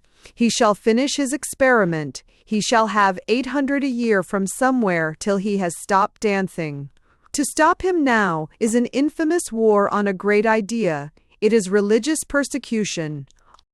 Mr. Bingham held out his hand cordially. "I thank you, Mr. Grant," he said. "I hope I shall be able to answer for the source of the 800, and I fancy that I shall. Will you come in my cab?" "No, thank you very much, Mr. Bingham," said Grant heartily. "I think I will go and have a chat with the professor in the garden." The conversation between Chadd and Grant appeared to be personal and friendly. They were still dancing when I left. Chapter 6. The eccentric seclusion of the old lady. The conversation of Rupert Grant had two great elements of interest. First, the long fantasias of detective deduction in which he was engaged, and, second, his genuine romantic interest in the life of London. His brother Basil said of him, "His reasoning is particularly cold and clear, and invariably leads him wrong, but his poetry comes in abruptly and leads him right." Whether this was true of Rupert as a whole, or no, it was certainly curiously supported by one story about him which I think worth telling. We were walking along a lonely terrace in Brompton together. The street was full of that bright blue twilight which comes about 8:30 in summer, and which seems for the moment to be not so much a coming of darkness as the turning on of a new azure illuminator, as if the earth were lit suddenly by a sapphire sun. In the cool blue, the lemon tint of the lamps had already begun to flame, and as Rupert and I passed them, Rupert talking excitedly, one after another, the pale sparks sprang out of the dusk. Rupert was talking excitedly because he was trying to prove to me the 999th of his amateur detective theories. He would go about London with this mad logic in his brain, seeing a conspiracy in a cab accident and a special providence in a falling fusee. His suspicions at the moment were fixed upon an unhappy milkman who walked in front of us. So arresting were the incidents which afterwards overtook us, that I am really afraid that I have forgotten what were the main outlines of the milkman's crime. I think it had something to do with the fact that he had only one small can of milk to carry, and that of that he had left the lid loose and walked so quickly that he spilled milk on the pavement. This showed that he was not thinking of his small burden, and this again showed that he anticipated some other than lacteal business at the end of his walk, and this, taken in conjunction with something about muddy boots, showed something else that I have entirely forgotten. I am afraid that I derided this detailed revelation unmercifully, and I am afraid that Rupert Grant, who, though the best of fellows, had a good deal of the sensitiveness of the artistic temperament, slightly resented my derision. He endeavored to take a whiff of his cigar with the placidity which he associated with his profession, but the cigar, I think, was nearly bitten through. "My dear fellow," he said acidly, "I'll bet you half a crown that wherever that milkman comes to a real stop, I'll find out something curious." "My resources are equal to that risk," I said, laughing. "Done." We walked on for about a quarter of an hour in silence in the trail of the mysterious milkman. He walked quicker and quicker, and we had some ado to keep up with him, and every now and then he left a splash of milk, silver in the lamplight. Suddenly, almost before we could note it, he disappeared down the area steps of a house. I believe Rupert really believed that the milkman was a fairy. For a second, he seemed to accept him as having vanished. Then, calling something to me which somehow took no hold on my mind, he darted after the mystic milkman and disappeared himself into the area. I waited for at least 5 minutes, leaning against a lamp-post in the lonely street. Then the milkman came swinging up the steps without his can and hurried off clattering down the road. 2 or 3 minutes more elapsed, and then Rupert came bounding up also, his face pale but yet laughing, a not uncommon contradiction in him, denoting excitement. "My friend," he said, rubbing his hands, "so much for all your skepticism, so much for your Philistine ignorance of the possibilities of a romantic city. 2 and 6pence, my boy, is the form in which your prosaic good nature will have to express itself." "What?" I said incredulously. "Do you mean to say that you really did find anything the matter with the poor milkman?" His face fell. "Oh, the milkman," he said, with a miserable affectation at having misunderstood me. "No, didn't exactly bring anything home to the milkman himself. What did the milkman say and do? I said, with inexorable sternness. Well, to tell the truth, said Rupert, shifting restlessly from one foot to another, the milkman himself, as far as merely physical appearances went, just said, "Milk, miss," and handed in the can. That is not to say, of course, that he did not make some secret sign or some. I broke into a violent laugh. "You idiot," I said. "Why don't you own yourself wrong and have done with it? Why should he have made a secret sign any more than anyone else? You own." He said nothing, and did nothing worth mentioning. "You own that, don't you?" His face grew grave. "Well, since you ask me, I must admit that I do. It is possible that the milkman did not betray himself. It is even possible that I was wrong about him." "Then come along with you," I said, with a certain amicable anger, "and remember that you owe me half-a-crown." "As to that, I differ from you," said Rupert coolly. "The milkman's remarks may have been quite innocent, even the milkman may have been, but I do not owe you half-a-crown." For the terms of the bet were, I think, as follows, as I propounded them, that wherever that milkman came to a real stop, I should find out something curious. "Well?" I said. "Why, I said.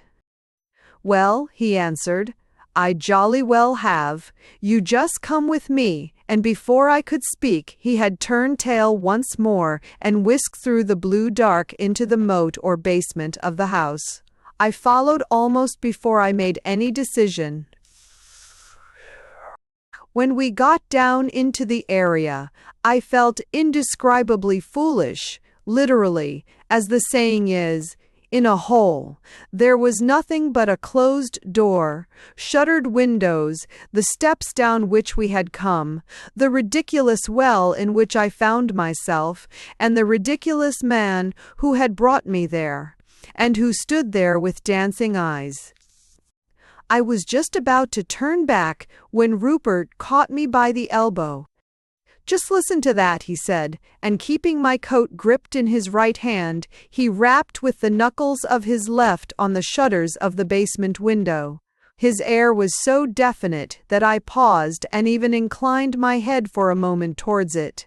From inside was coming the murmur of an unmistakable human voice. "Have you been talking to somebody inside?" I asked suddenly, turning to Rupert. "No, I haven't," he replied with a grim smile. "But I should very much like to. Do you know what somebody is saying in there?" "No, of course not," I replied. "Then I recommend you to listen," said Rupert sharply.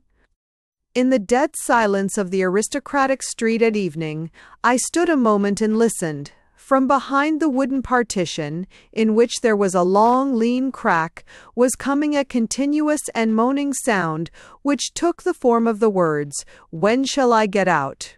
When shall I get out? Will they ever let me out?" Or words to that effect. Do you know anything about this?" I said, turning upon Rupert very abruptly. "Perhaps you think I am the criminal," he said sardonically, "instead of being in some small sense the detective. I came into this area 2 or 3 minutes ago, having told you that I knew there was something funny going on, and this woman behind the shutters, for it evidently is a woman, was moaning like mad. No, my dear friend, beyond that I do not know anything about her. She is not, startling as it may seem, my disinherited daughter or a member of my secret seraglio. But when I hear a human being wailing that she can't get out, and talking to herself like a mad woman, and beating on the shutters with her fists, as she was doing 2 or 3 minutes ago, I think it worth mentioning, that is all." "My dear fellow," I said, "I apologize. This is no time for arguing. What is to be done?" Rupert Grant had a long clasp knife, naked and brilliant in his hand. "First of all," he said, "Housebreaking," and he forced the blade into the crevice of the wood and broke away a huge splinter, leaving a gap and glimpse of the dark window pane inside. The room within was entirely unlighted, so that for the first few seconds the window seemed a dead and opaque surface, as dark as a strip of slate. Then came a realization which, though in a sense gradual, made us step back and catch our breath. Two large, dim human eyes were so close to us that the window itself seemed suddenly to be a mask. A pale human face was pressed against the glass within, and with increased distinctness, with the increase of the opening, came the words, "When shall I get out?" "What can all this be?" I said. Rupert made no answer, but lifting his walking stick and pointing the ferrule like a fencing sword at the glass, punched a hole in it, smaller and more accurate than I should have supposed possible. The moment he had done so, the voice spouted out of the hole, so to speak, piercing and querulous and clear, making the same demand for liberty. "Can't you get out, madam?" I said, drawing near the hole in some perturbation. "Get out? Of course I can't," moaned the unknown female bitterly. "They won't let me. I told them I would be let out. I told them I'd call the police. But it's no good. Nobody knows. Nobody comes. They could keep me as long as they liked, only—"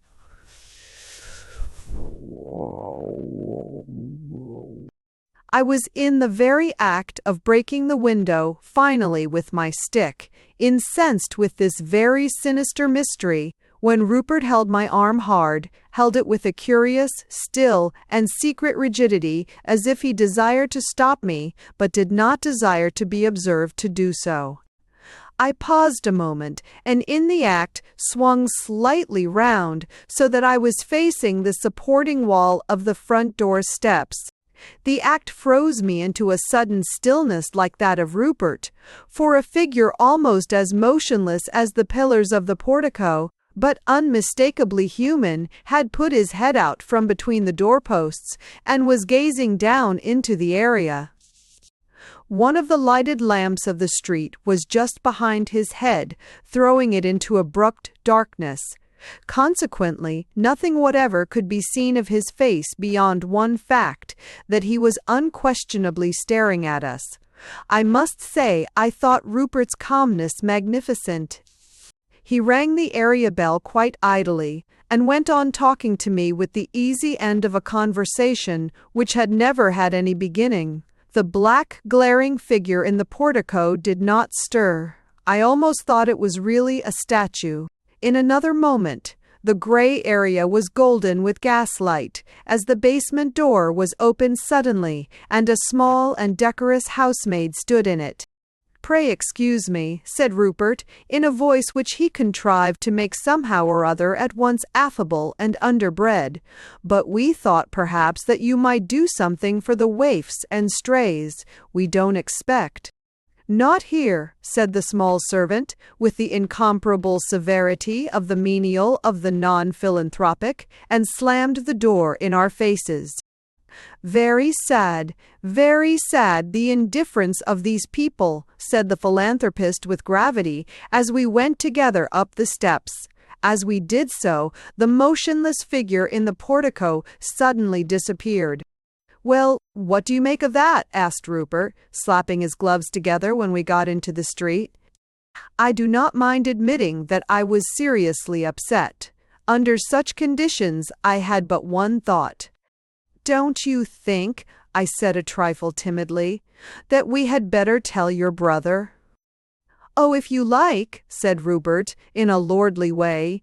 "He is quite near, as I promised to meet him at Gloucester Road Station.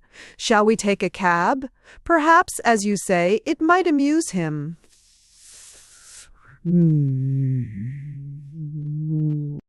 Gloucester Road Station had, as if by accident, a somewhat deserted look. After a little looking about, we discovered Basil Grant with his great head and his great white hat blocking the ticket office window. I thought at first that he was taking a ticket for somewhere, and being an astonishingly long time about it. As a matter of fact, he was discussing religion with the booking office clerk, and had almost got his head through the hole in his excitement.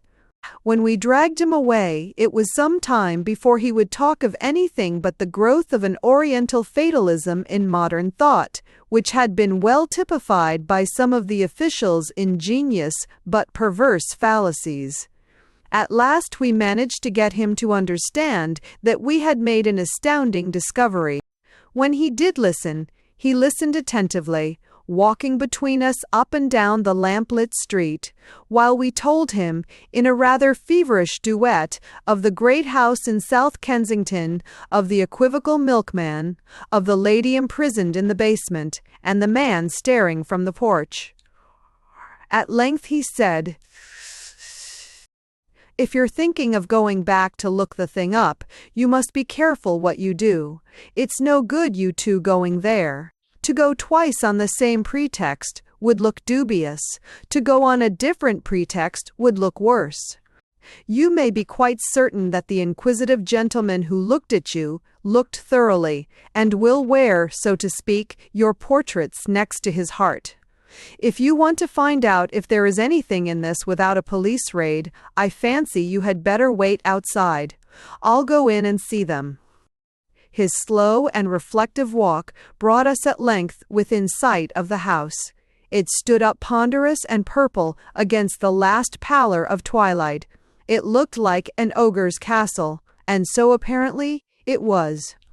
"Do you think it's safe, Basil?" said his brother, pausing, a little pale, under the lamp, "to go into that place alone? Of course we shall be near enough to hear if you yell, but these devils might do something sudden, or odd. I can't feel it's safe."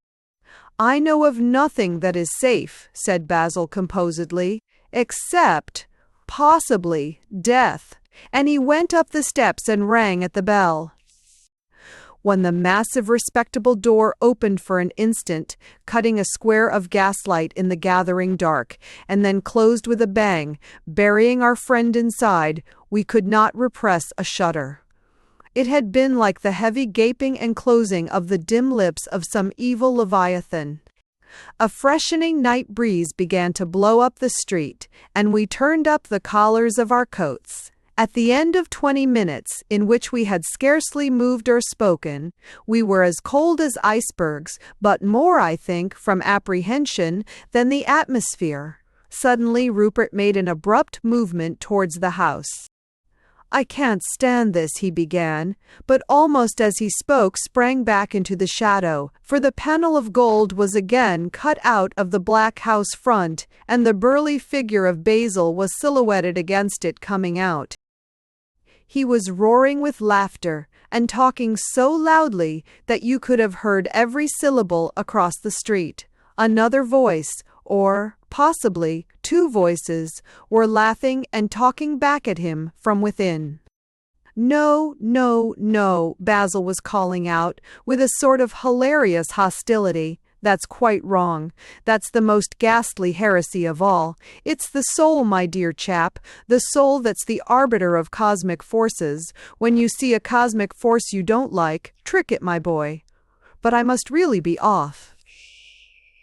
"Come and pitch into us again," came the laughing voice from out of the house.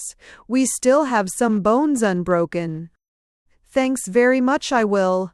Good night," shouted Grant, who had by this time reached the street. "Good night," came the friendly call in reply, before the door closed. "Basil," said Rupert Grant, in a hoarse whisper, "what are we to do?" The elder brother looked thoughtfully from one of us to the other. "What is to be done, Basil?" I repeated in uncontrollable excitement. "I'm not sure," said Basil doubtfully. "What do you say to getting some dinner somewhere and going to the Court Theatre tonight?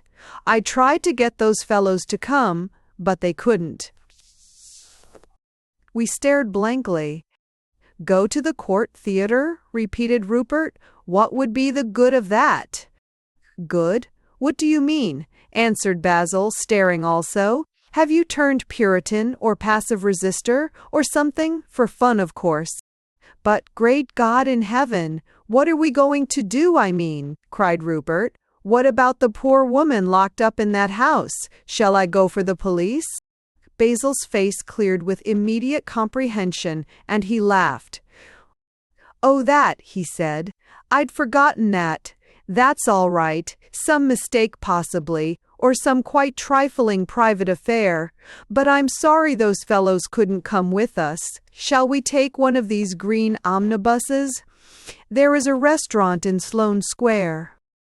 I sometimes think you play the fool to frighten us, I said irritably. How can we leave that woman locked up? How can it be a mere private affair? How can crime and kidnapping and murder, for all I know, be private affairs? If you found a corpse in a man's drawing room, would you think it bad taste to talk about it just as if it was a confounded dado or an infernal etching?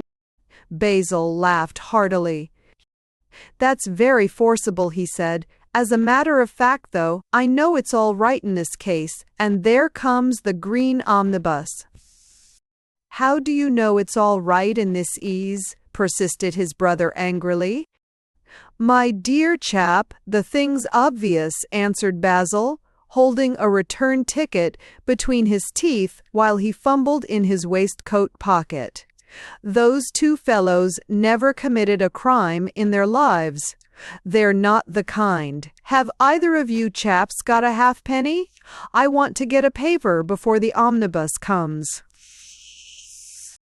Oh, curse the paper, cried Rupert in a fury. Do you mean to tell me, Basil Grant, that you are going to leave a fellow creature in pitch darkness in a private dungeon because you've had 10 minutes' talk with the keepers of it and thought them rather good men? Good men do commit crimes sometimes, said Basil, taking the ticket out of his mouth.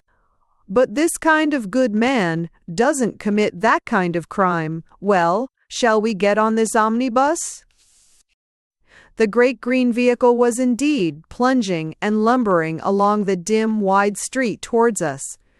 Basil had stepped from the curb, and for an instant it was touch and go whether we should all have leaped onto it and been borne away to the restaurant and the theater.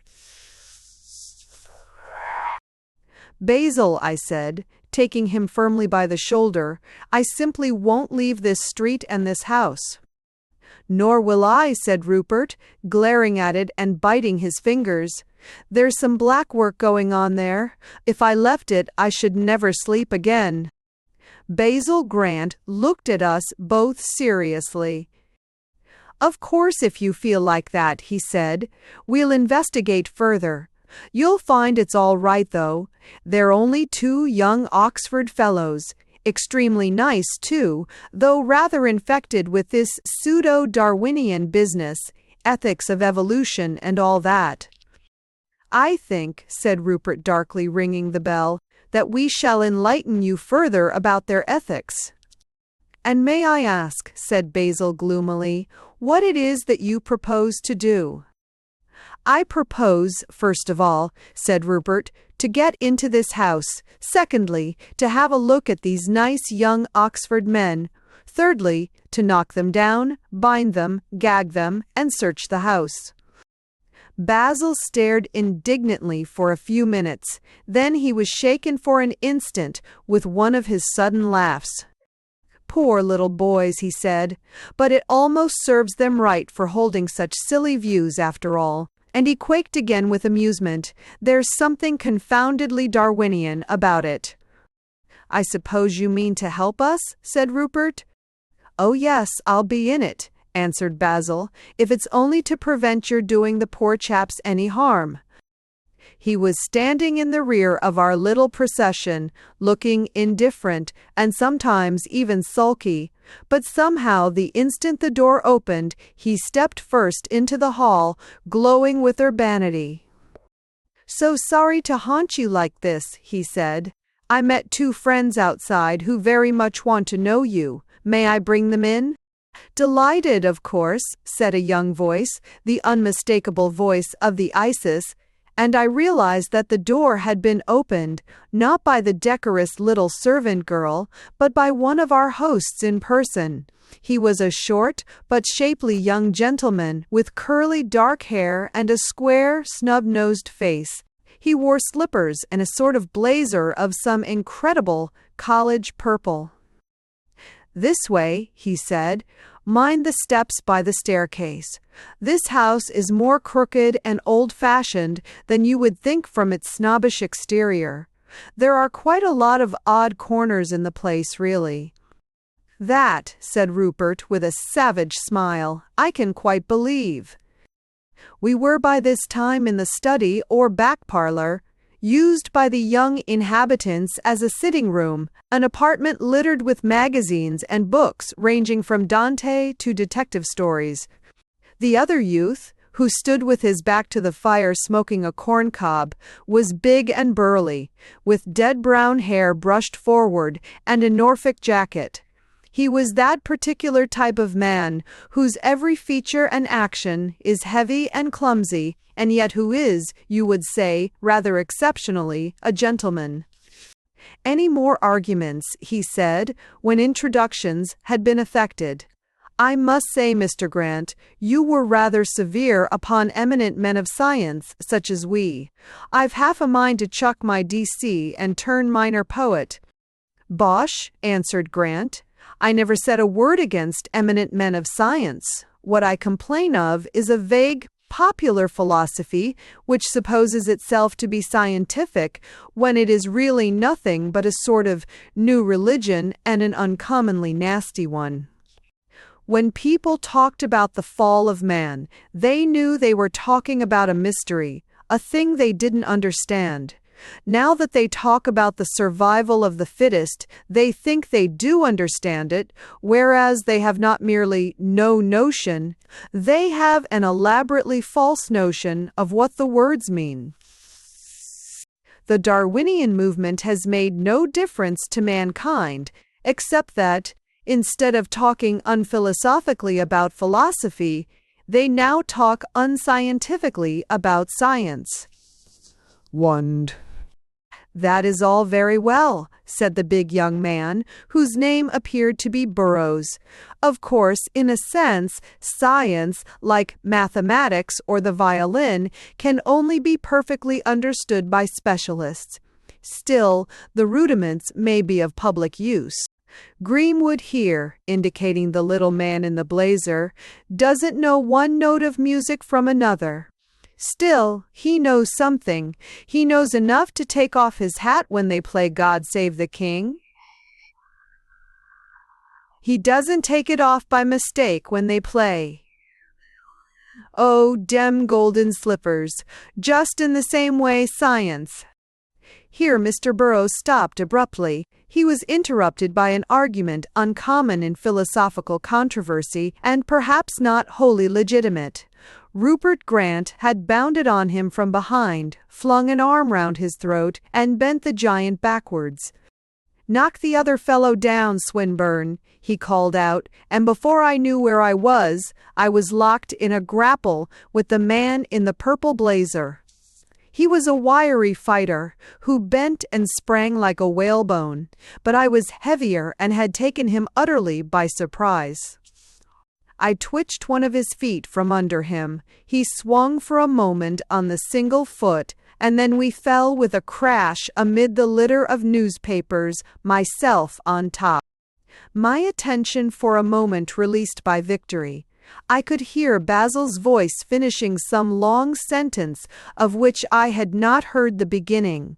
"She are wholly, I must confess, unintelligible to me, my dear sir, and I need not say unpleasant. Still one must side with one's old friends against the most fascinating new ones.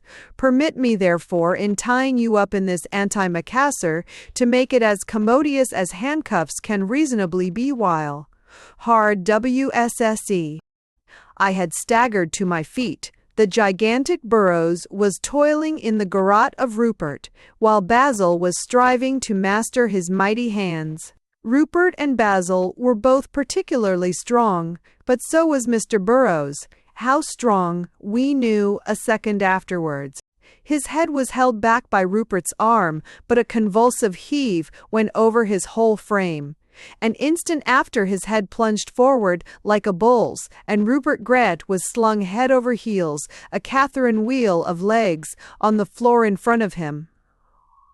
Simultaneously, the bull's head butted Basil in the chest, bringing him also to the ground with a crash, and the monster, with a berserker roar, leaped at me and knocked me into the corner of the room, smashing the waste-paper basket. The bewildered Greenwood sprang furiously to his feet. Basil did the same. But they had the best of it now. Greenwood dashed to the bell and pulled it violently, sending peals through the great house. Before I could get panting to my feet, and before Rupert, who had been literally stunned for a few moments, could even lift his head from the floor, 2 footmen were in the room. Defeated even when we were in a majority, we were now outnumbered. Greenwood and one of the footmen flung themselves upon me, crushing me back into the corner upon the wreck of the paper basket. The other 2 flew at Basil and pinned him against the wall. Rupert lifted himself on his elbow, but he was still dazed.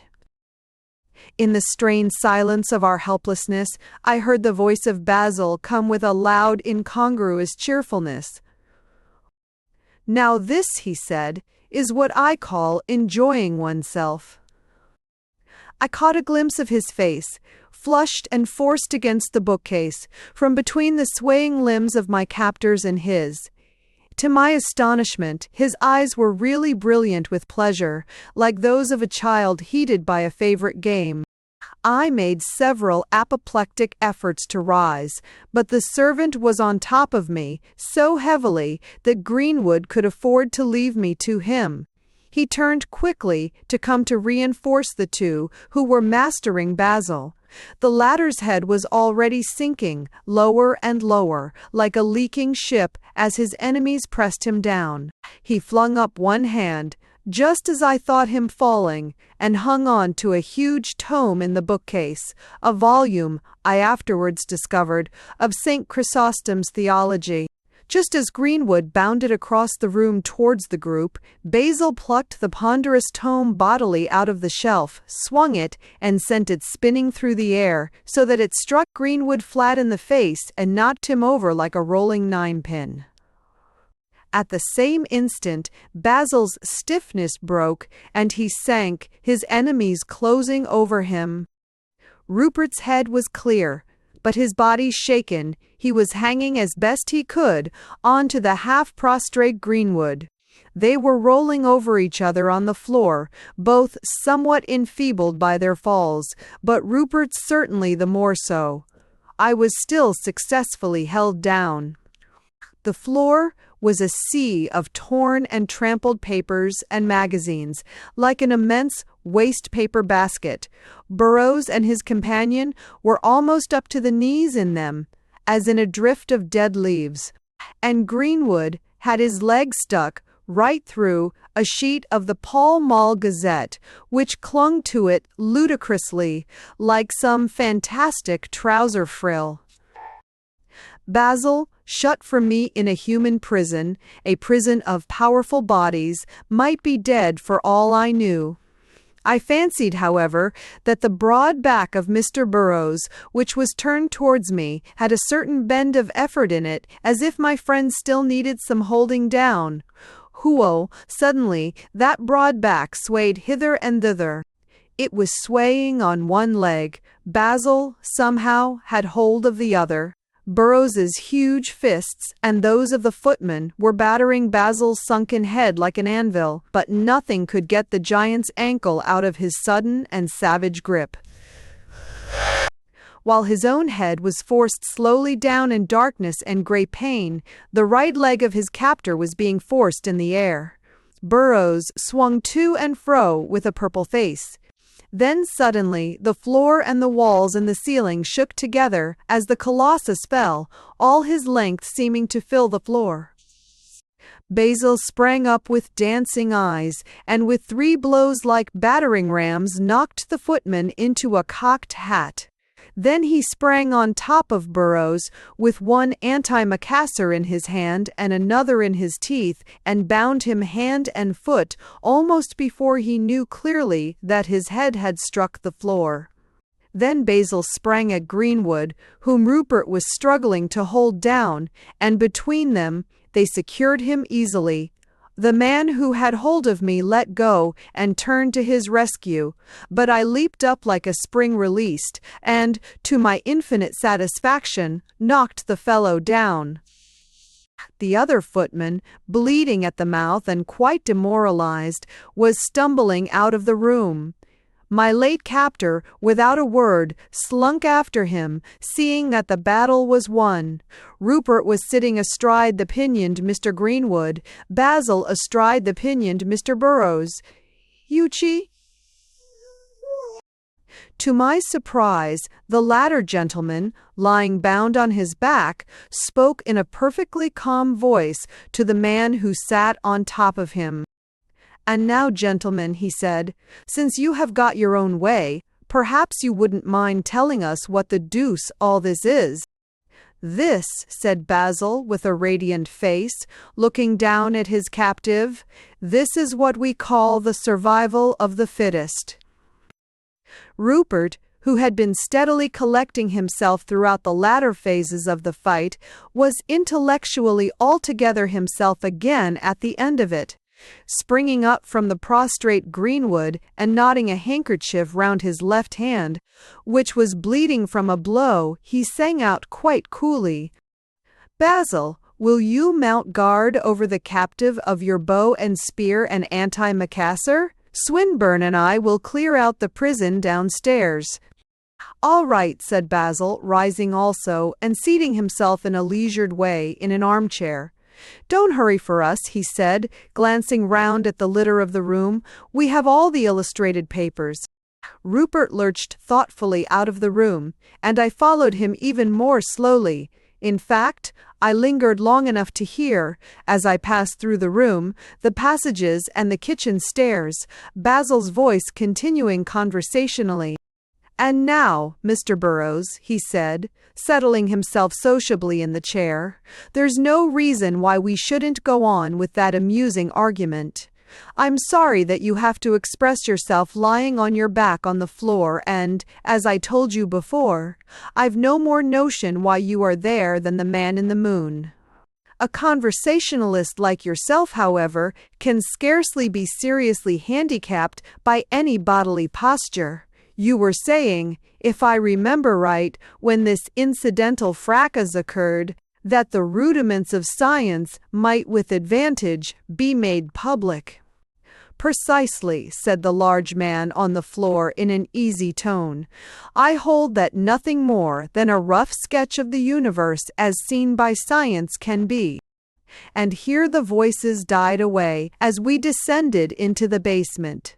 I noticed that Mr. Greenwood did not join in the amicable controversy. Strange as it may appear, I think he looked back upon our proceedings with a slight degree of resentment. Mr. Burrows, however, was all philosophy and chattiness.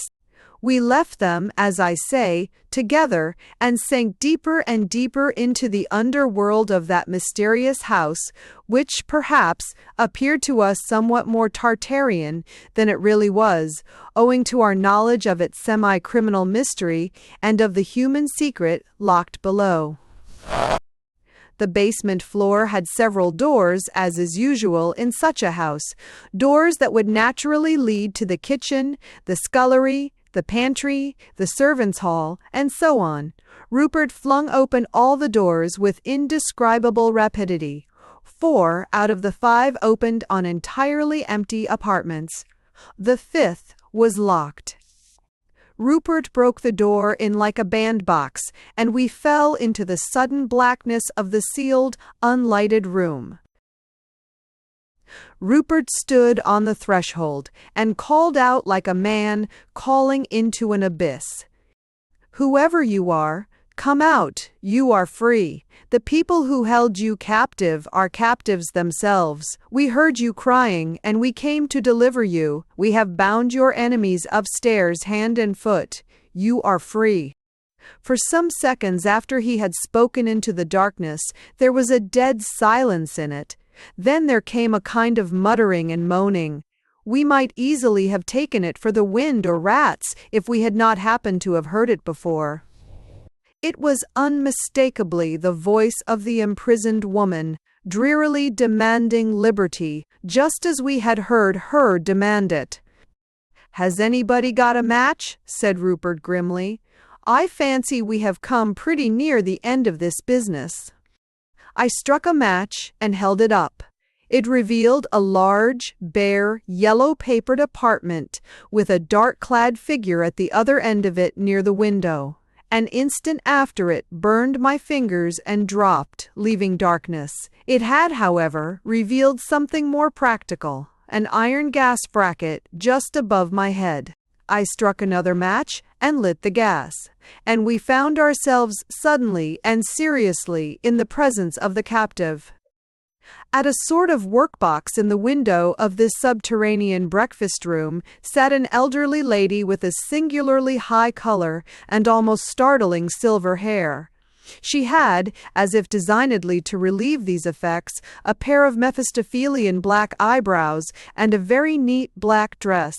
The glare of the gas lit up her piquant hair and face perfectly against the brown background of the shutters.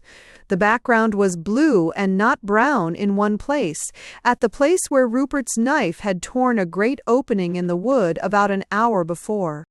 "Madam," said he, advancing with a gesture of the hat, "permit me to have the pleasure of announcing to you that you are free. Your complaints happened to strike our ears as we passed down the street, and we have therefore ventured to come to your rescue."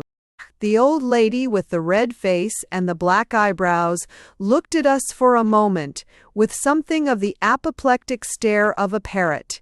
Then she said, with a sudden gust or breathing of relief, "Rescue? Where is Mr. Greenwood? Where is Mr. Burrows? Did you say you had rescued me?" "Yes, madam," said Rupert, with a beaming condescension. "We have very satisfactorily dealt with Mr. Greenwood and Mr. Burrows. We have settled affairs with them very satisfactorily." The old lady rose from her chair and came very quickly towards us. "What did you say to them? How did you persuade them?" she cried. "We persuaded them, my dear madam," said Rupert, laughing, "by knocking them down and tying them up. But what is the matter?" To the surprise of everyone, the old lady walked slowly back to her seat by the window. "Do I understand," she said, with the air of a person about to begin knitting, "that you have knocked down Mr. Burrows and tied him up?" "We have," said Rupert proudly. "We have resisted their oppression and conquered it." "Oh, thanks," answered the old lady, and sat down by the window.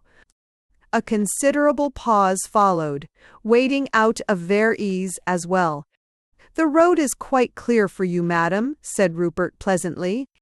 The old lady rose, cocking her black eyebrows and her silver crest at us for an instant. "But what about Greenwood and Burrows?" she said. "What did I understand you to say had become of them?" "They are lying on the floor upstairs," said Rupert, chuckling, "tied hand and foot." "Well, that settles it," said the old lady, coming with a kind of bang into her seat again. "I must stop where I am." Rupert looked bewildered. "Stop where you are," he said.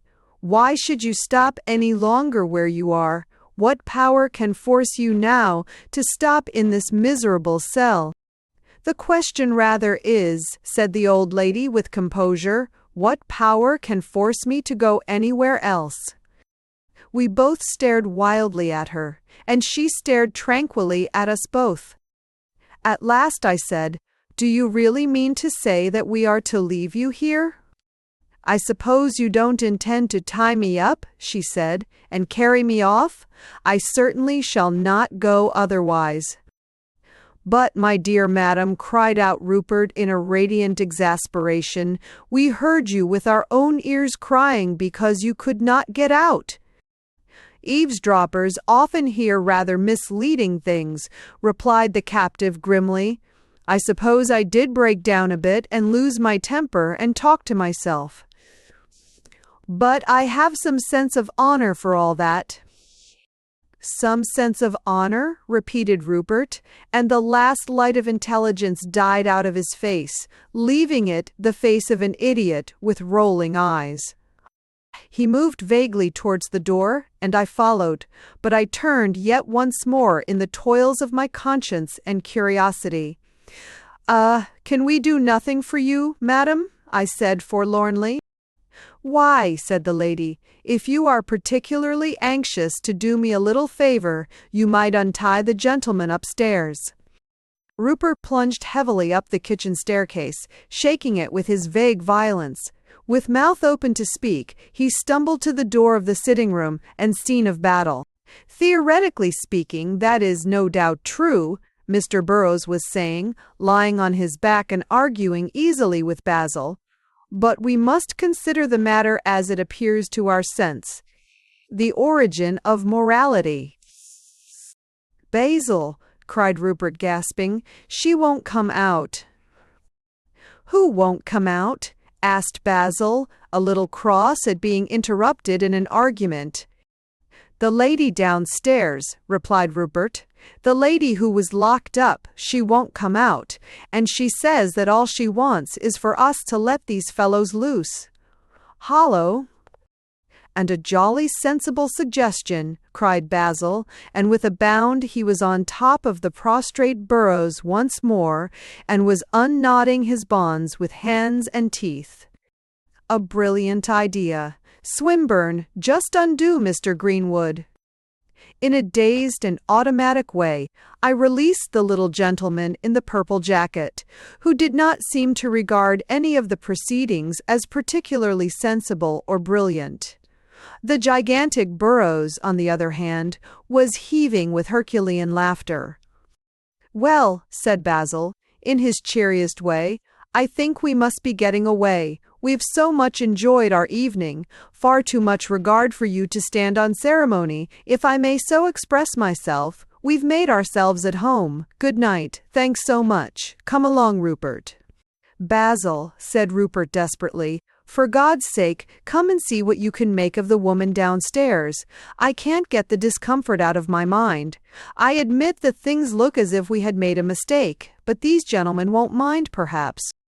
"No, no," cried Burrows, with a sort of Rabelaisian uproariousness. "No, no. Look in the pantry, gentlemen. Examine the coal hole. Make a tour of the chimneys. There are corpses all over the house, I assure you."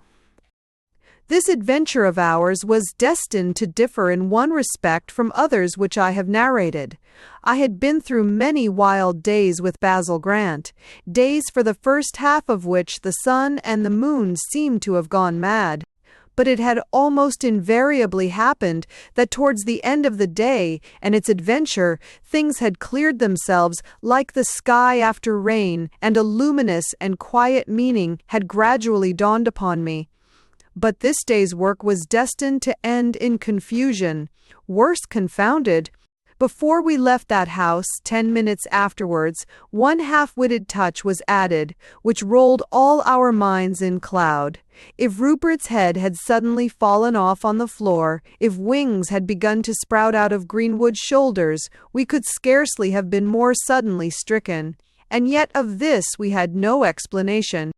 We had to go to bed that night with the prodigy, and get up next morning with it, and let it stand in our memories for weeks and months. As will be seen, it was not until months afterwards that by another accident and in another way it was explained.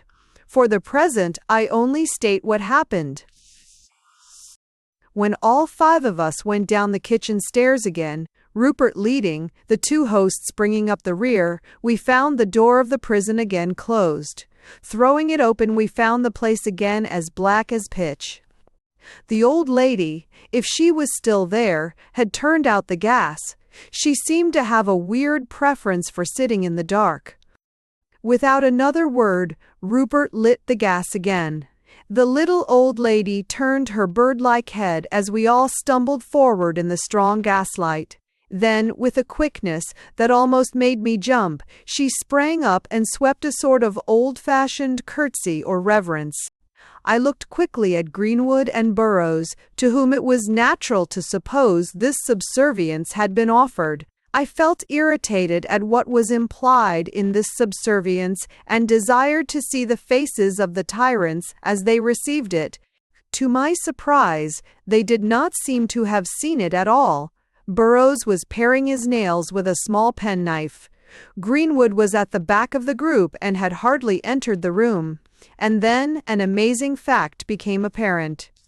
It was Basil Grant who stood foremost of the group, the golden gaslight lighting up his strong face and figure. His face wore an expression indescribably conscious, with the suspicion of a very grave smile.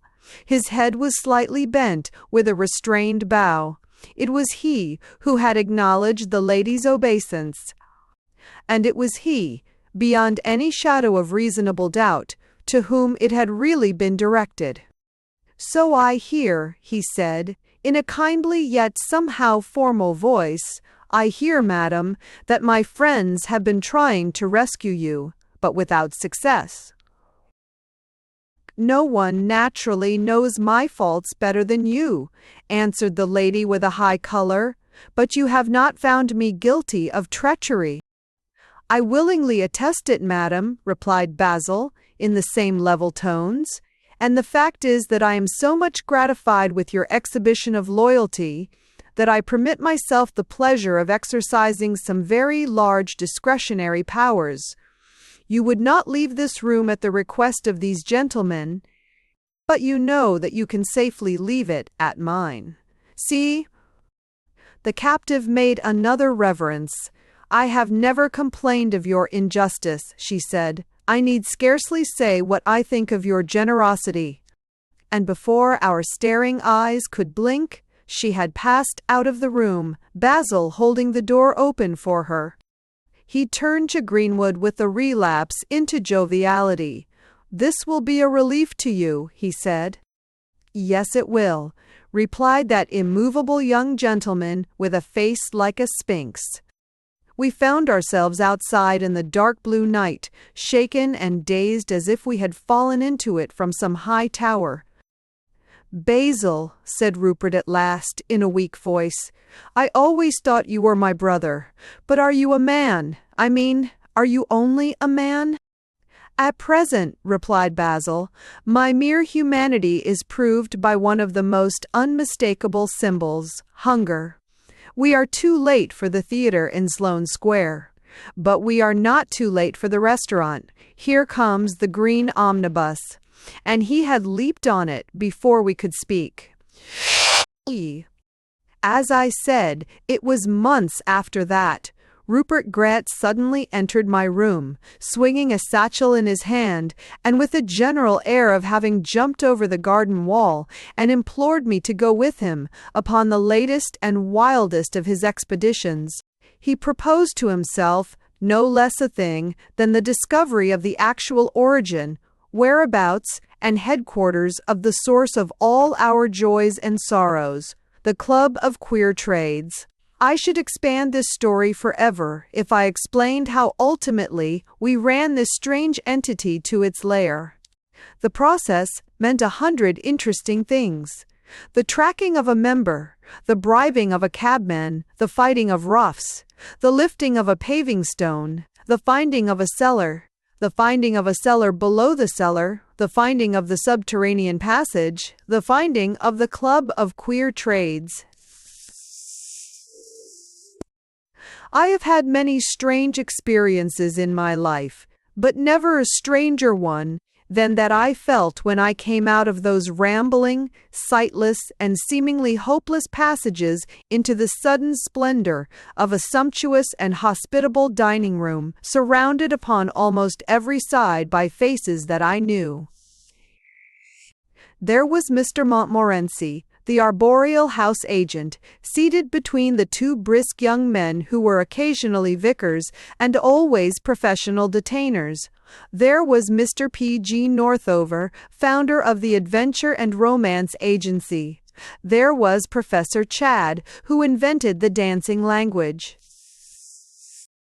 As we entered, all the members seemed to sink suddenly into their chairs, and with the very action, the vacancy of the presidential seat gaped at us like a missing tooth. "The president's not here," said Mr. P.G. Northover, turning suddenly to Professor Chad. "And no," said the philosopher, with more than his ordinary vagueness, "I can't imagine where he is." "Good heavens," said Mr. Montmorency, jumping up. "I really feel a little nervous. I'll go and see." And he ran out of the room. An instant after he ran back again, twittering with a timid ecstasy. "He's there, gentlemen. He's there all right. He's comin' in now," he cried, and sat down. Rupert and I could hardly help feeling the beginnings of a sort of wonder as to who this person might be, who was the first member of this insane brotherhood. Who, we thought indistinctly, could be maddest in this world of madmen? What fantastic was it, whose shadow filled all these fantastics with so loyal an expectation? Suddenly we were answered. The door flew open and the room was filled and shaken with a shout, in the midst of which Basil Grant, smiling and in evening dress, took his seat at the head of the table. How we ate that dinner I have no idea. In the common way I am a person particularly prone to enjoy the long luxuriance of the club dinner, but on this occasion it seemed a hopeless and endless string of courses. Hors d'oeuvre sardines seemed as big as herrings. Soup seemed a sort of ocean. Larks were ducks. Ducks were ostriches until that dinner was over. The cheese course was maddening. I had often heard of the moon being made of green cheese. That night I thought the green cheese was made of the moon. And all the time Basil Grant went on laughing and eating and drinking, and never threw one glance at us to tell us why he was there, the king of these capering idiots. At last came the moment which I knew must in some way enlighten us, the time of the club speeches and the club toasts. Basil Grant rose to his feet amid a surge of songs and cheers. "Gentlemen," he said, "it is a custom in this society that the president for the year opens the proceedings, not by any general toast of sentiment, but by calling upon each member to give a brief account of his trade. We then drink to that calling and to all who follow it."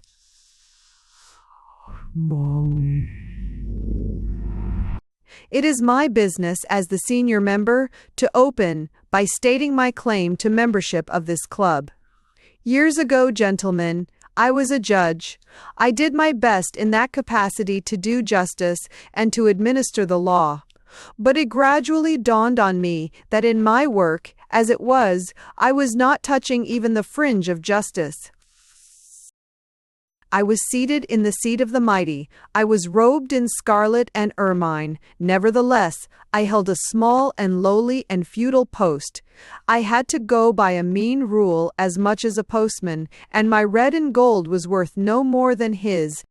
Daily there passed before me taut and passionate problems, the stringency of which I had to pretend to relieve by silly imprisonments or silly damages, while I knew all the time, by the light of my living common sense, that they would have been far better relieved by a kiss, or a thrashing, or a few words of explanation, or a duel, or a tour in the West Highlands. Then, as this grew on me, there grew on me continuously the sense of a mountainous frivolity. Every word said in the court, a whisper or an oath, seemed more connected with life than the words I had to say.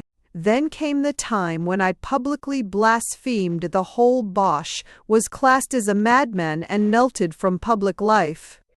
Something in the atmosphere told me that it was not only Rupert and I who were listening with intensity to this statement.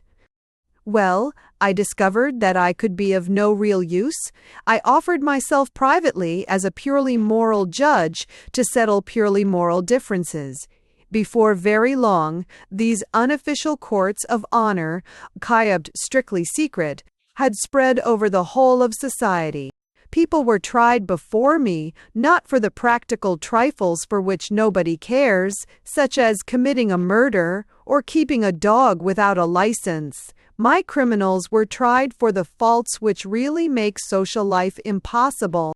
They were tried before me for selfishness, or for an impossible vanity, or for scandalmongering, or for stinginess to guests or dependents. Of course, these courts had no sort of real coercive powers. The fulfillment of their punishments rested entirely on the honor of the ladies and gentlemen involved, including the honor of the culprits. But you would be amazed to know how completely our orders were always obeyed.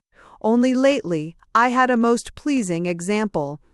A maiden lady in South Kensington, whom I had condemned to solitary confinement for being the means of breaking off an engagement through backbiting, absolutely refused to leave her prison, although some well-meaning persons had been inopportune enough to rescue her.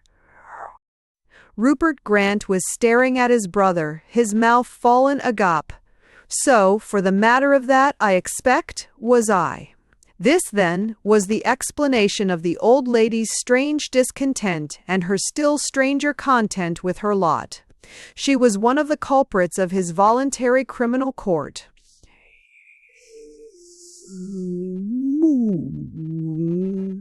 She was one of the clients of his queer trade. We were still dazed when we drank, amid a crash of glasses, the health of Basil's new judiciary. We had only a confused sense of everything having been put right, the sense men will have when they come into the presence of God. We dimly heard Basil say, "Mr. P.G. Northover will now explain the Adventure and Romance Agency." And we heard equally dimly Northover beginning the statement he had made long ago to Major Brown. Thus our epic ended where it had begun, like a true cycle. Thanks for listening to The Club of Queer Trades by G.K. Chesterton.